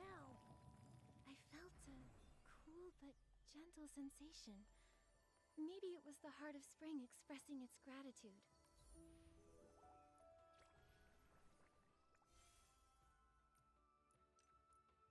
Oh, I have to do like all of this shit here? Oh, there's like a week and a bit left. So we have to go through all of this shit slowly. Look! What's up with those pieces over there? They're all buried.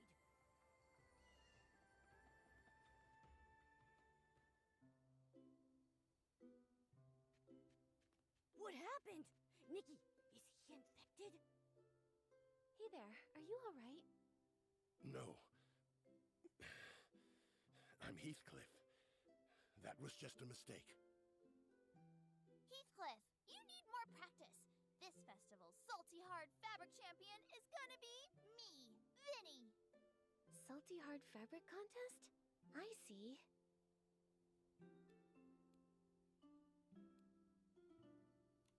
Is it a special kind of styling duel? To see who can design the hardest fabric?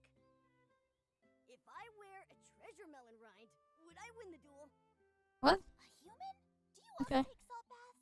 It's one of the Steamville's 2 major bathing traditions. Cover yourself with crystal salt and feel the steaming heat through every pore. endures the longest is the true hard fabric, like me. Okay. Don't be so smug. Yeah, it's only because you enjoyed the old BNS. Yeah, fair enough. Where did you come from? Fair enough. Here to challenge for the Salty Hard Fabric Championship?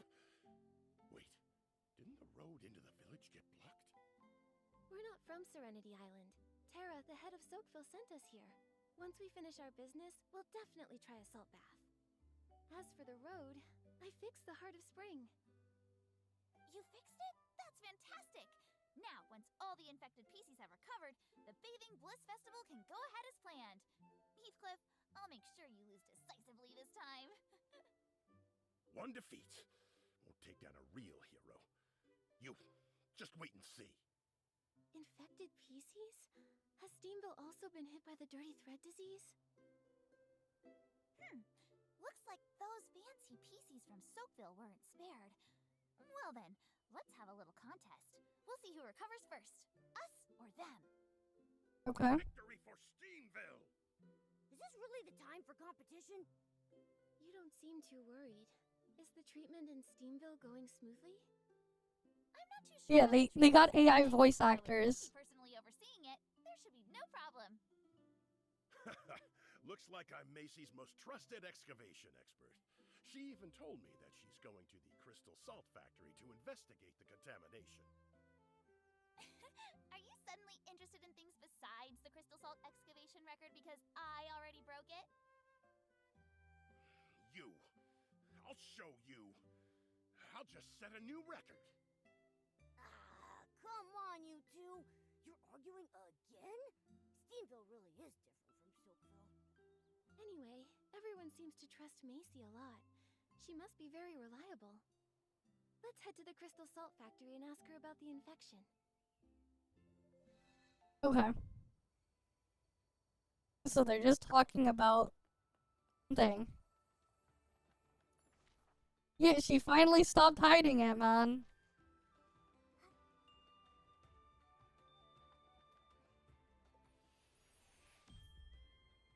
Wait, what's... I can ring the bell out here.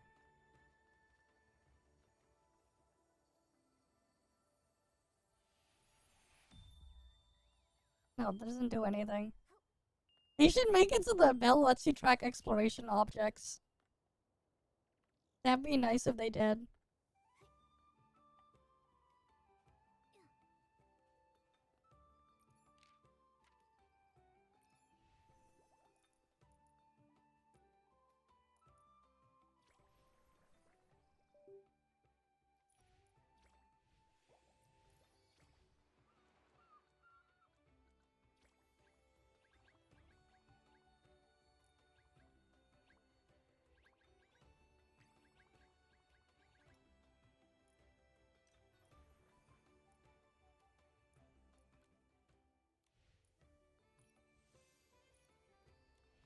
Wait, what's the other stuff again? I always get lost in the UI here, to be honest. There's something else locked there.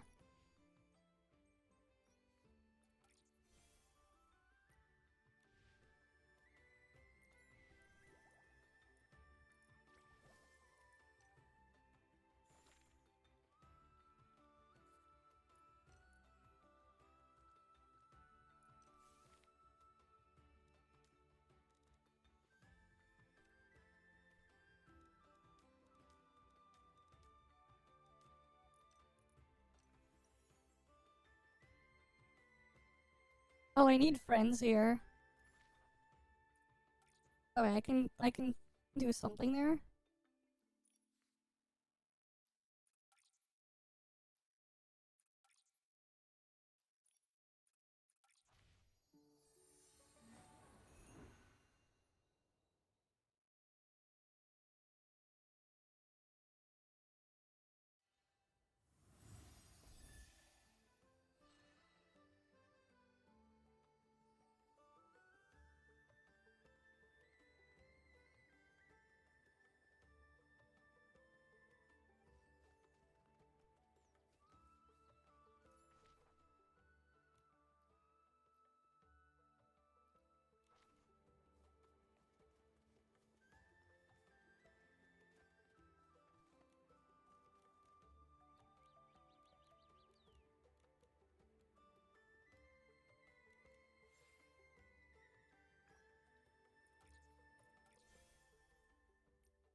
Okay.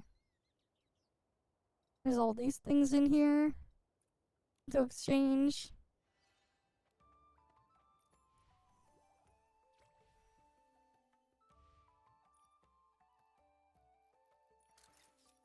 God, tracking all the stuff in here is just annoying. I don't know which one's which at times. Fuck, that's not the right one.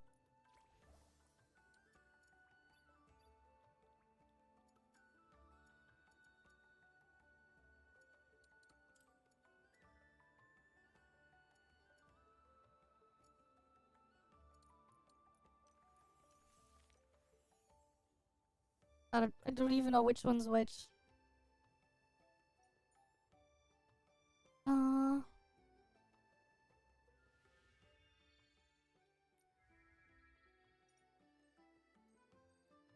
Right, because this one has an outfit, this event.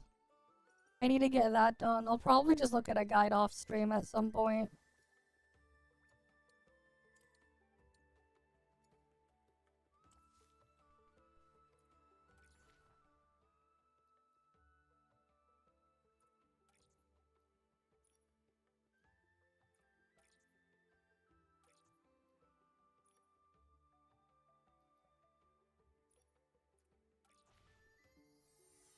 Alright, I'll go do the thing there.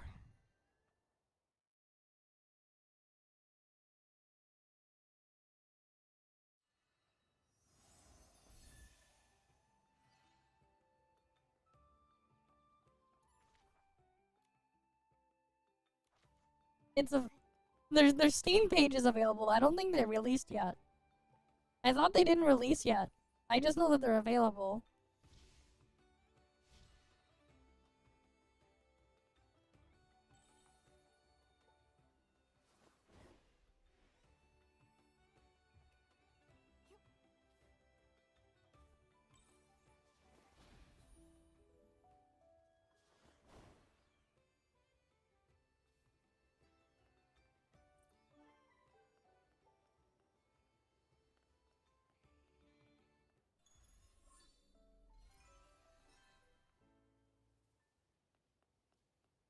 I'll have to see if I can after the release, I have to see if I can update my, my Linux chart.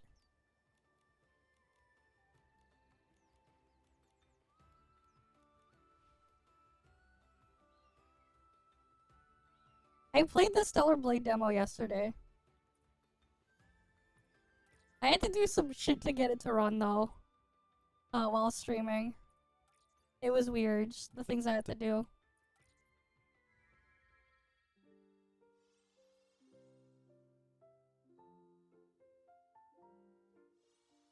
Well, we'll be playing it soon anyways when it releases in 2 weeks.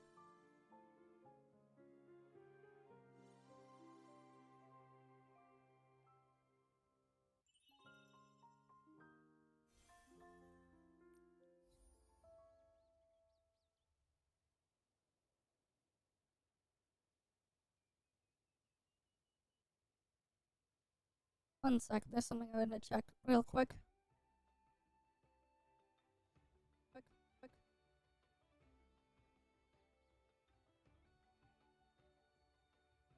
You know, it's funny. It's like, yeah, I look at...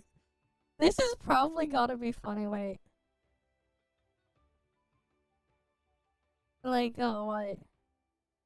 Wait, look at my Steam page. Not my Steam page, my Twitch page, right? This is quite the lineup of recently streamed categories. Then you just see Infinity Nikki here. In the same lineup where there's freaking Stellar Blade and stuff. Quite the stream categories. Right? It's quite something.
I guess this one is gonna be nice and easy.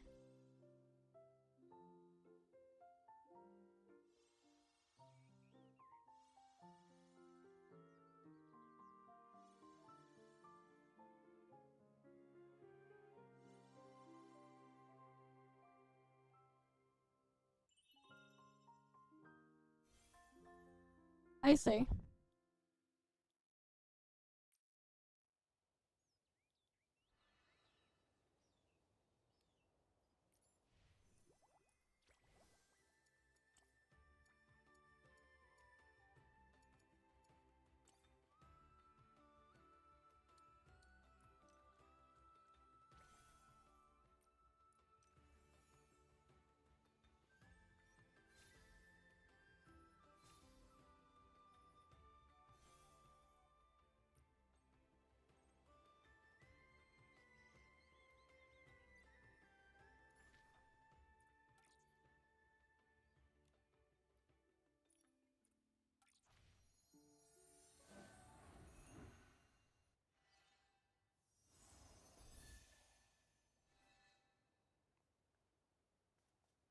Where's the bubble hopper thing? Oh, over here.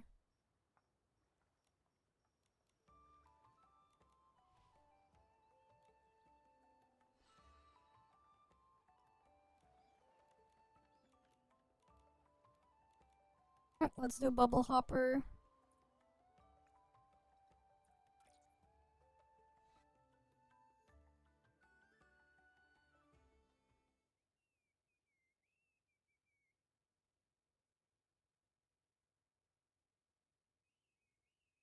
Okay.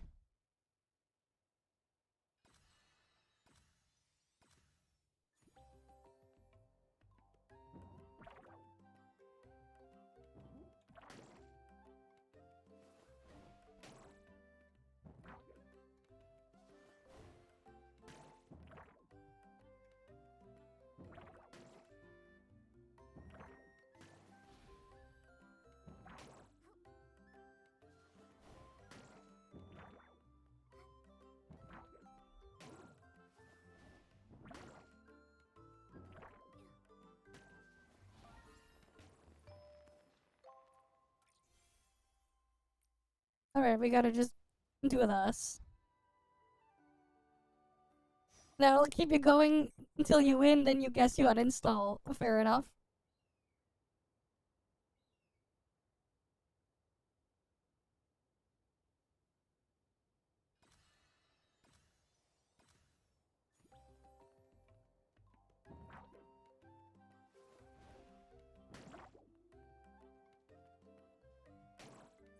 Interesting.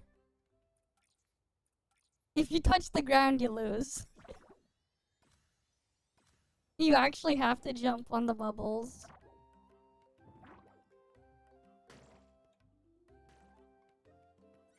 God damn it. Why is the last one easier?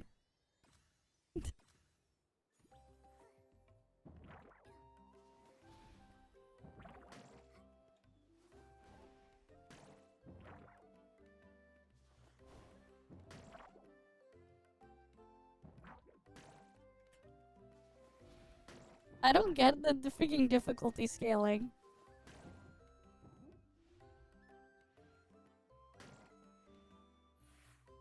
The last one is easier. Why is the last one the easiest one?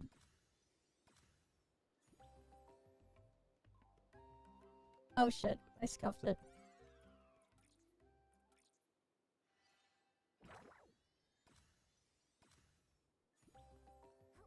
Man, I wish this game had momentum physics, man. That's one of the things that's missing from Infinity Nikki. It needs momentum physics. Like other platformer games. It sucks how this game does not have momentum physics. It's one of the things that holds it back. This shit is missing momentum physics.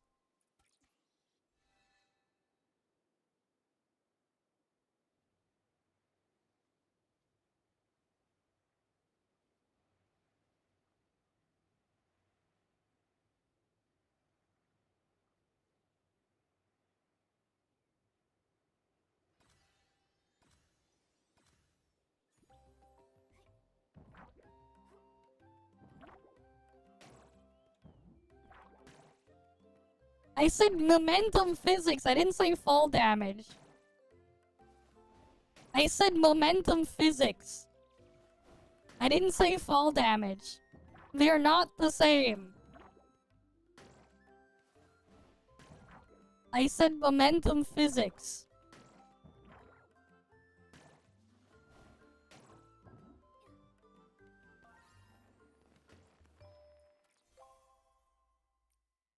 I specifically said momentum physics.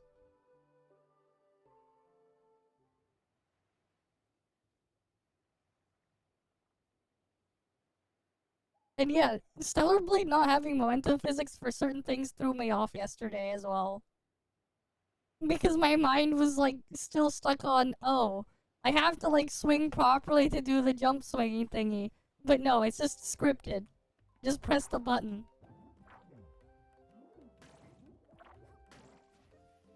Because it does change how the thing is played when they incorporate shit like that. Like actual momentum physics.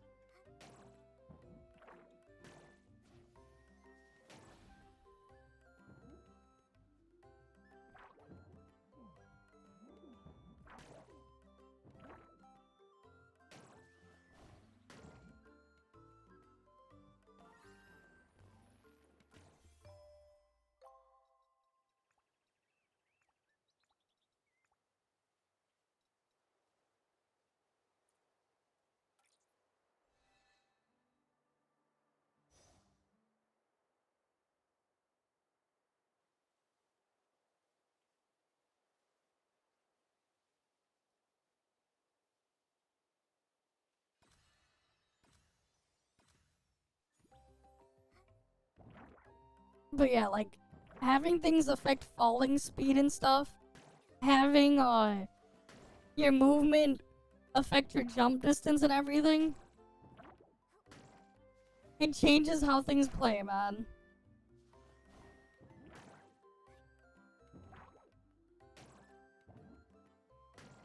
I don't get why a lot of, like, games, like, a lot of game devs are allergic to, like, implementing and adding momentum to their game. It changes how things are played, man. I don't know, it's just weird how, like, these days, like, a lot of things are, like, allergic to momentum.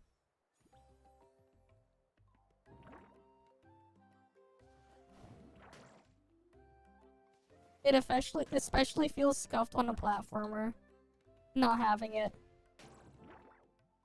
Because it makes a huge difference to how the game plays and feels.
Okay.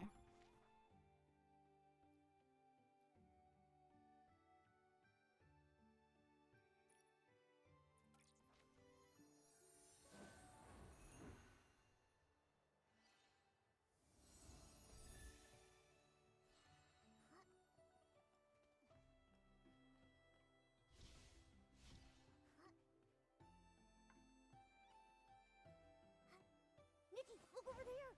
There's so many sparkly crystals! That must be crystal salt. It's as shiny as blings. I'm amazed it can be used to wash PCs. I mean, it's just salt.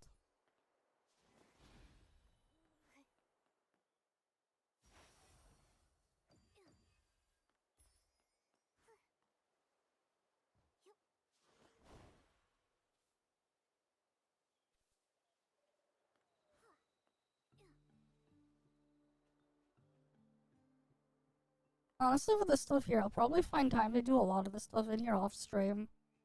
Because it's just kinda not that interesting. If I'm gonna be honest.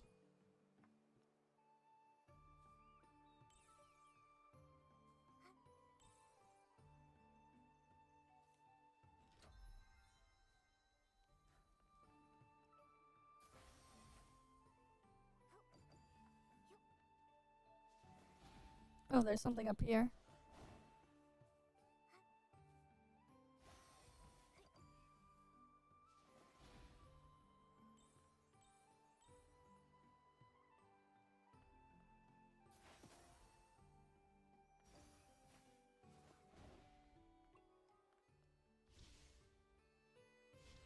Oh, there's something all the way up there.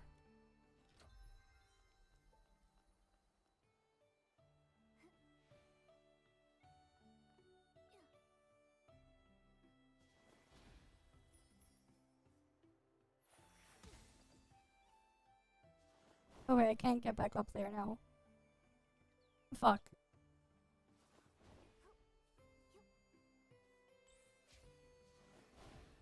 Oh, we can go this way.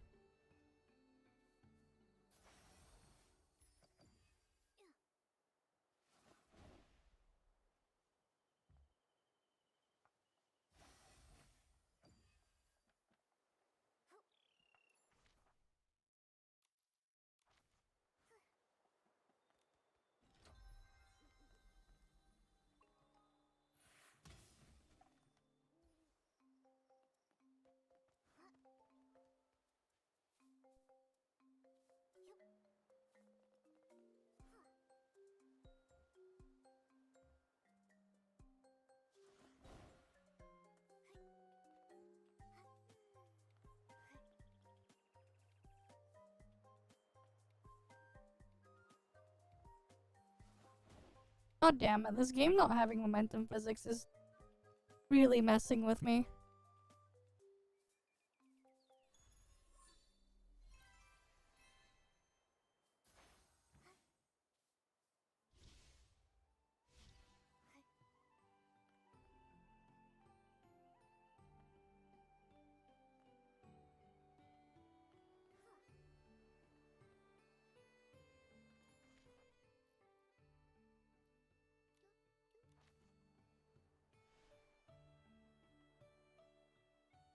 Shut down? Macy, did I do something wrong? We're very careful about safety, and there hasn't been a collapse in hundreds of years. Please don't shut down our factory. What the hell happened to the voice there? Hello. Are you Macy, the head of Steamville? And now this thing's not voiced. I'm just gonna skip through it, whatever. I didn't really care that much, to be honest.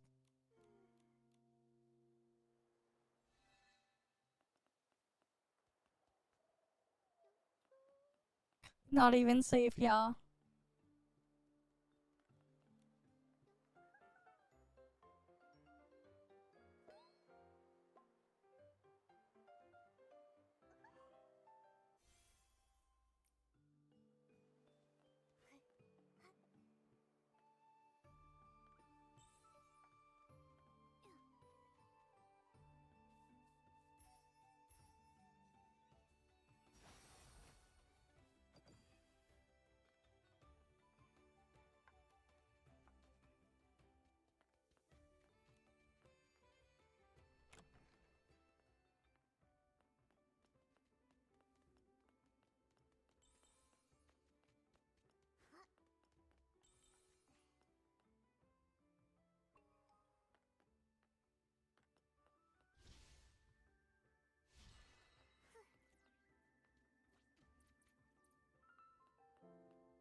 Okay. What is down here?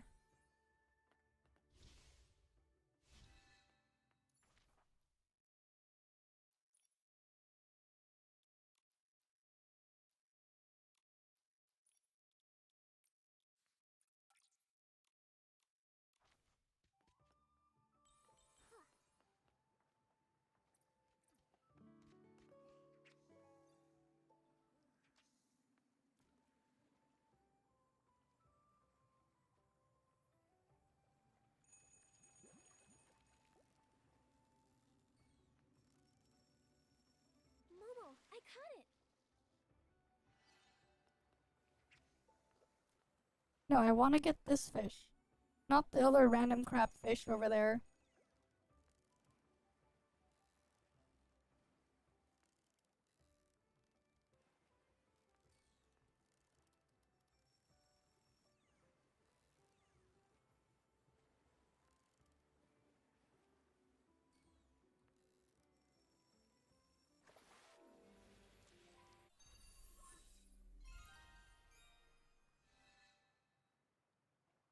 Okay.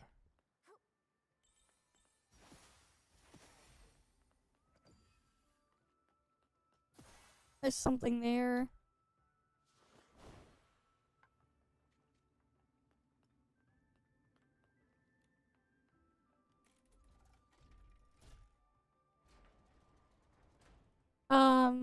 Did you see the door, the gate here teleported over here instead of going down there?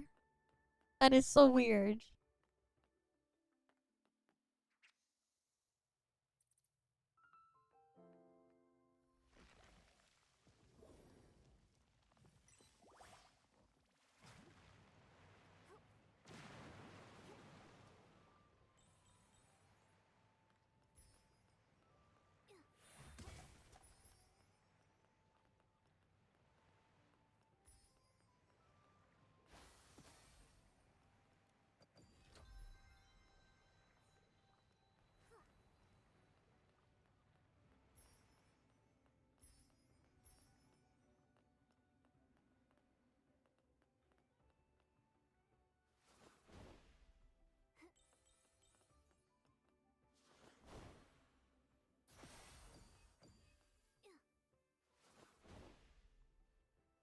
Alright, let's go over here. Push these down.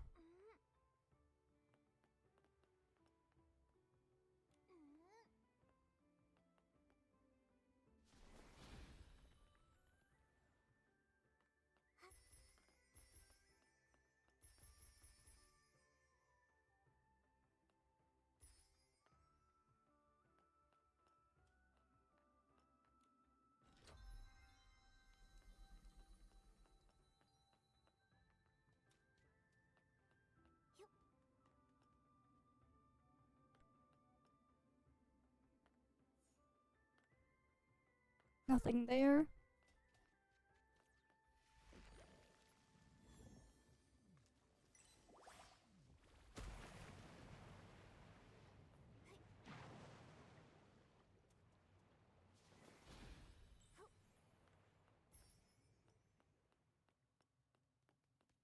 Okay, so that brings you back up here.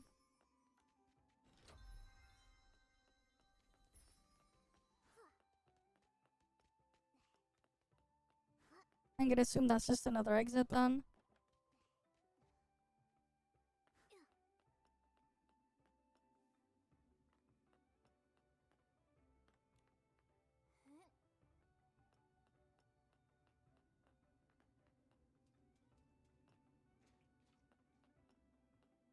Ooh, I can push this one.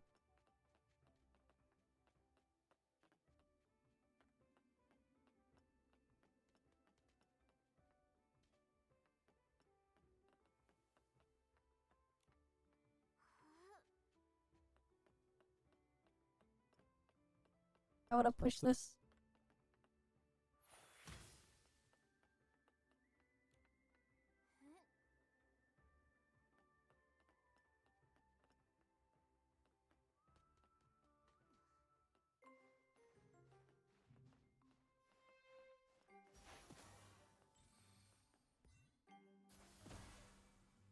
It's definitely going where it doesn't belong.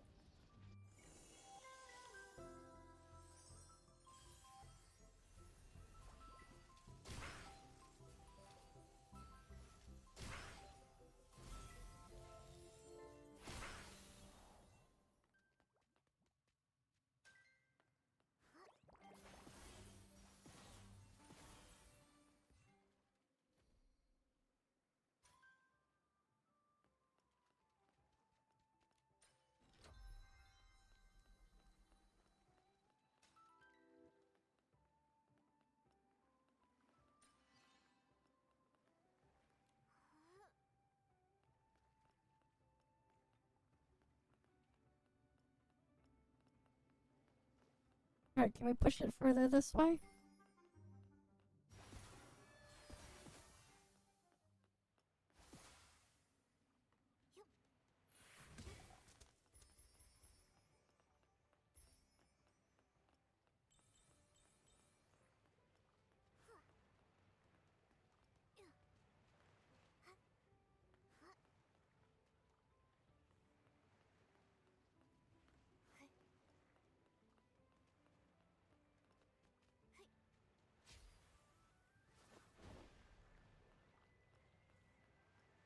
Okay, that's where we had the fishing spot here.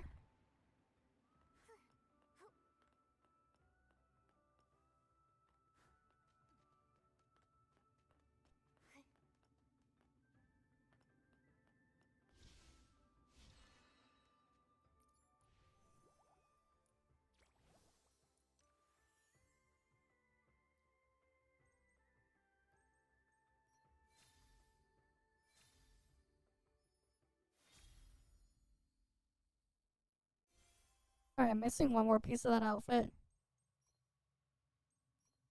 So then I have to keep going until I can get the other color out stuff for it.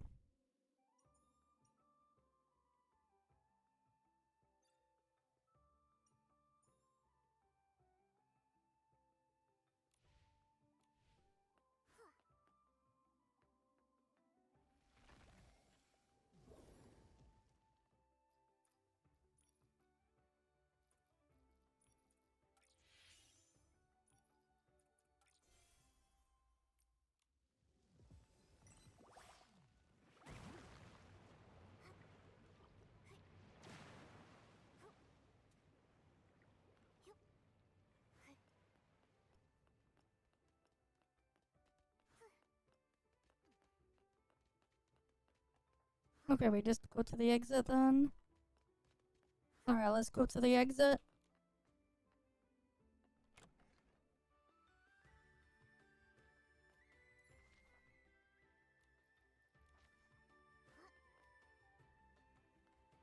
The smoke from the PCs! They're on fire! Oh, it's a hot stone sauna. Looks so inviting.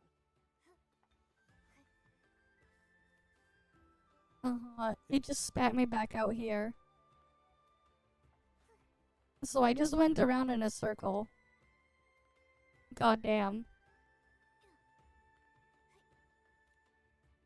Which way doesn't want me to go then?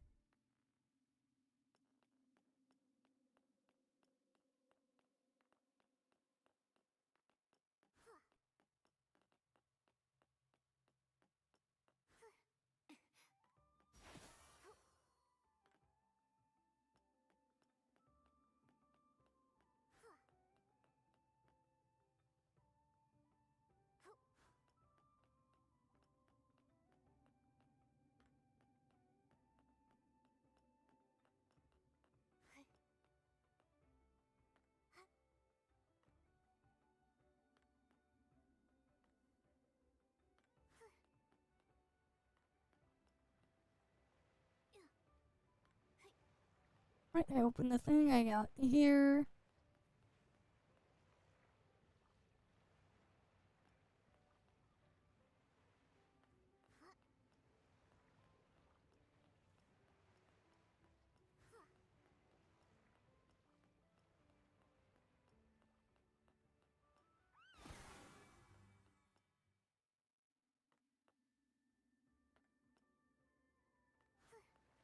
Oh, that's just like another thing in that tunnel.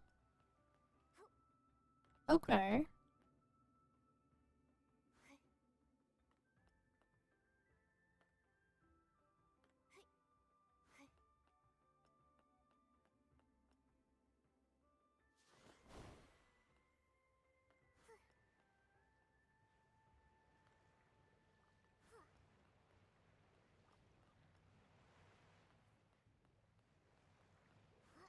I don't know.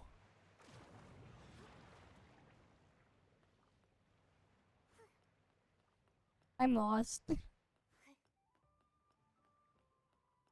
Oh wait, no, you needed that to go up here. To go push the thing. And go there.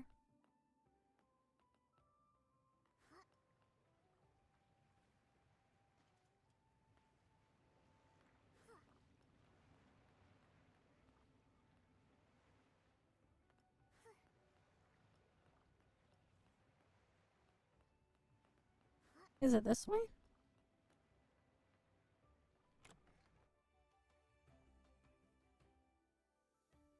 Just try the demo. It's cool for what it All is. the key details. Time of contamination and originating location. Much better than most who've worked for me. But it's definitely different from what I usually play. I had to redo some of the controls though. I had to remap some of them. At least a cushion squirrel knows how to arrange button cones. They can even dance. Those interns struggled with basic sewing skills. They'd mix up needles and hooks, and even sewed patches on backwards. I haven't had this many patients since back during the cavern accident. I'm exhausted. Hello? Are you Dr. Rita?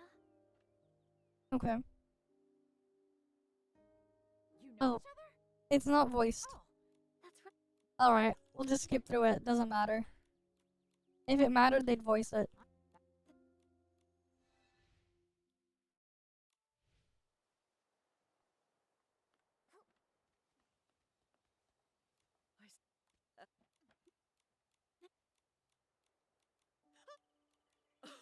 But Could the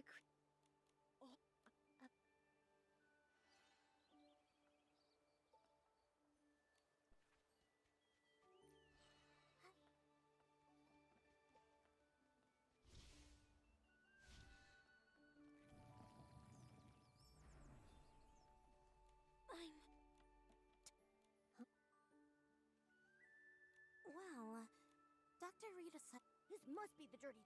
So, you're saying?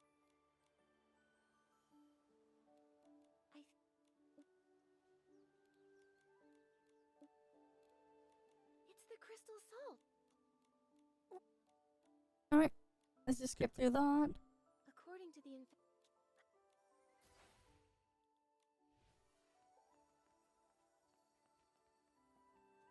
How am I gonna get up there?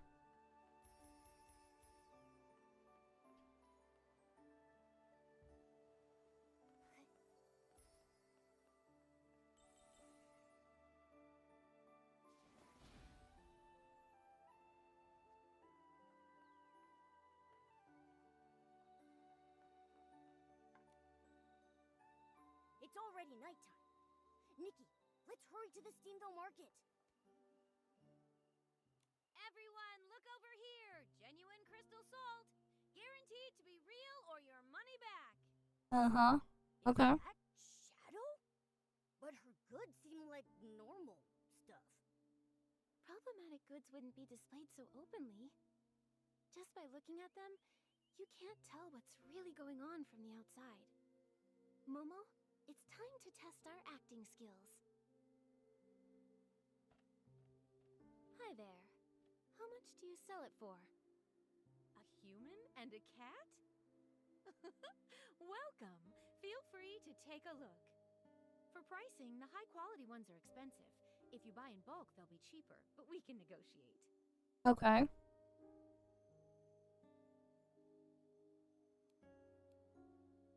Premium high-end ones, sure. Crystal salt is all about the quality, the high end. Great! You've got good taste. These are premium goods. Pick whatever you like. Everything's 0.2% off. Only 0.2%, damn. 1% off is pretty stingy. 1.01%. Nikki, don't forget we're here for the clues. The clues! Oh, right. What kind of crystal salt are those PCs getting?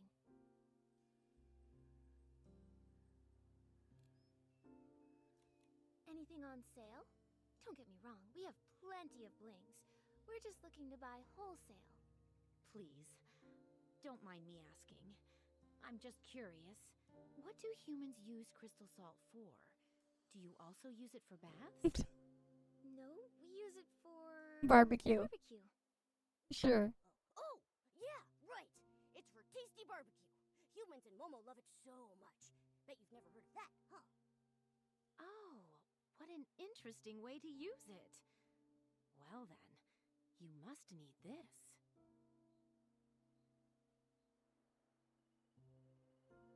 This batch, I got it from a special source. The best I can do is 44.5% off. You can take it all. Scammer! you're selling is contaminated crystal salts. Contaminated? Nonsense, that's impossible. Look at this. It's all dark purple. If it's not Yeah. contaminated, what is it? Also, Yep. PCs who used your crystal salt are now suffering from dirty thread disease. Rip. Their cases are serious. Dark purple? What? I can't distinguish colors. How did this happen? I just found an untouched salt mine deep in the cavern and thought I could sell it for an easy profit. I only want to earn more blings. I didn't want to hurt anyone. Is that true? Okay. Are you talking about the cave behind the crystal salt cavern? The dark cave with lots of S-lings? It's long and it seems to go upwards? Okay. Murmur? Sorry, Nikki. I overheard your discussion in the clinic and thought I'd come here to investigate too. How do you know about that cave? It used to be small, and there was a collapse before, so no one really goes there now. Fortune favors the bold, though. I love going there to scavenge free crystal salt fragments. This one time, I even ran into a puppy PC. Okay. A puppy PC? Was he dirty? You've seen him too? He appeared from behind a rock, then darted away. I was curious, so I peeked inside and found a passage. But I didn't go too far. There were S-lings inside, so I didn't dare. I just dug up a bit of crystal salt from the entrance. Now that I think about it, the passage definitely led upwards. Okay. It seems like the puppy PC we encountered probably came from there. But from here, upwards leads to the Misty Peak. What? Okay. I thought that place was just a legend. I didn't think it actually existed. Nikki, I'd like to have a private talk with you two. Somewhere no one else can overhear. Okay? Sure.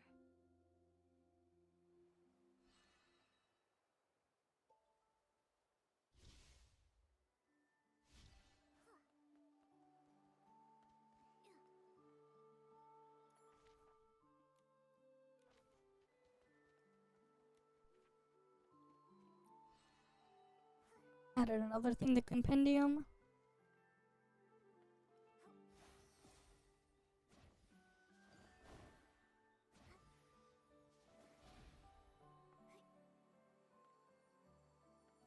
Okay, we have a teleport spot there.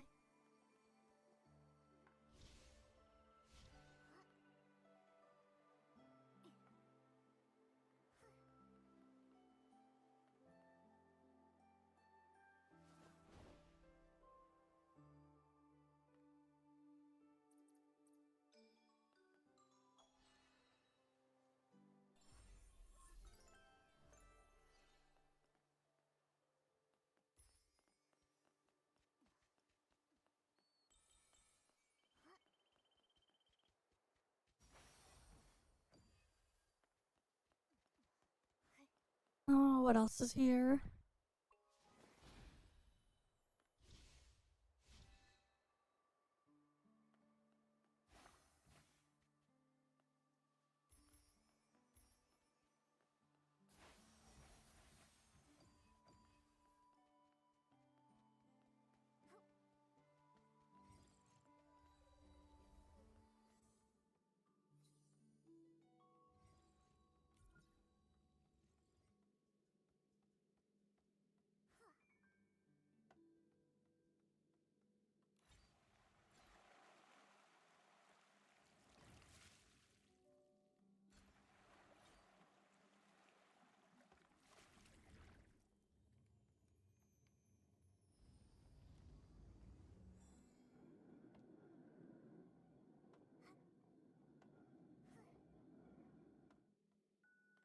Interesting.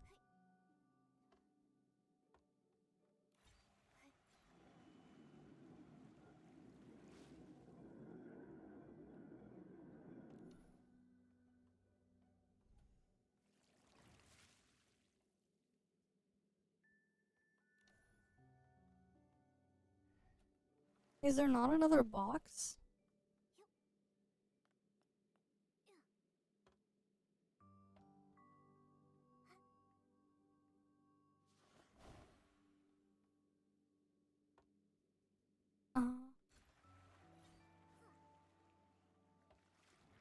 Okay. Because I only see the one box.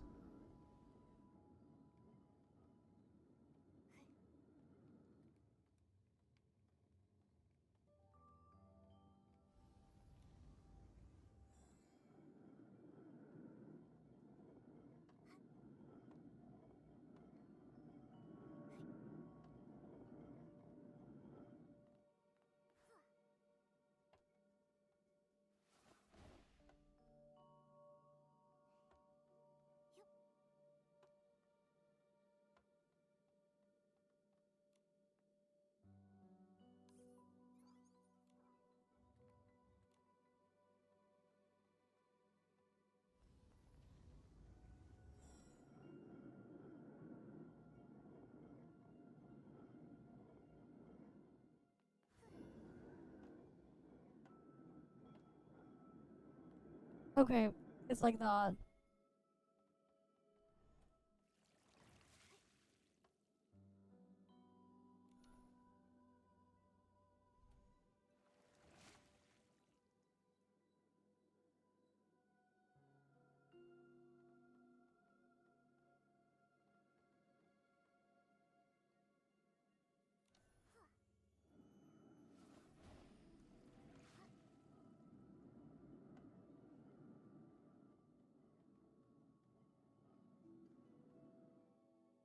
Oh shit.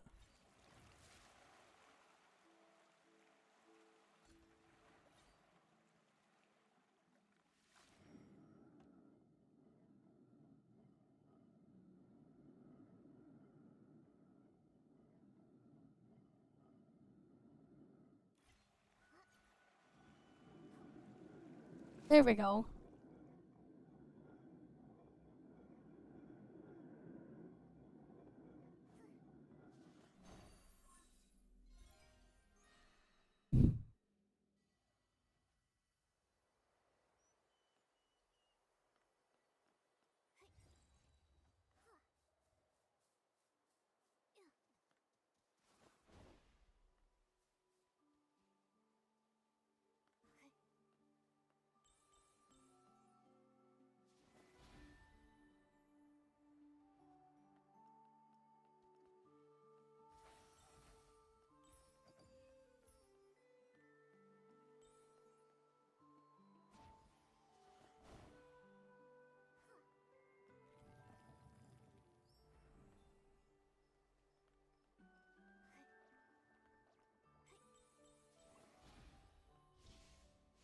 Oh, there's a thing over there.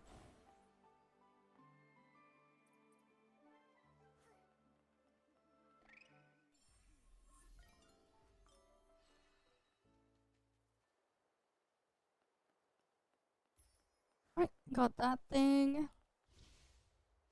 Oh, what else is here?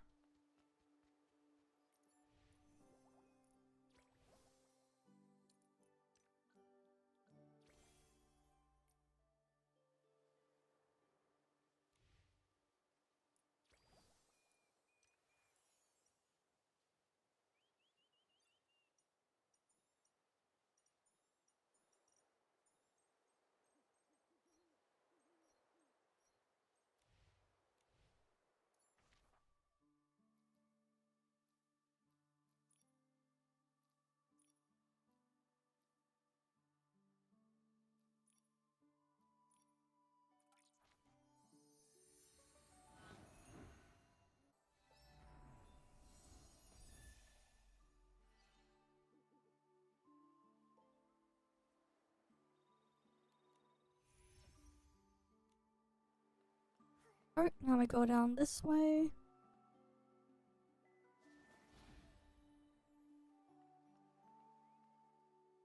Murmur, how did you manage to go to Misty Peak? Okay. I've been hearing everyone talk about that place so mysteriously. I started to think it was just a legend. Okay. No, it really exists. And during the mining collapse, I was inside. The falling rocks forced me back. I fell into a cave, into the thick fog. The mist surrounded me. It was blocking out all the light and concealing the path. If felt like countless monsters were hiding there, claws bared, ready to tear me apart. I ran frantically, nearly stumbling as I went. Suddenly, a sharp whistle pierced the air. A giant figure stood silently in the mist, just watching me. That figure, it seemed so familiar. Okay. Are you the Guardian? Why are you here? What part of those legends is true? Why did I see such strange visions? War, fire, and my family. Was it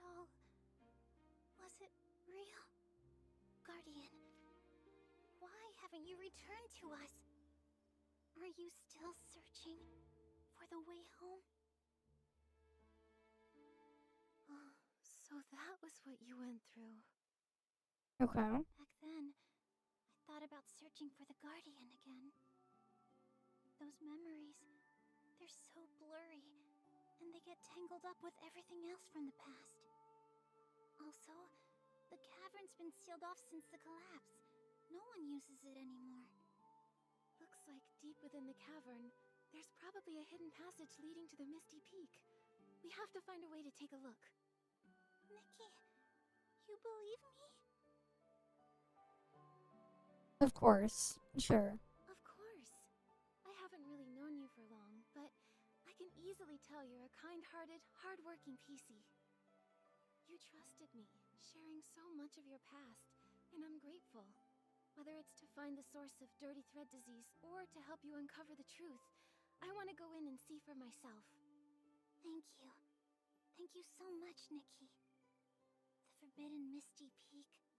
The Guardian who's been missing for years. And memories that don't even belong to Serenity Island. I understand why they don't believe all these. Why they call me a silly PC. So, I pretended to agree with everyone's opinions. I acted like it was just a dream. I worked hard, lived hard, and tried my best to fit in. But you can't forget what happened. Yeah. I don't want to get rid of this whistle. I don't want to forget those memories. I don't want to forget the Guardian who protected me in the mist. Then let's go find the truth. If we stay, we may get lost in a spiral of confusion and regret. But if we set off on this journey, even if we stumble or face some challenges, we'll find the answer. So, whether they're illusions or memories, whether the answer is good or bad, since we can't let go, let's set off and find it. Yeah! I want to find the source of the contamination and uncover the truth behind it all. Nikki, Macy has the key to the cavern entrance. Let's tell her about the contaminated crystal salt and ask for her permission to go to Misty Peak.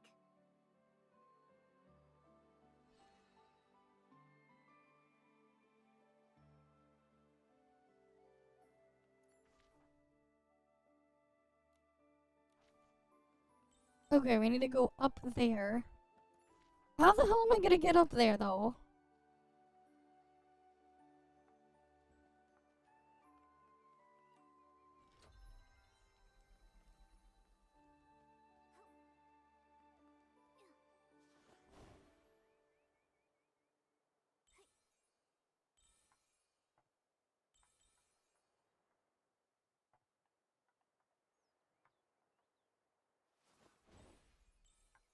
Okay. Oh, we'll look around.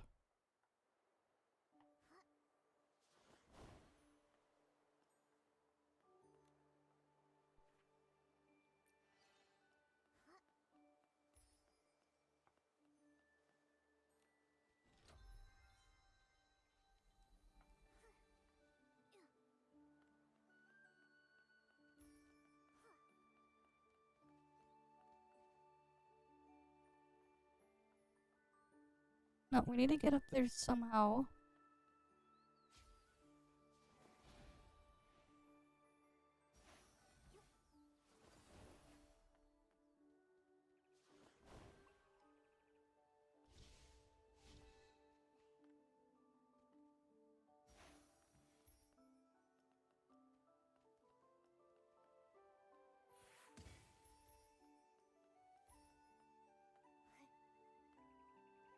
Oh wait, I think I need to take a picture of the bubble thing.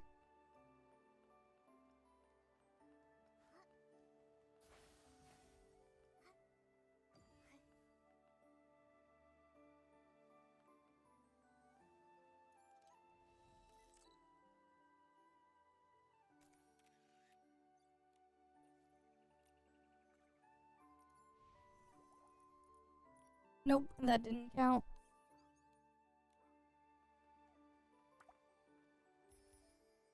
I guess it's not the bubble. Nikki, try hitting those little rocks on its body.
Alright, then we go back up here.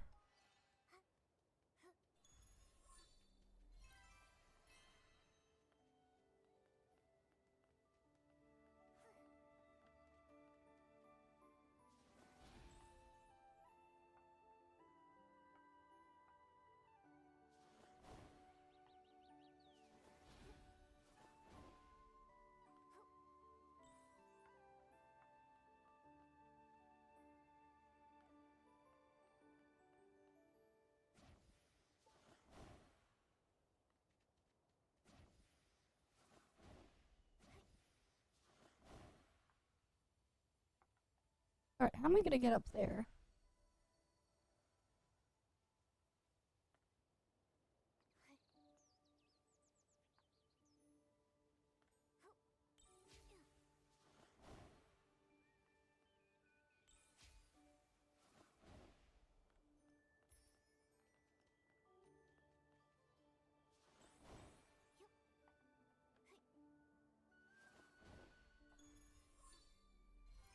Alright, so we got up here. But how am I gonna get up higher?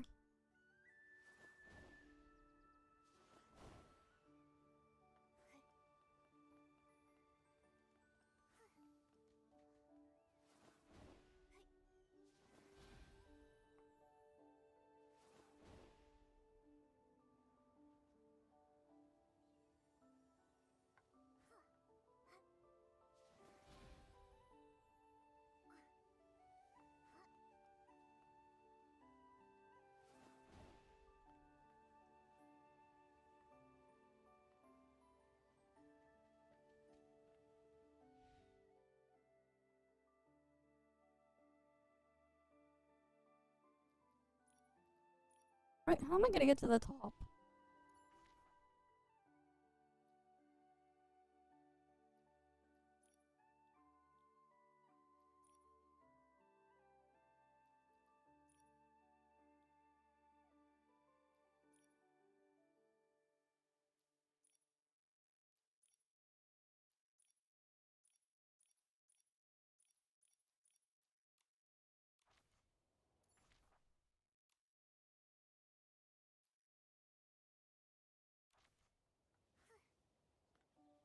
The map isn't exactly the greatest for tracking things on it either.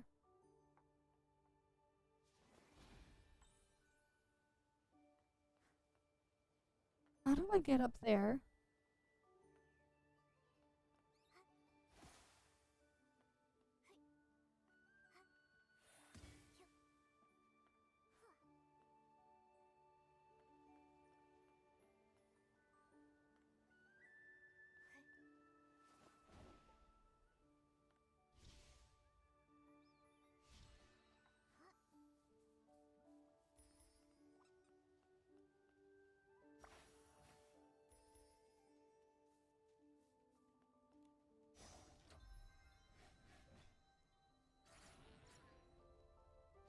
This thing's so tough. Nikki, try hitting those little rocks on its body.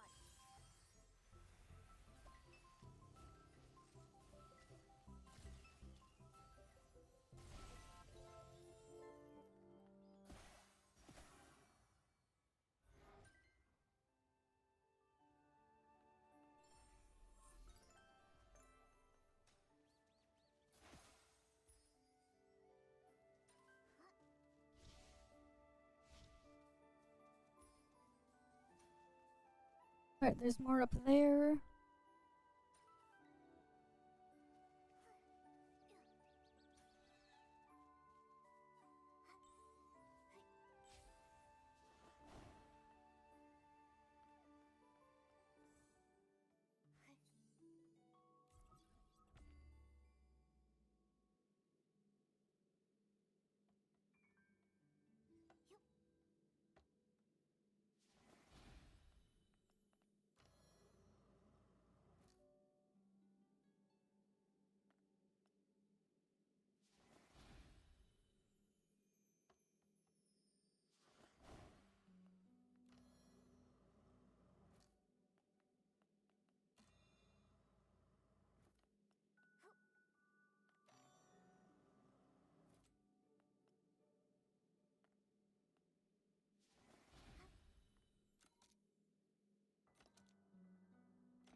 Yeah, game audio is low. That's fine. It's always like that.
Okay, that is there.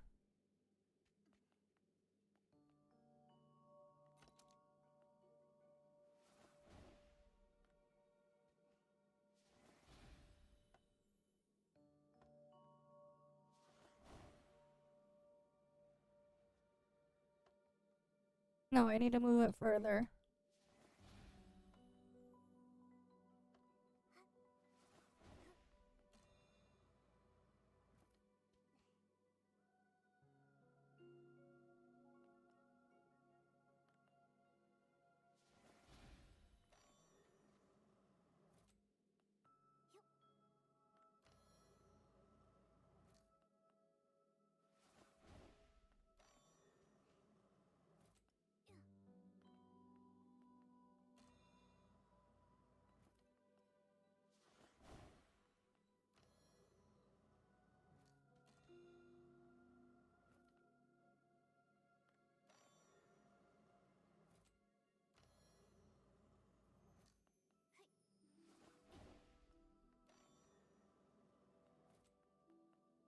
Okay, there we go.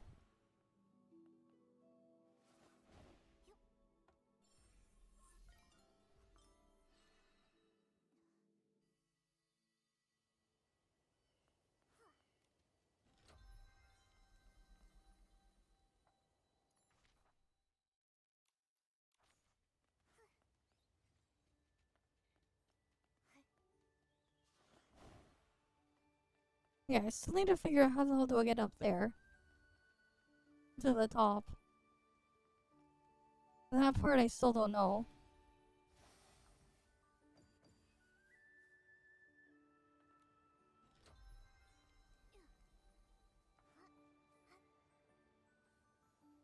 Because right now we're just wandering around aimlessly.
No, that just gets me up here.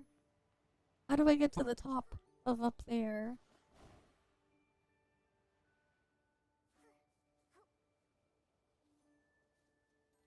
Alright, how do I get to the top?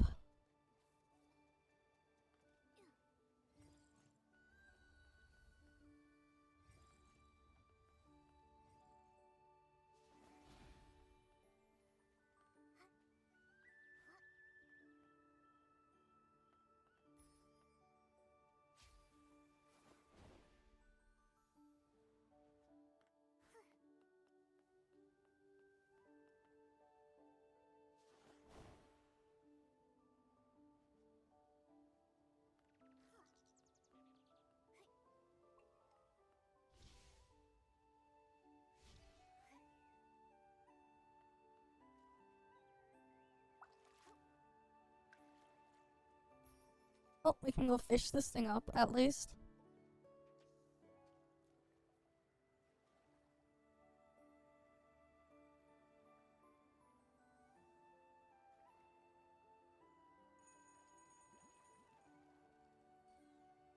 God damn it, the trash fish got it.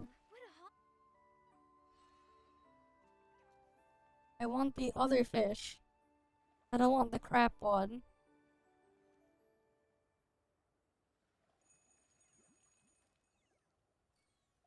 This is another crap fish, isn't it?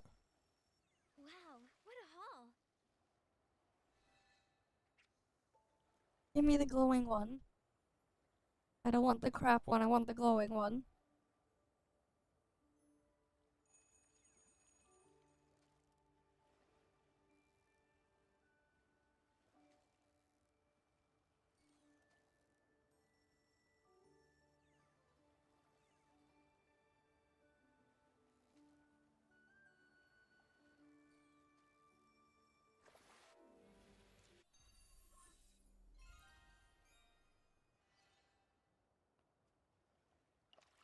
Oh, that's another one.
Wait, what?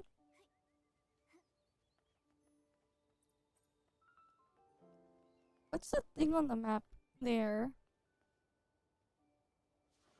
I'm confused.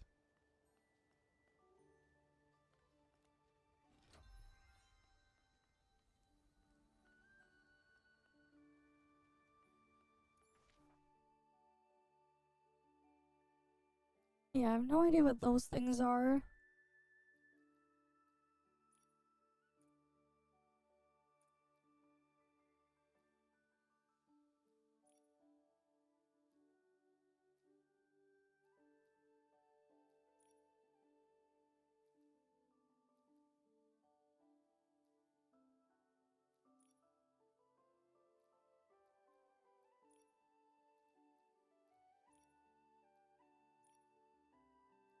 How do I get there?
Alright, let's head back over here.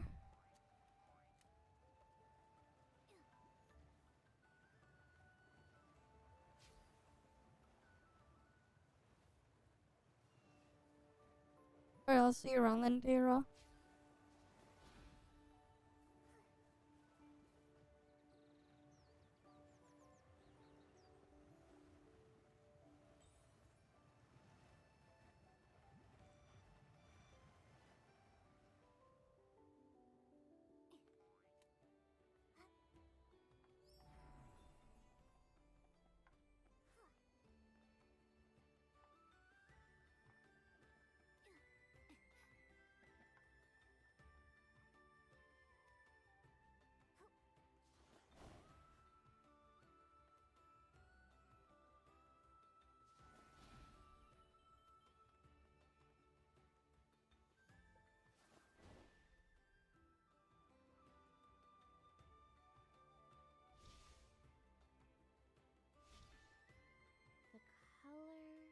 Okay.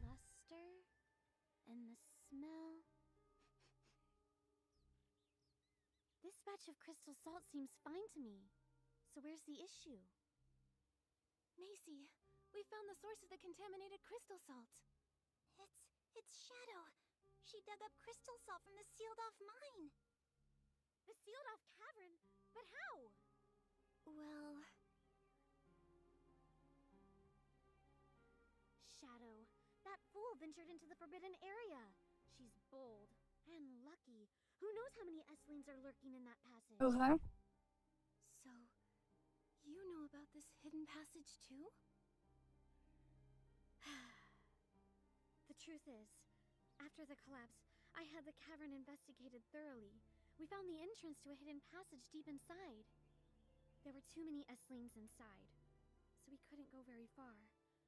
That said, considering the intensity of the tremor, the real culprit was probably an even more terrifying creature. That's why I decided to completely seal off the cavern. So, when I said all that stuff... I'm certain you really did encounter many S-lings, and maybe even that larger monster. But the Guardian? And those chaotic memories?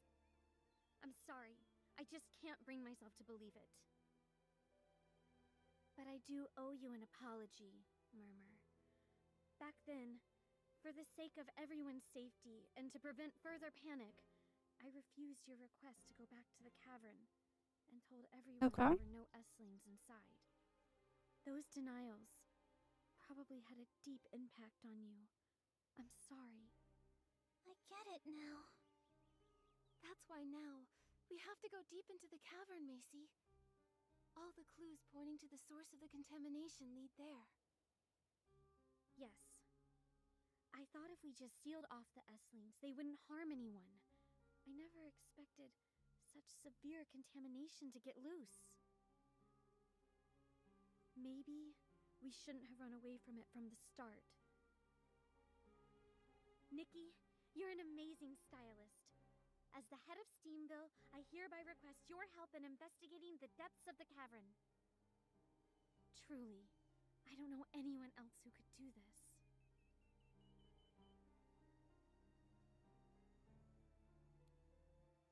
I accept. Alright, we accept. I'll take care of this, along with Terra's task.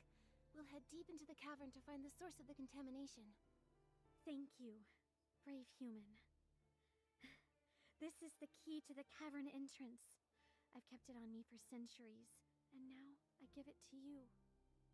I want to help too. The cavern is too dangerous, and without any means of defense, you can't be much help.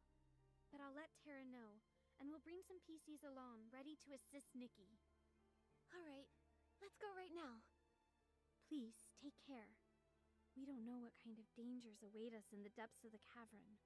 Stay safe. Alright, now we can go to the cavern. Finally.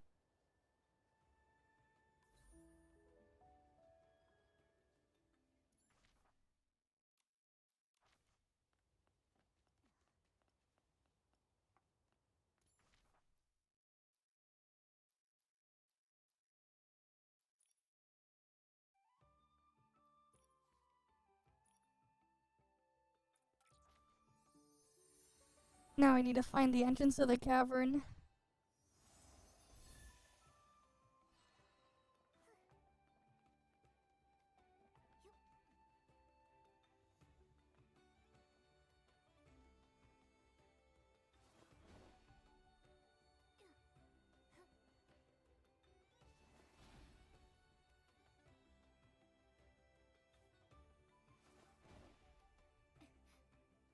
Wait, where's the entrance to the cavern?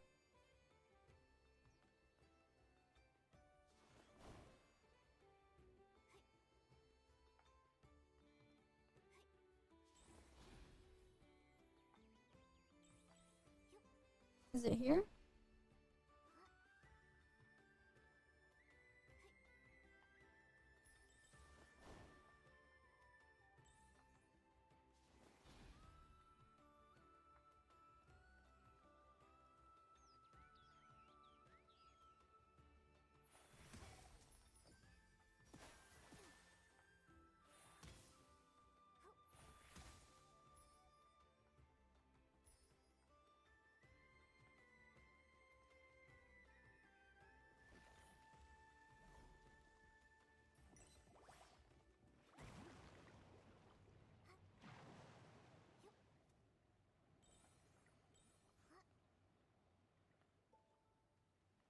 Yep, it's here.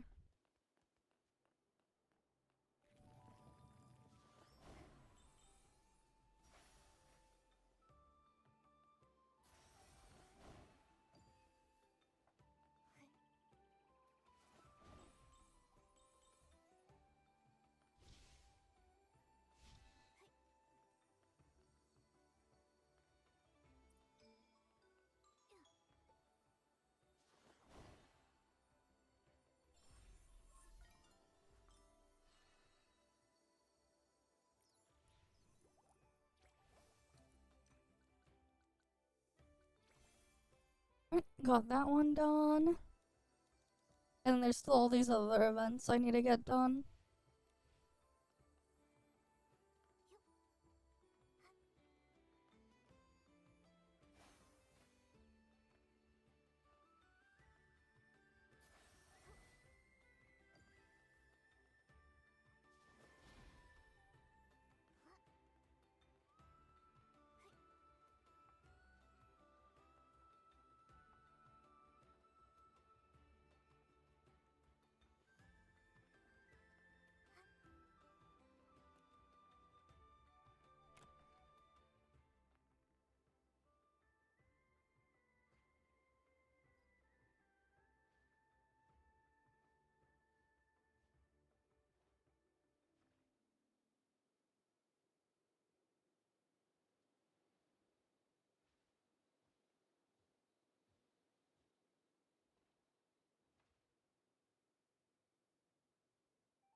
Okay, let's go through this stuff here.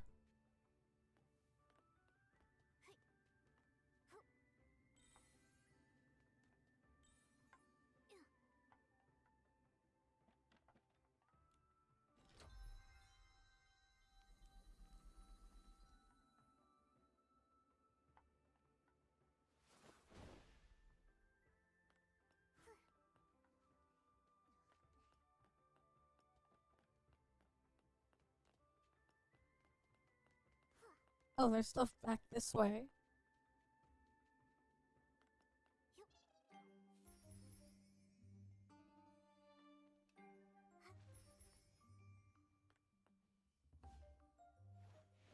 Oh damn, I need to land on the lamb chili thing.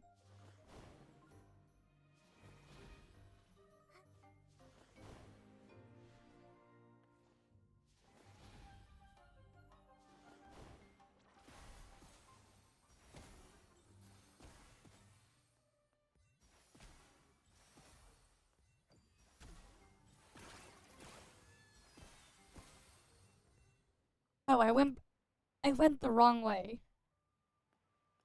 Interesting. I went and did it the wrong way.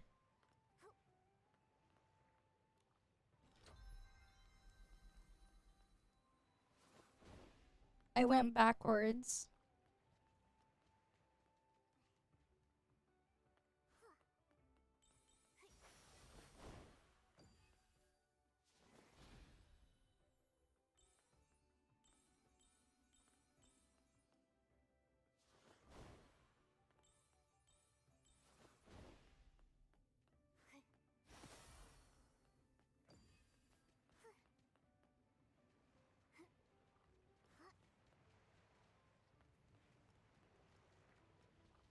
Gotta check the other lower area.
And then that's dead.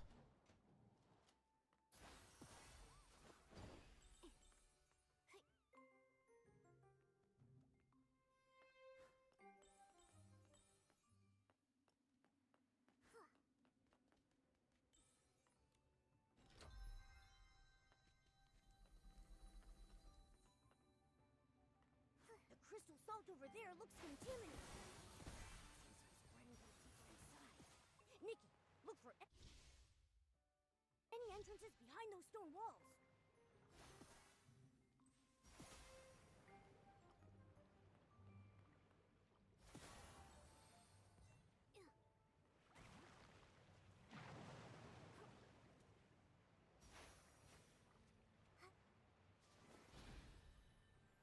Oh, there's more stuff back here.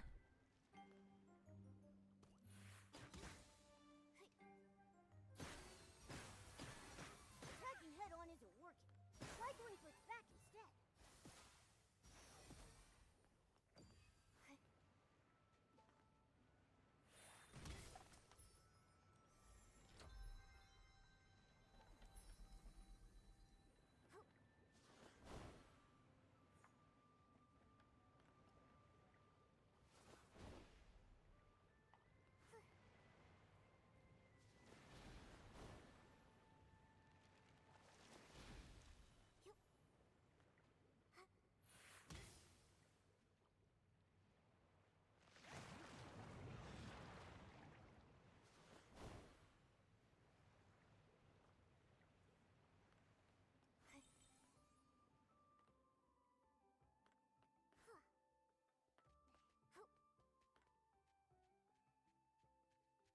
All right.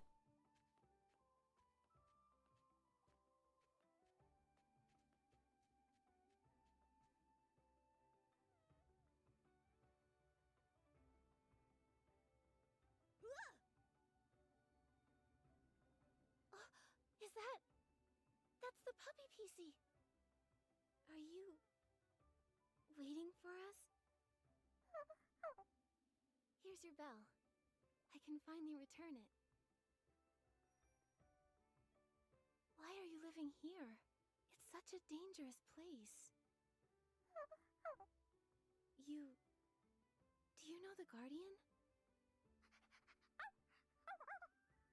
Home help?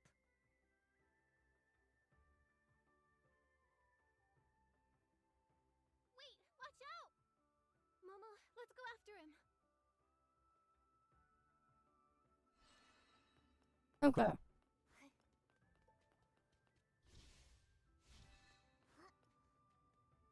It took us all the way over here. Wait, no, we just went backwards.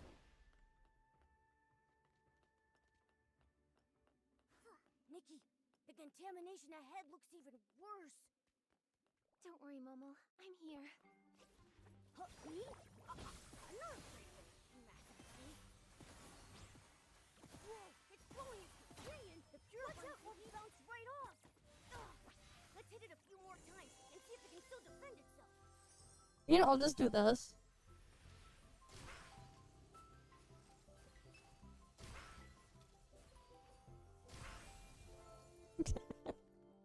I'll just cheese it instead.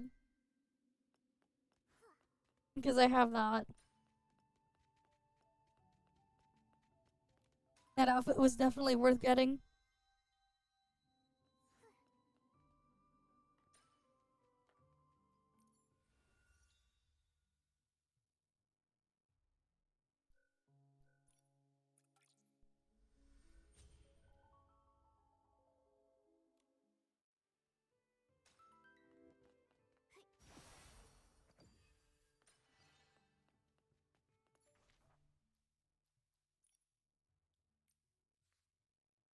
Oh, there's a lot of those in here.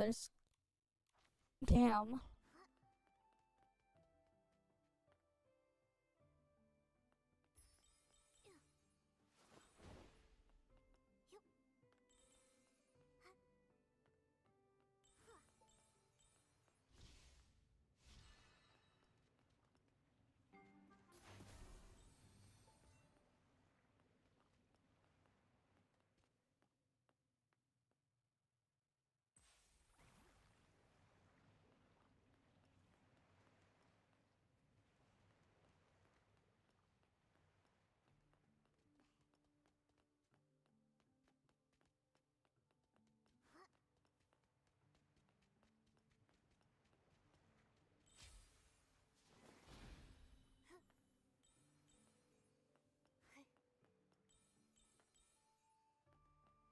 Alright, that's an exit, but there's more to get here.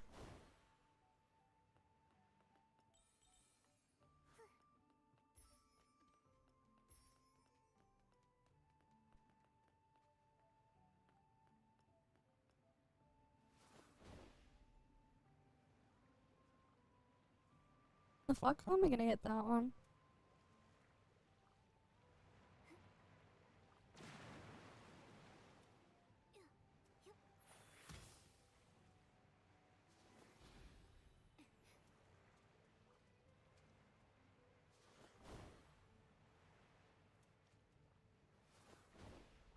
The fuck?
Welcome, Raiders. Welcome, welcome. Plus 2 million viewers. Oh, shit. I forgot I got rid of that source. But it still plays the audio when I get the raid thing. I have to fix it. But welcome. I don't even know where it's supposed to be. I have to like really dig through all my sources. I have too many sources for my OBS. I lost track of where everything is. Oh wait, no, it was so delayed. Now it shows the thing there. It played the audio first, which is kind of crazy. I'll need to like sort through my sources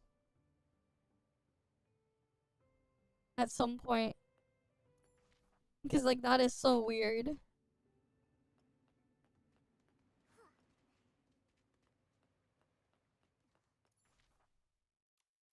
Yeah, like it just lags out.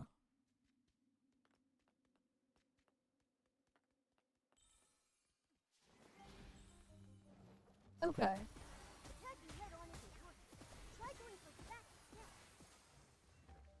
Yeah.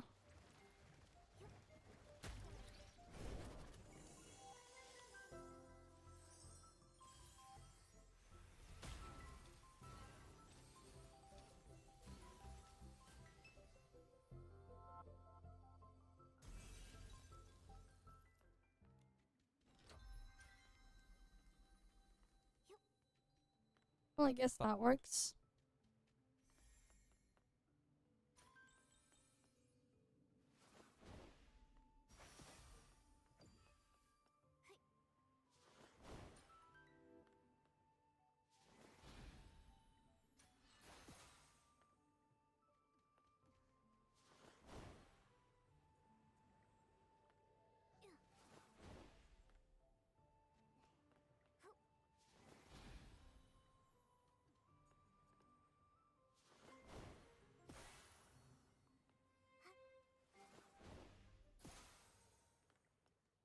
Alright, how do I get up there?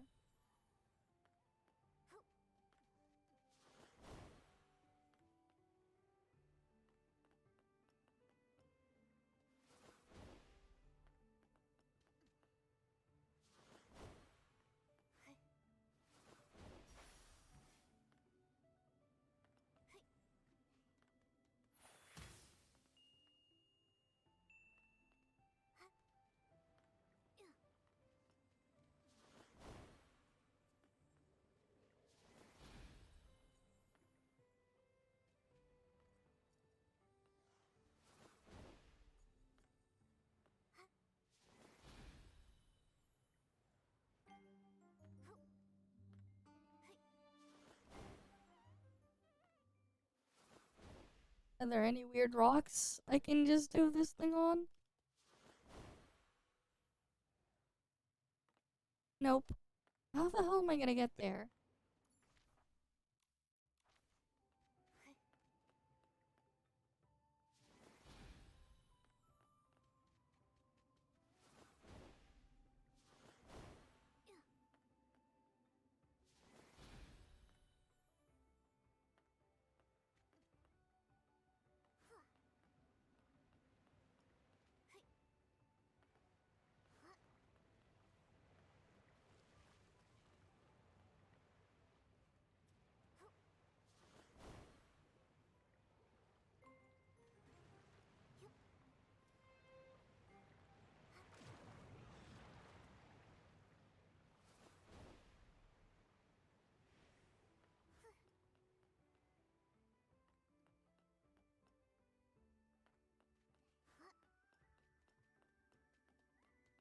Right, because this goes this way. There's a thing back up there as well.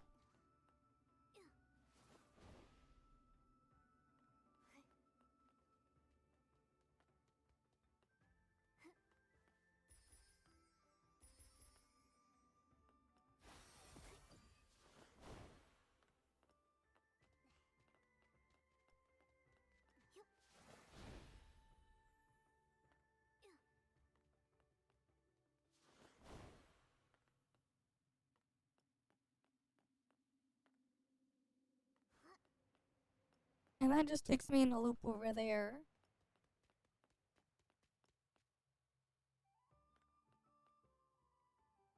Which isn't what I'm looking for.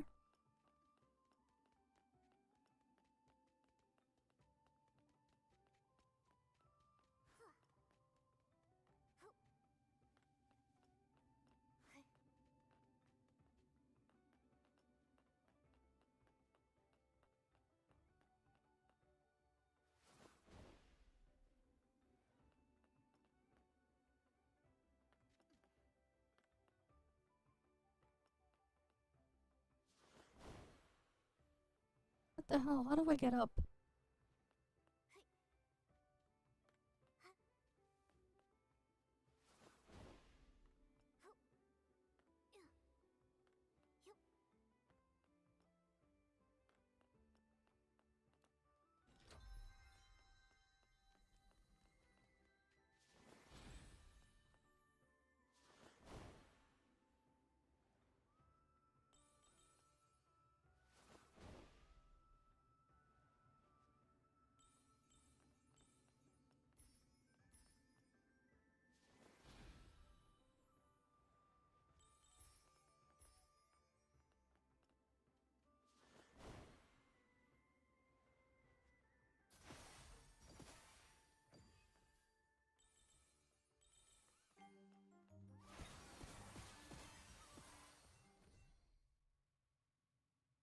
Alright, and then we can open this one.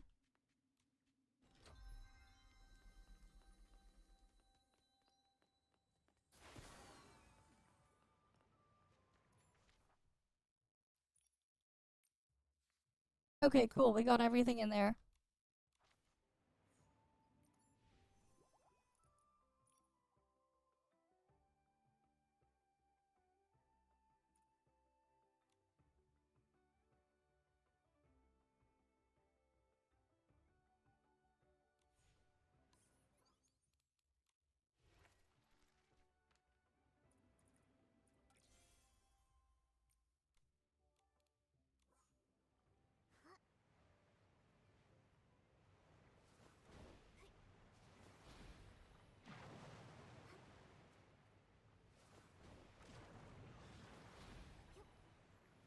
Alright, now we can get to the exit.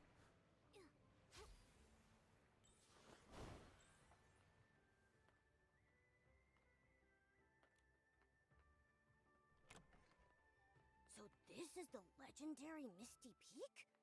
It looks so eerie. I have a bad feeling. Momo, we need to be extra careful. We should keep an eye on that puppy PC. We can't let him stay here alone. Nikki, Over there! I think there's something in the mist! Could it be the monster that eats people?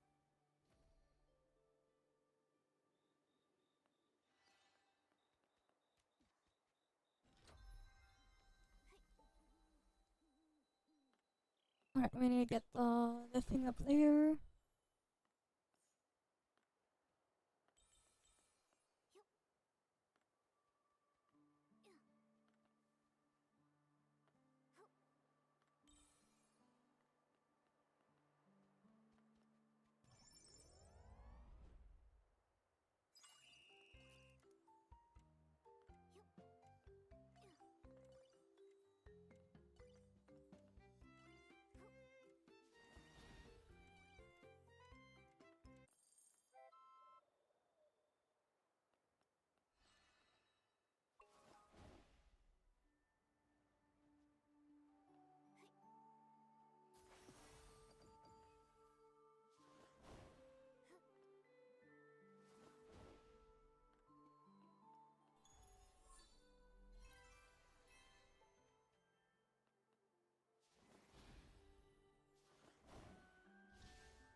Alright, got all of those.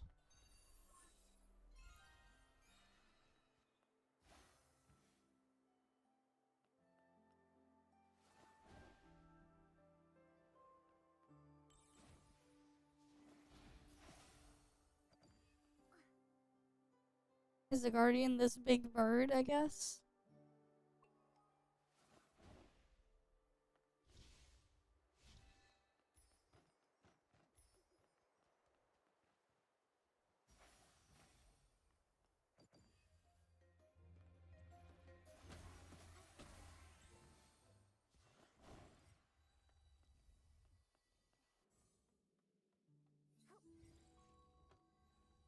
Oh, it's another one of these.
Here we go.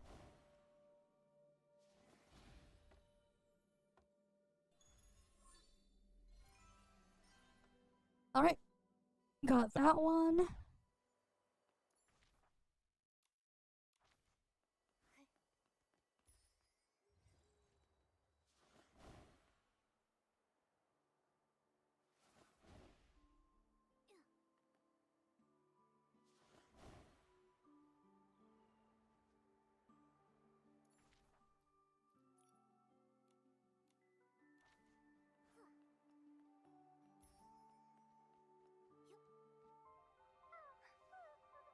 Alright, the PC is going away again.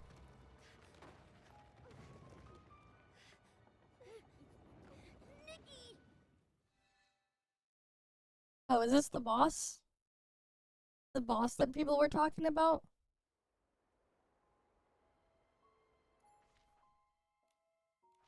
Or what?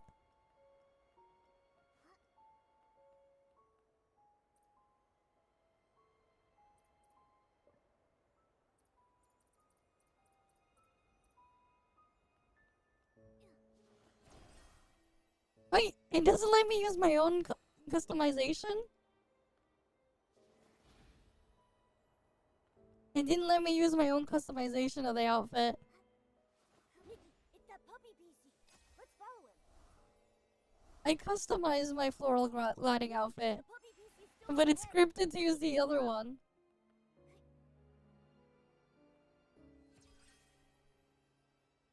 That's unfortunate. They scripted this. They won't even let me use mine.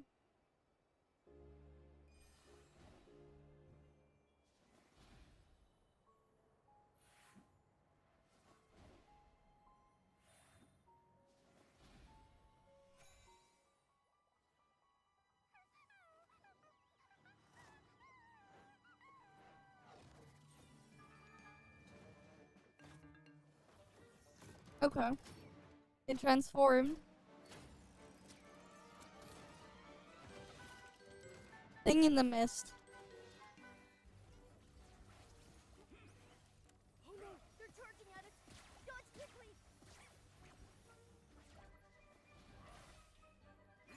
Can't believe the frame on its head is cracked, and it looks weaker.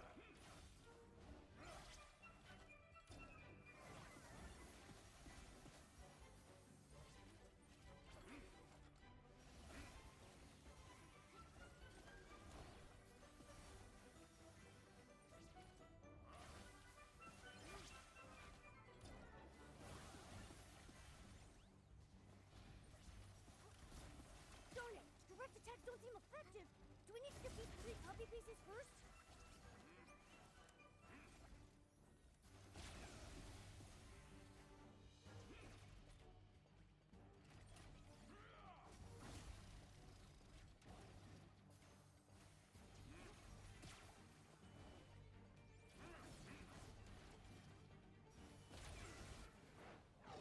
Okay.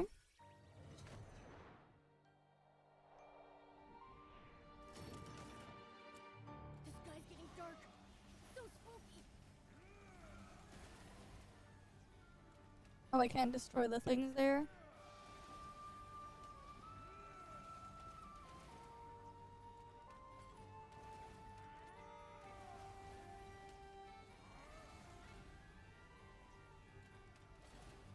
Dark essence is leaking from its head. Nikki, plunge attack to purify it. Yep.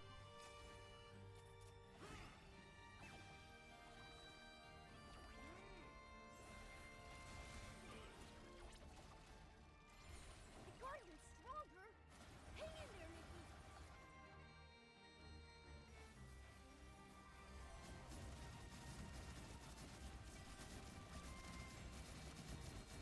Oh, wait.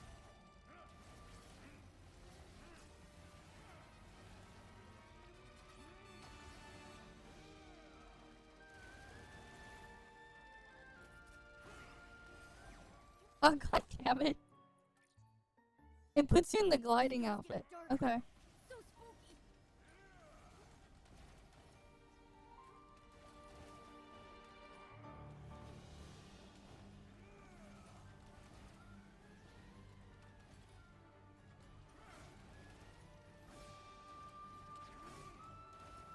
Dark essence is leaking from its head. Nikki, plunge attack to purify it.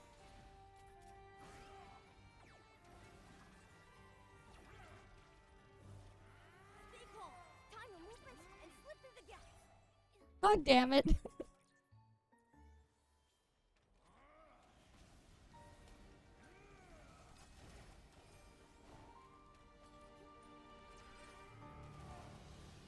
Alright, I can use this.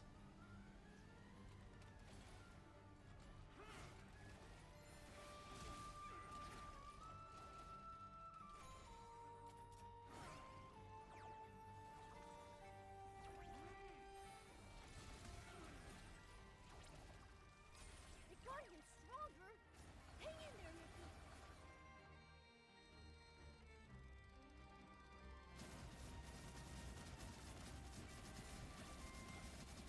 There we go. I need to see why it's giving me the wrong outfit though.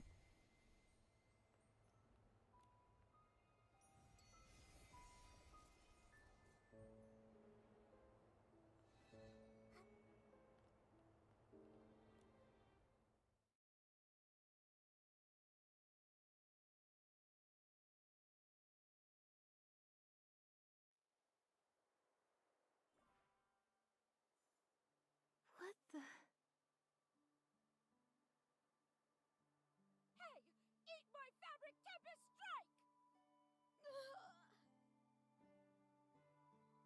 Nikki, are you okay? We're fine. I purified the S-lings. But they seem to be contaminated PCs. Yep. This must be the Guardian. Nikki, there's a journal over there.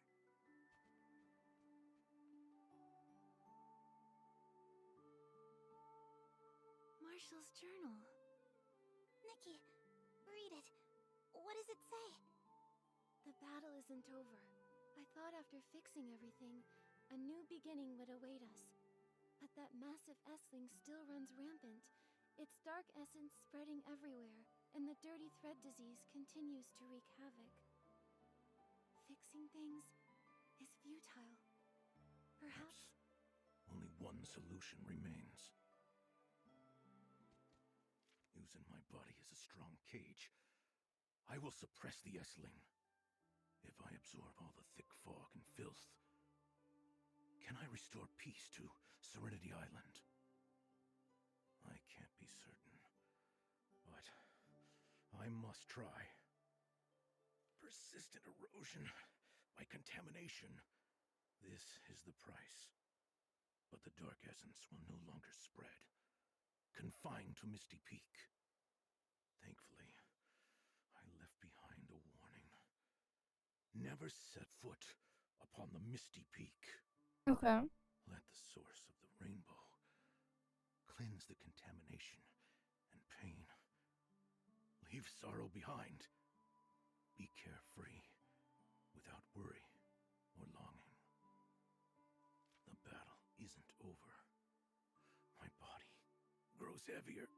My consciousness fades into chaos.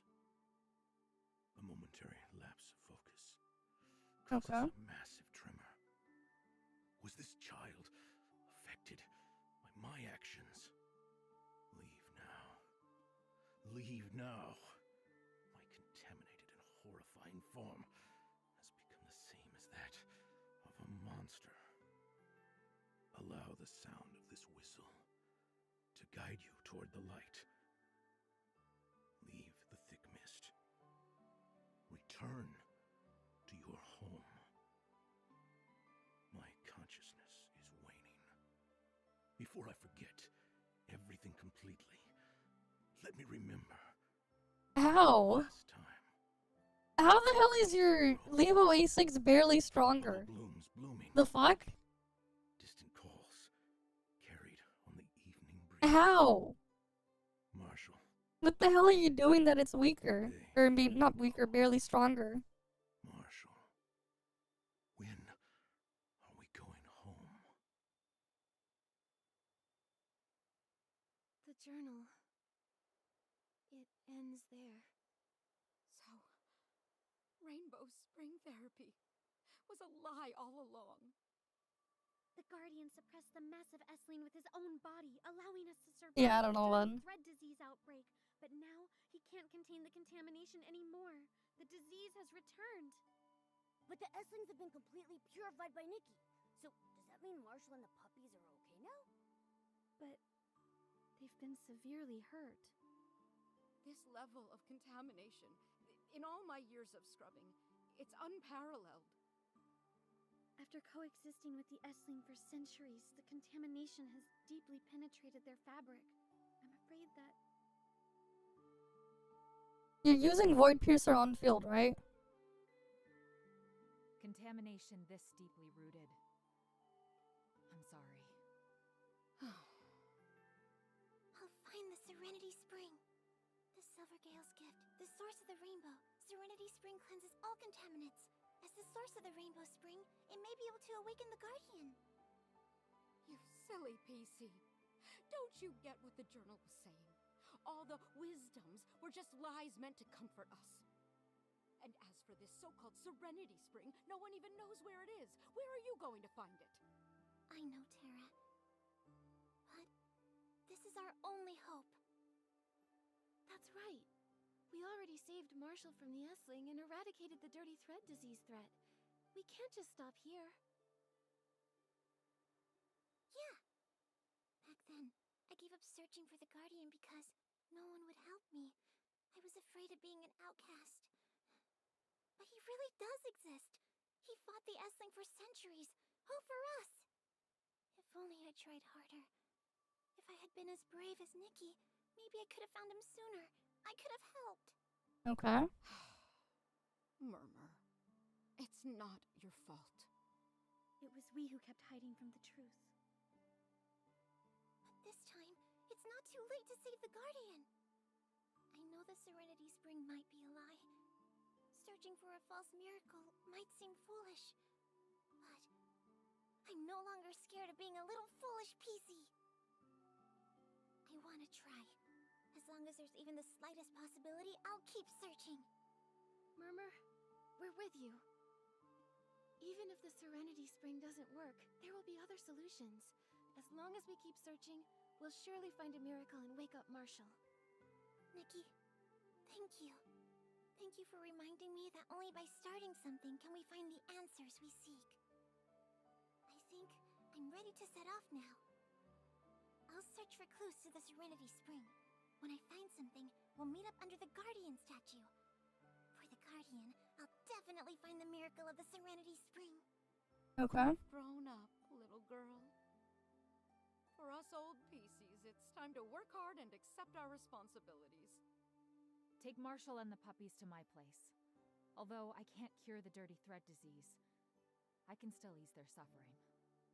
Steamville PCs don't give up so easily.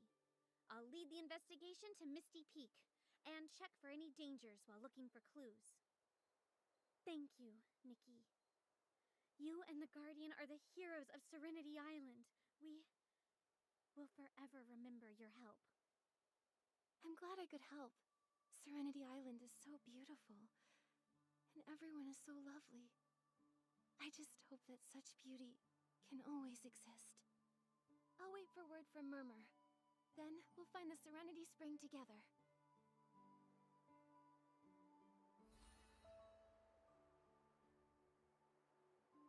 Okay. I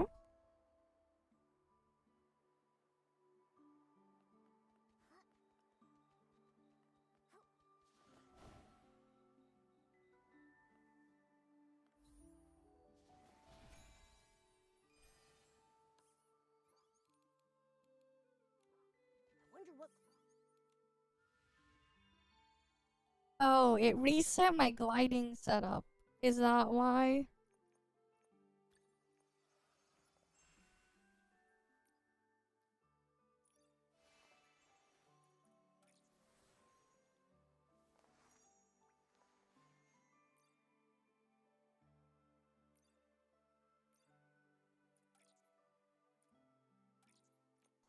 Clues Murmur may have found. Nikki, let's go find her at the Guardian statue. There we go. Now it uses the correct outfit.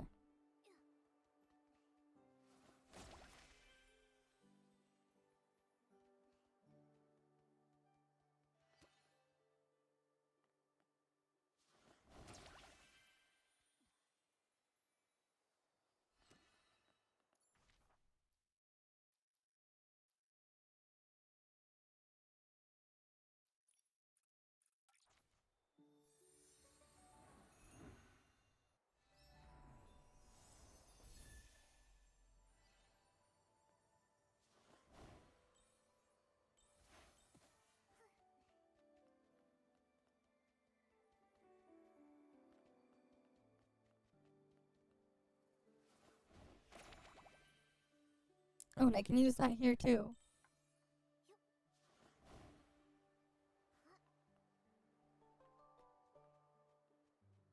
Nikki, Momo, you made it.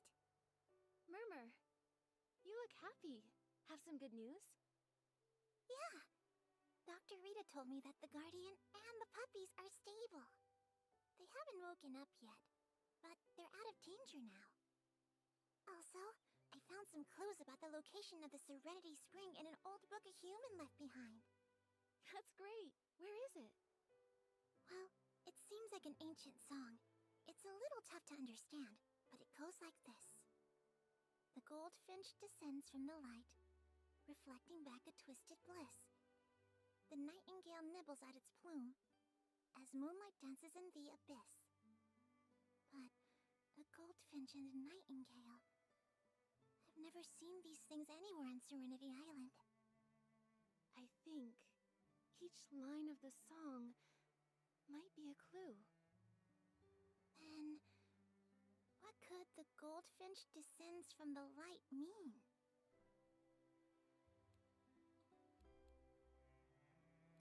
Maybe I don't know that one. Golden crystal salt cavern on Serenity Island? I don't think so. The only mine is the one leading to Misty Peak. And crystal salt only shines if you bring it out into the sunlight. Into the sunlight. Into the sunlight. Right! Something like gold. It must be the sun. Makes sense. So, it probably refers to the sunlight disappearing after sunset, right? You're so smart. So, does reflecting back a twisted bliss refer to lake water? Or maybe the crystal salt flats that reflect light? Both match the description in the song. But these two things are so common on Serenity Island that neither really narrows it down. Nikki, look at the next two lines. The nightingale nibbles at its plume as moonlight dances in the abyss. What does that mean?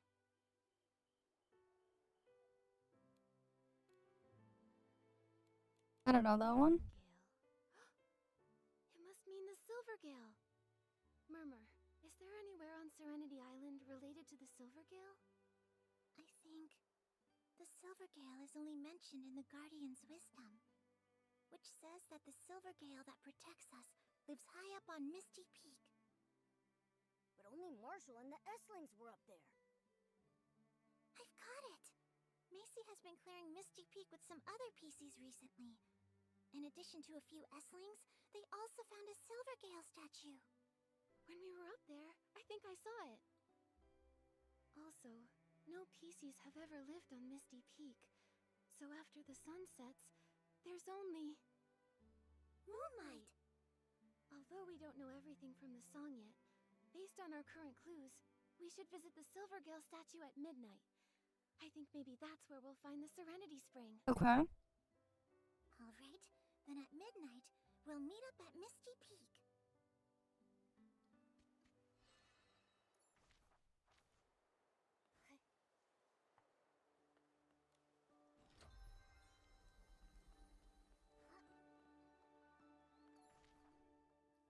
Alright, now we go back to Misty Peak.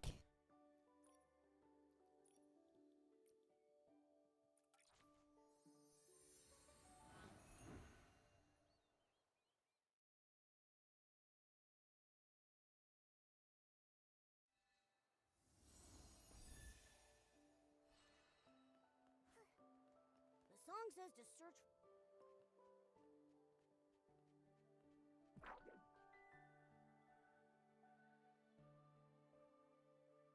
Where did this bubble come from?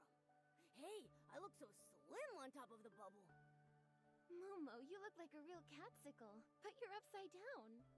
Okay. Upside down.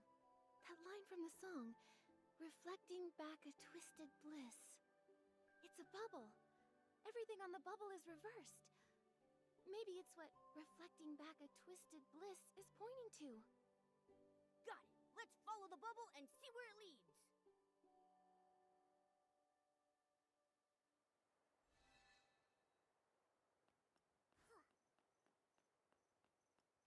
Alright. Oh. There's a bunch of bubbles here that we just gotta go follow.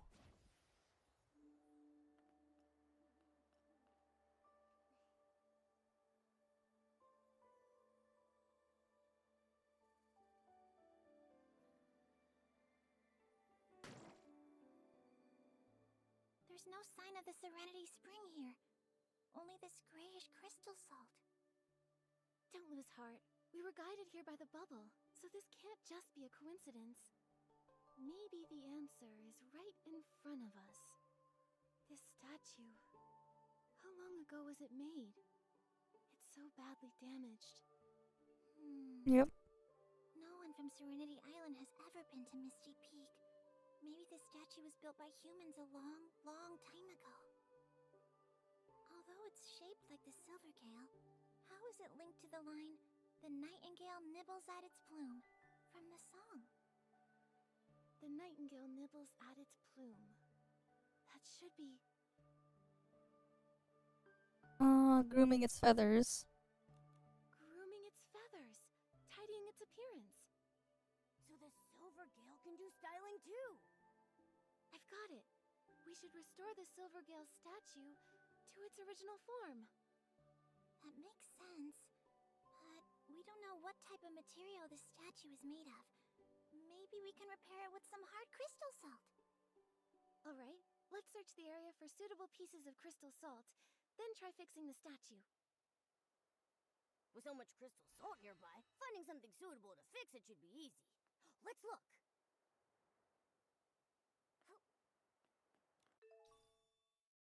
This one looks just about the perfect size. Nikki, let's find 2 more.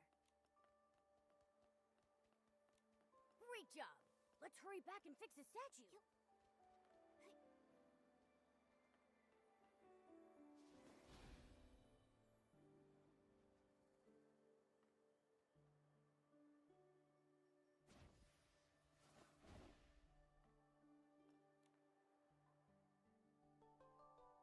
Alright, it's all done.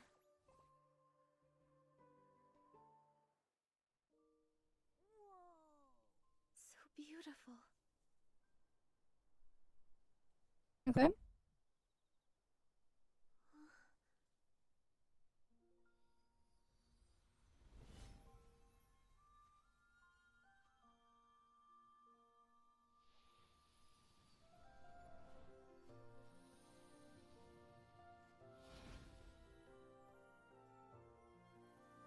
Alright, we got this outfit now.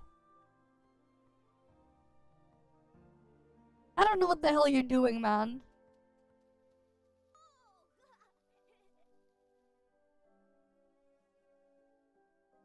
You might be screwing up the rotation. Nightingale preening its feathers?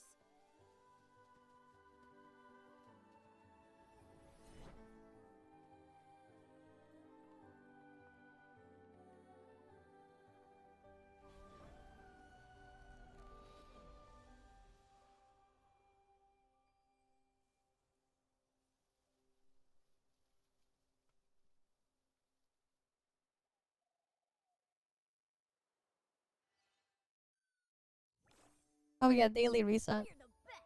We solved the mystery. Whoa! What a deep crevice. Could the abyss mentioned in the song mean this place? But how do we get down there? It's pitch black, and who knows how deep it is?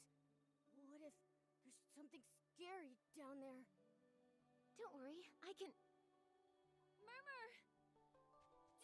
She jumped down! Murmur! Are you okay? I'm fine. Looks like a path down here. Momo, let's go down and check it out.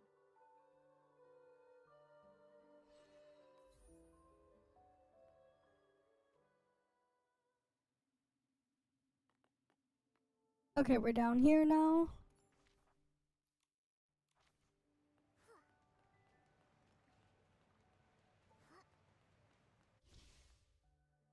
There are bubble blooms here. Maybe the bubbles that guided us earlier floated up from here. How did you just jump down without hesitation? So brave.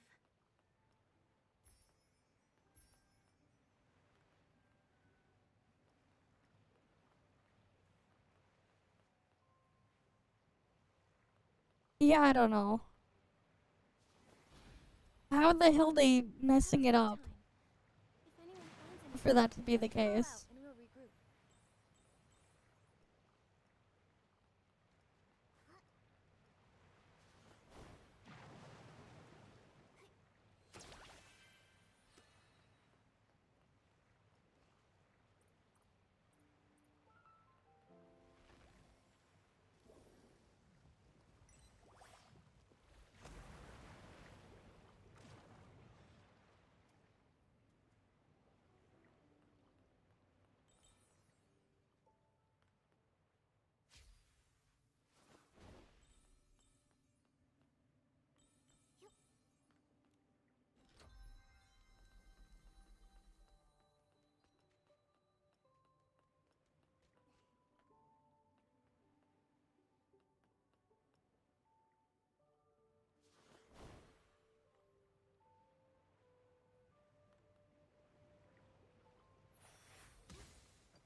Right, what else is around here?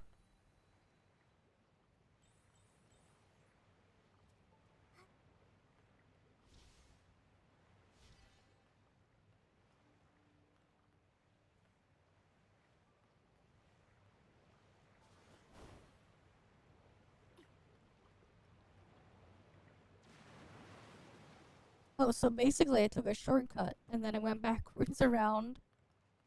Okay.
Alright, we go this way.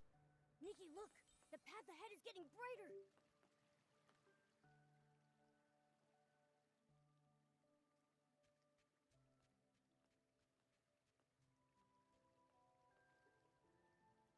Those rainbow colors.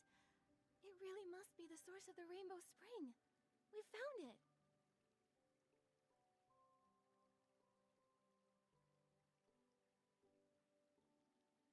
Your persistence played a big part, Murmur. Come on, let's get some spring water to bring back.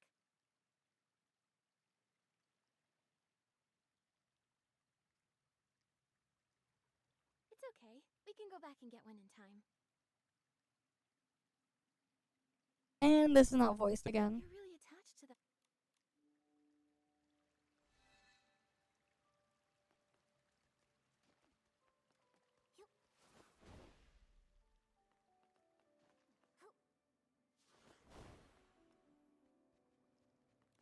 I hope the Serenity Spring can wash away all the dirt and worries and reawaken the Guardian, just like in the legend.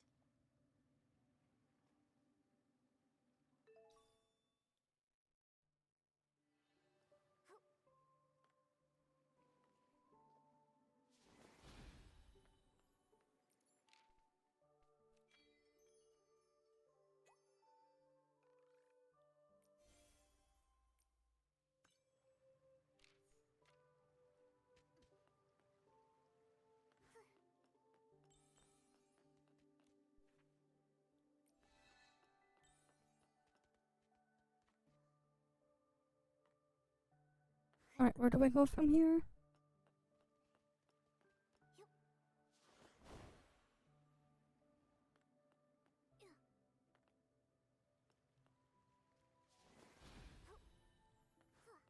Okay, this way.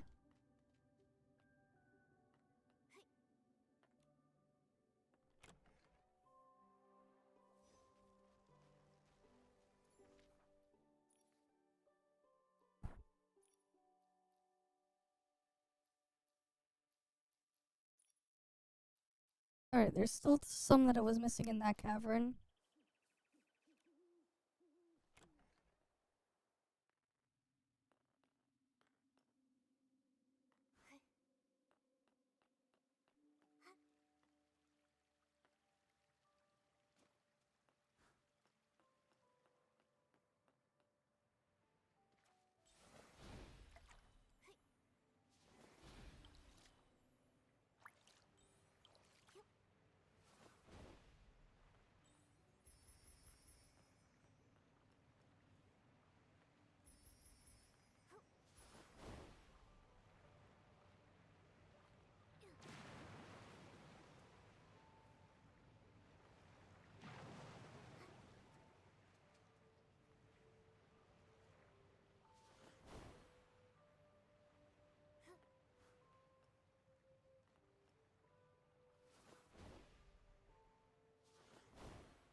There it is.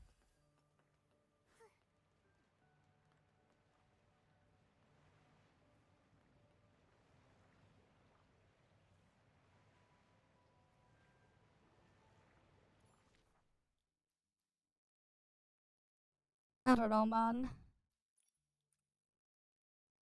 Because, like, I remember when Void Piercer just dropped, I was getting 10G with that stuff, and I can do more than that now.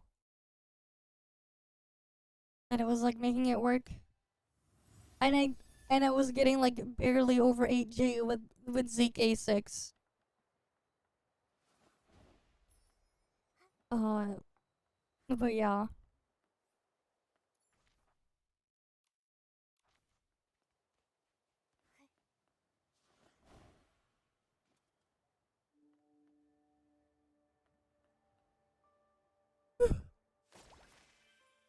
Alright, well, we're almost done with the thing here, at least.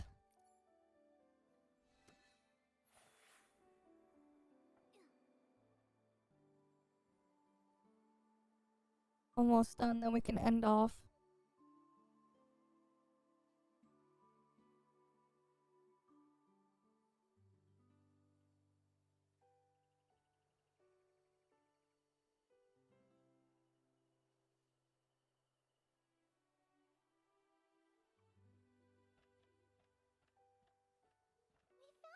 We found the Serenity Spring!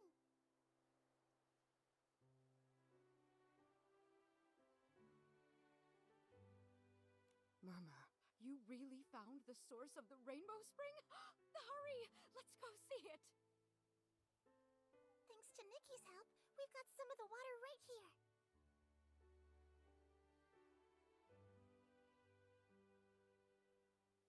Alright, we give the water thing to them. So, did it work? I'm afraid it's not having any effect. But how? It seems the song was a lie. It's okay, Murmur. You did your best. We'll keep thinking of solutions. It's okay, Murmur. Marshall fought against the terrifying Essling for hundreds of years. Right now, he can hold on for a little longer, until we wake him. Grab your whistle. We'll set out again.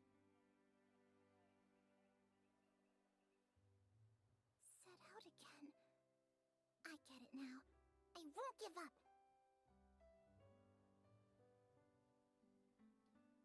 But before we leave, I want to play one song for the Guardian.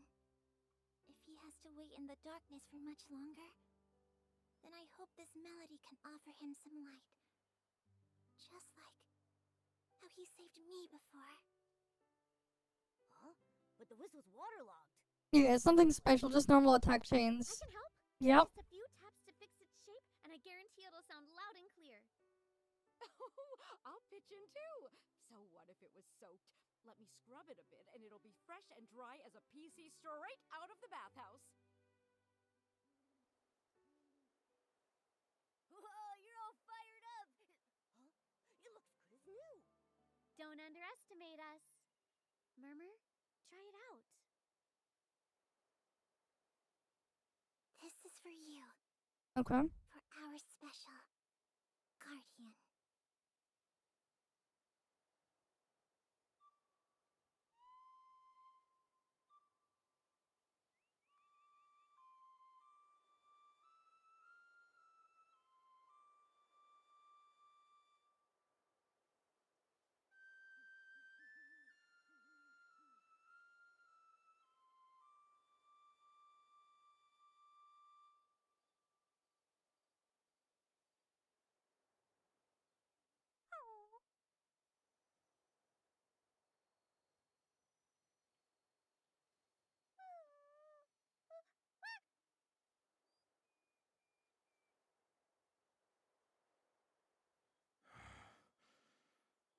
What's happening?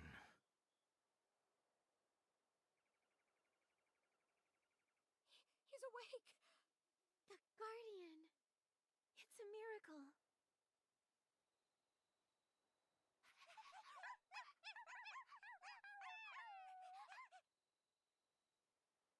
Guardian. Welcome back. Alright, the Guardian thing woke up.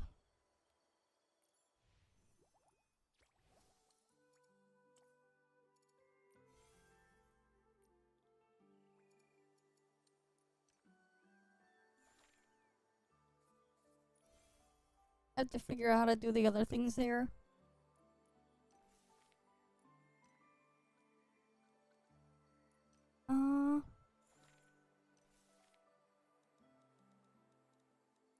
There's those things as well, and then there's still all the things here.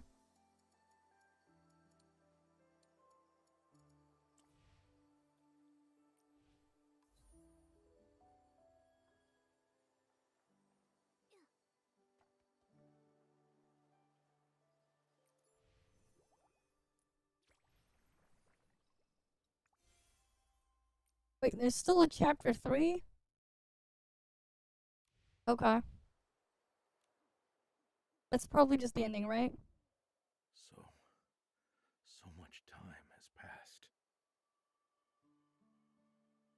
Thank you, Yeah, that's about right. for completely purifying the Essling. Every PC in the abandoned district owes you their gratitude. Now we can finally leave Serenity Island and go home. The abandoned district? Leave Serenity Island. Go home? Guardian, you're scaring me. Go where? Didn't you say, from the moment we... Serenity Island, our homeland. Isn't Serenity Island our home? No.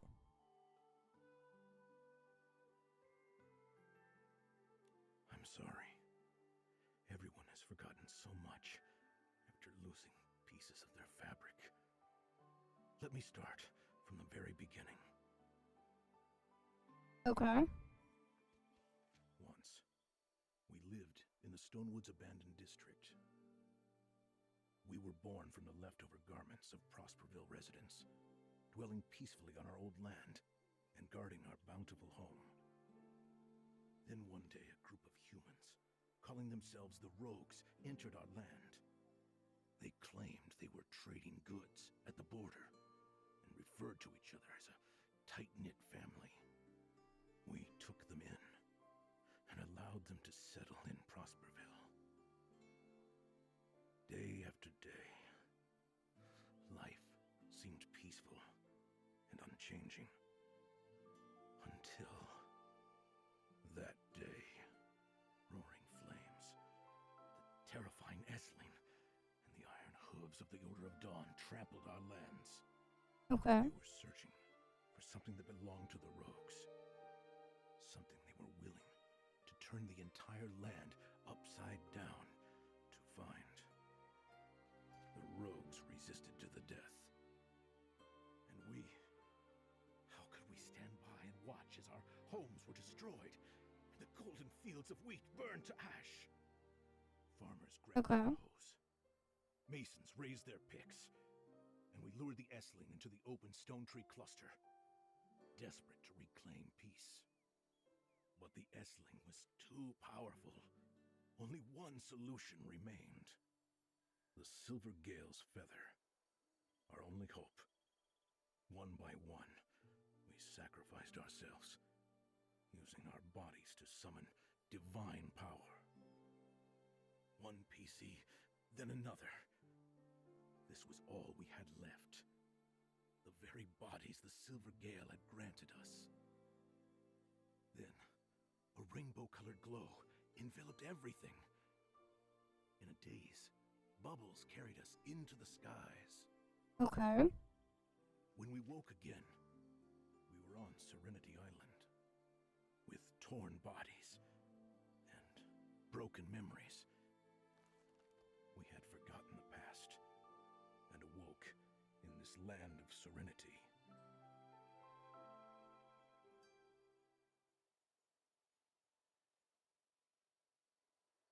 Okay.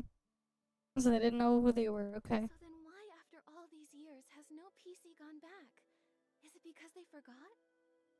It's because we were the price of the sacrifice. The Silver Gale's feather sealed us and the massive Essling together on Serenity Island. It could no longer harm our homeland. However, we could never return. Forgetting was the price we paid. Okay. So, from the moment we... Serenity Island... our home... That's right. What I wanted to say is, from the moment we arrived on Serenity Island, we could never leave. We could never return to our homeland. Then that's why we've always had this vague feeling that we couldn't leave this place. I can't believe this is the reason why. Okay. The seal's barrier also suppressed our longing. It wasn't until I merged with the Essling and became the core of the seal that I remembered what happened in the abandoned district. Over the years, the memories of everyone's sacrifices often haunted me. They tormented my consciousness, but also comforted me. The sea of wheat, the creaking of windmills, and the fragrance of fine wines mingled with laughter, and so many voices. Like what Macy said. We need a huge mill, with tall windmills and spacious barns. When the harvest comes, all the wind in the world will come to aid us. They'll grind the golden grains of our harvest into a fragrant aroma. That was the old me.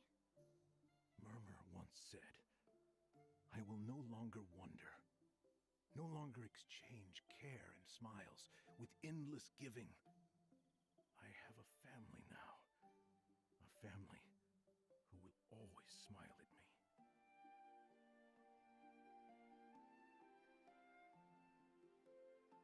Prosperville. It isn't just rich in golden wheat. It's also full of warm, generous hearts.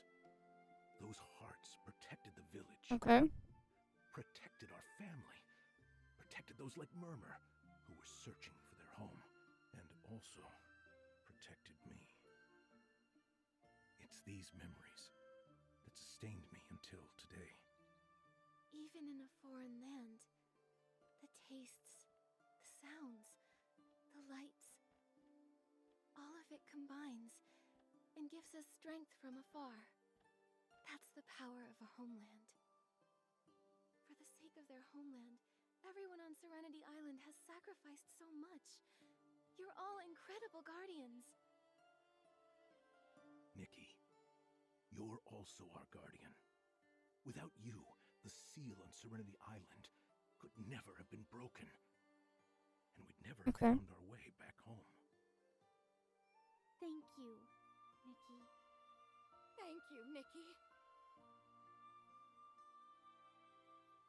I appreciate all of your gratitude, and I'm so happy I could help everyone. Serenity Island is wonderful, but it's also like a bubble. So perfect it feels unreal. That's why everyone is still confused and still searching. Maybe only by reclaiming the past, whether it's full of sorrow or joy, can the seeds formed by all those experiences grow into a new home here on Serenity Island. Okay. They don't want to forget their old one, okay? Yes, I think so too. And we can't forget the most important thing about Serenity Island, the Bathing Bliss Festival. Uh-huh. It's time for you to witness the true skills of the scrubbing champ. This big PC here has a one-track mind. You can't leave out the bubble, Ambassador. Can I show off my talents at the festival too? Of course you can. You're the coolest and most reliable bubble ambassador ever. Can you help prepare the cleansing lotion and crystal salt? The festival is almost here. Alright. What else do we need?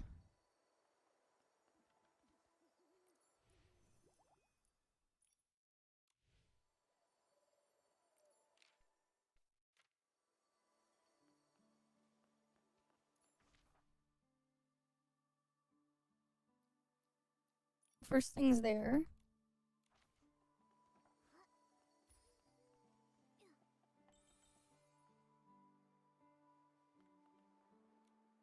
For Auntie Jasmine. Are these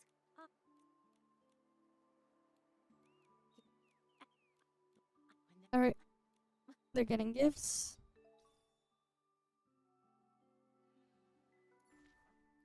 And then we need to go over here.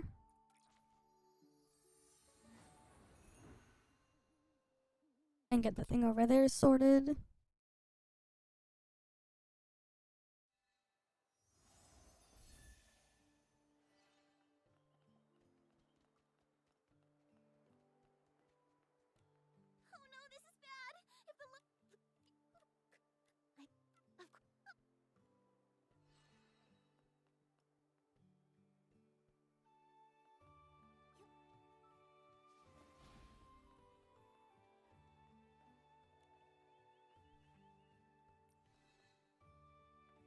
Alright, we need the fruits.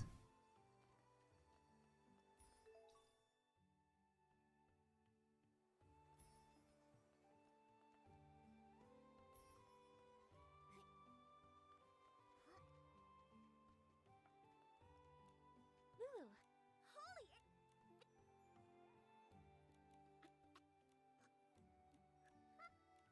Alright, we got the bottle. Looks like the preparations are almost done. Now we just gotta warp back here.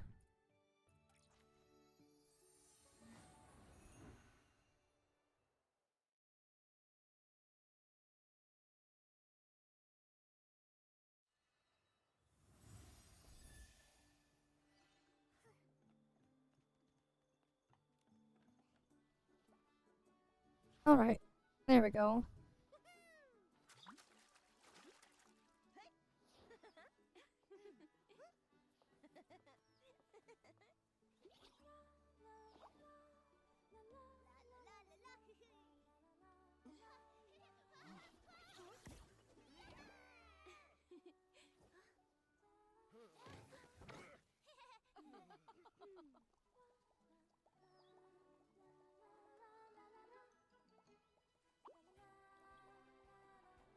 Oh great.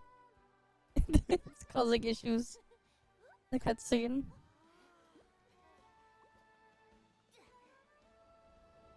Bathing Bliss Festival has begun!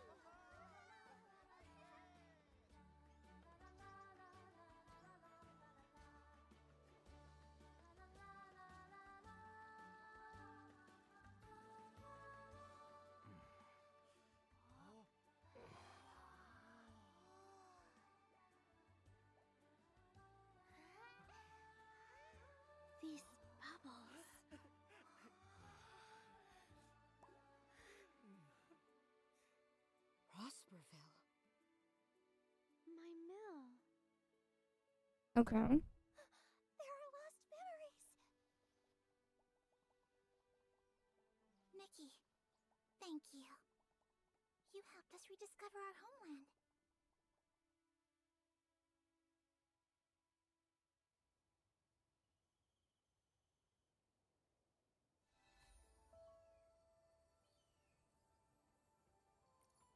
Alright, cool. Now it's done.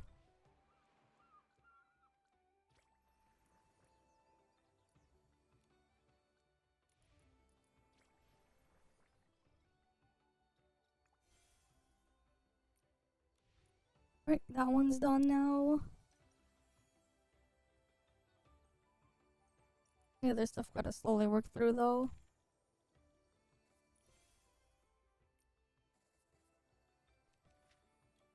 Right.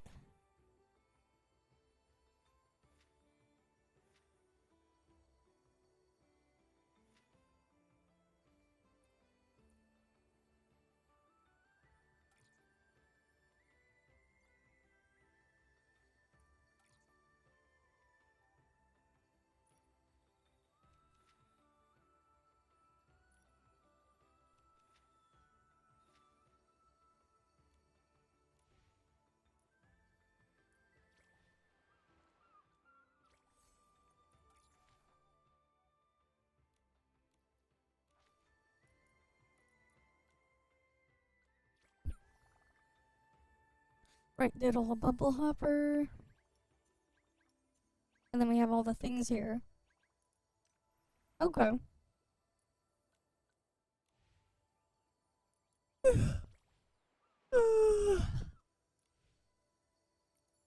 Anything else here? Oh yeah, let me do my dailies. Yeah, I'm gonna do my dailies now before I forget.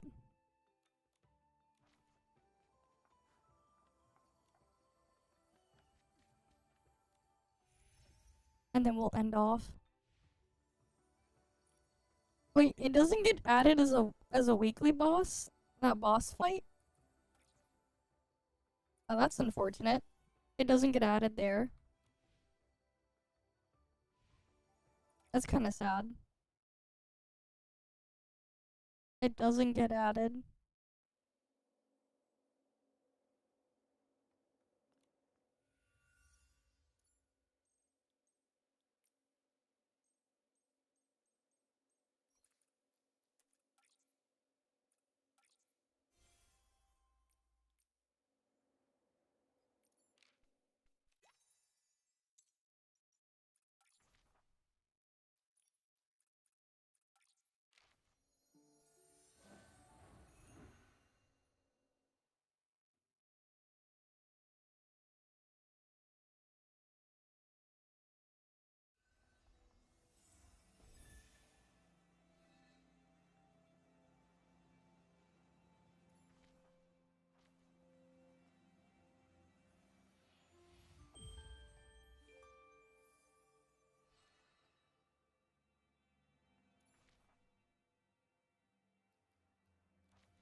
Damn it, too bad there's like no one else up on it at this time to do dailies.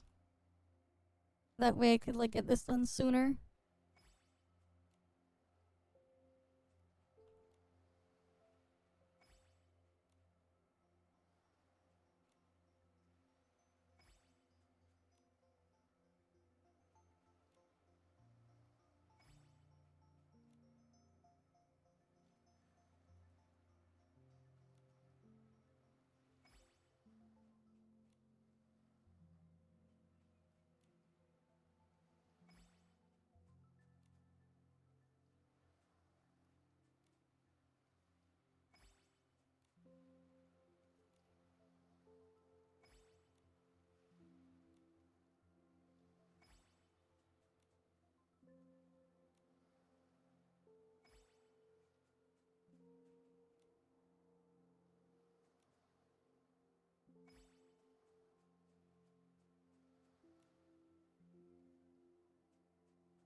And there.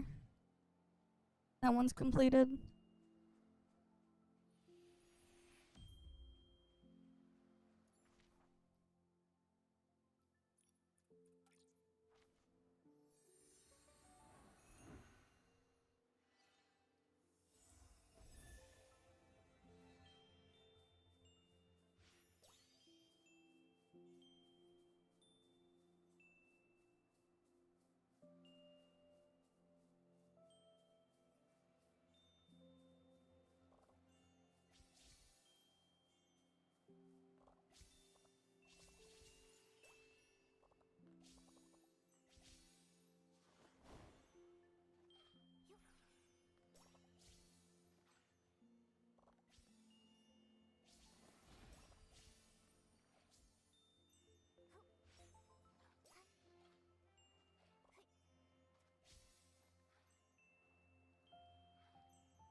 Then we go over here.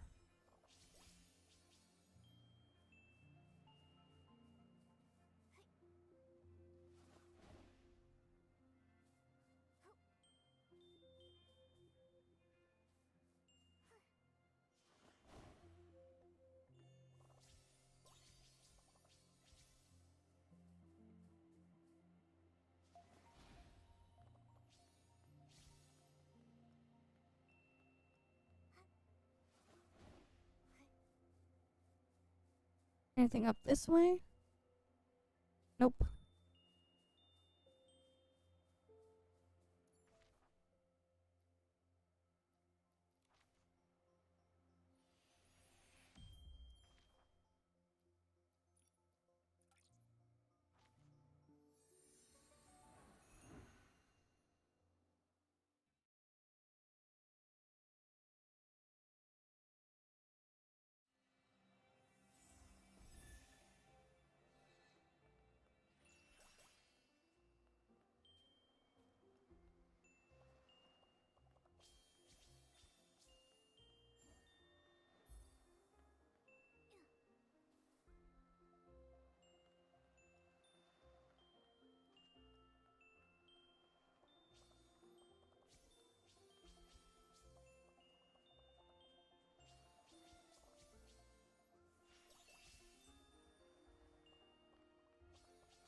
Right, gotta get all the things here.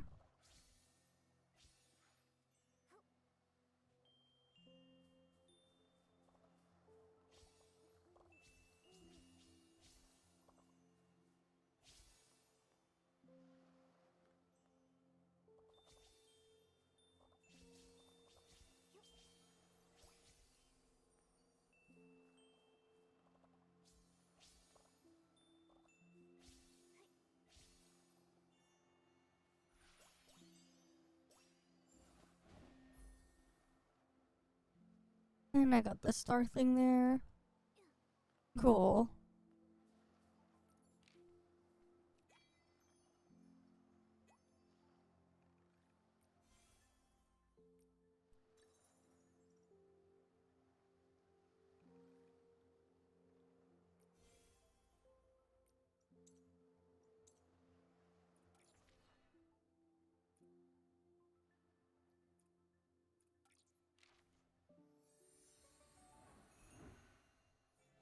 We just need to go in the seesaw once.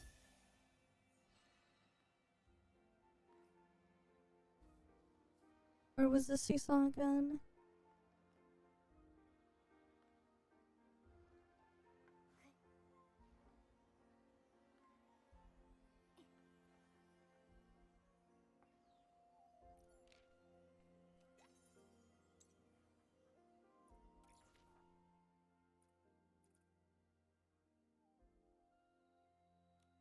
Why isn't it tracking it now? It would track it before. The seesaw's around here. Oh, there it is. Oh, there's a person that's just AFK there.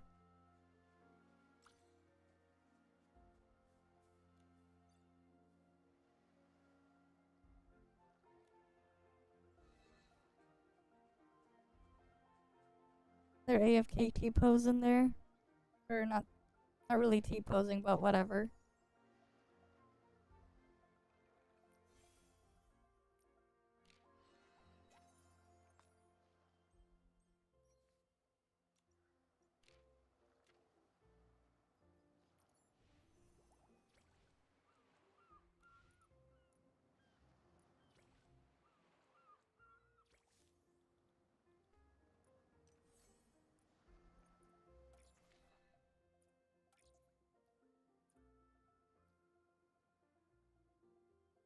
Oh, where's the thing? I put the thing to track it, but it doesn't tell me where it is.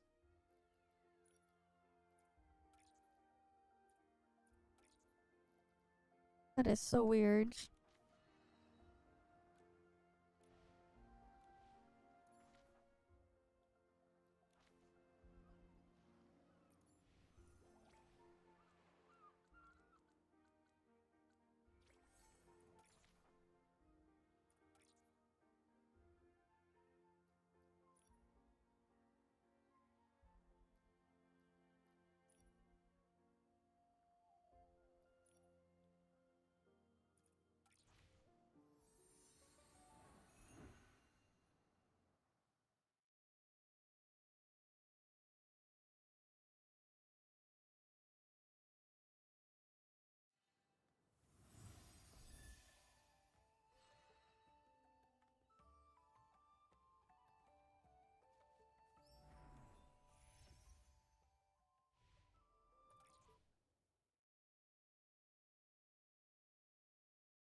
Okay.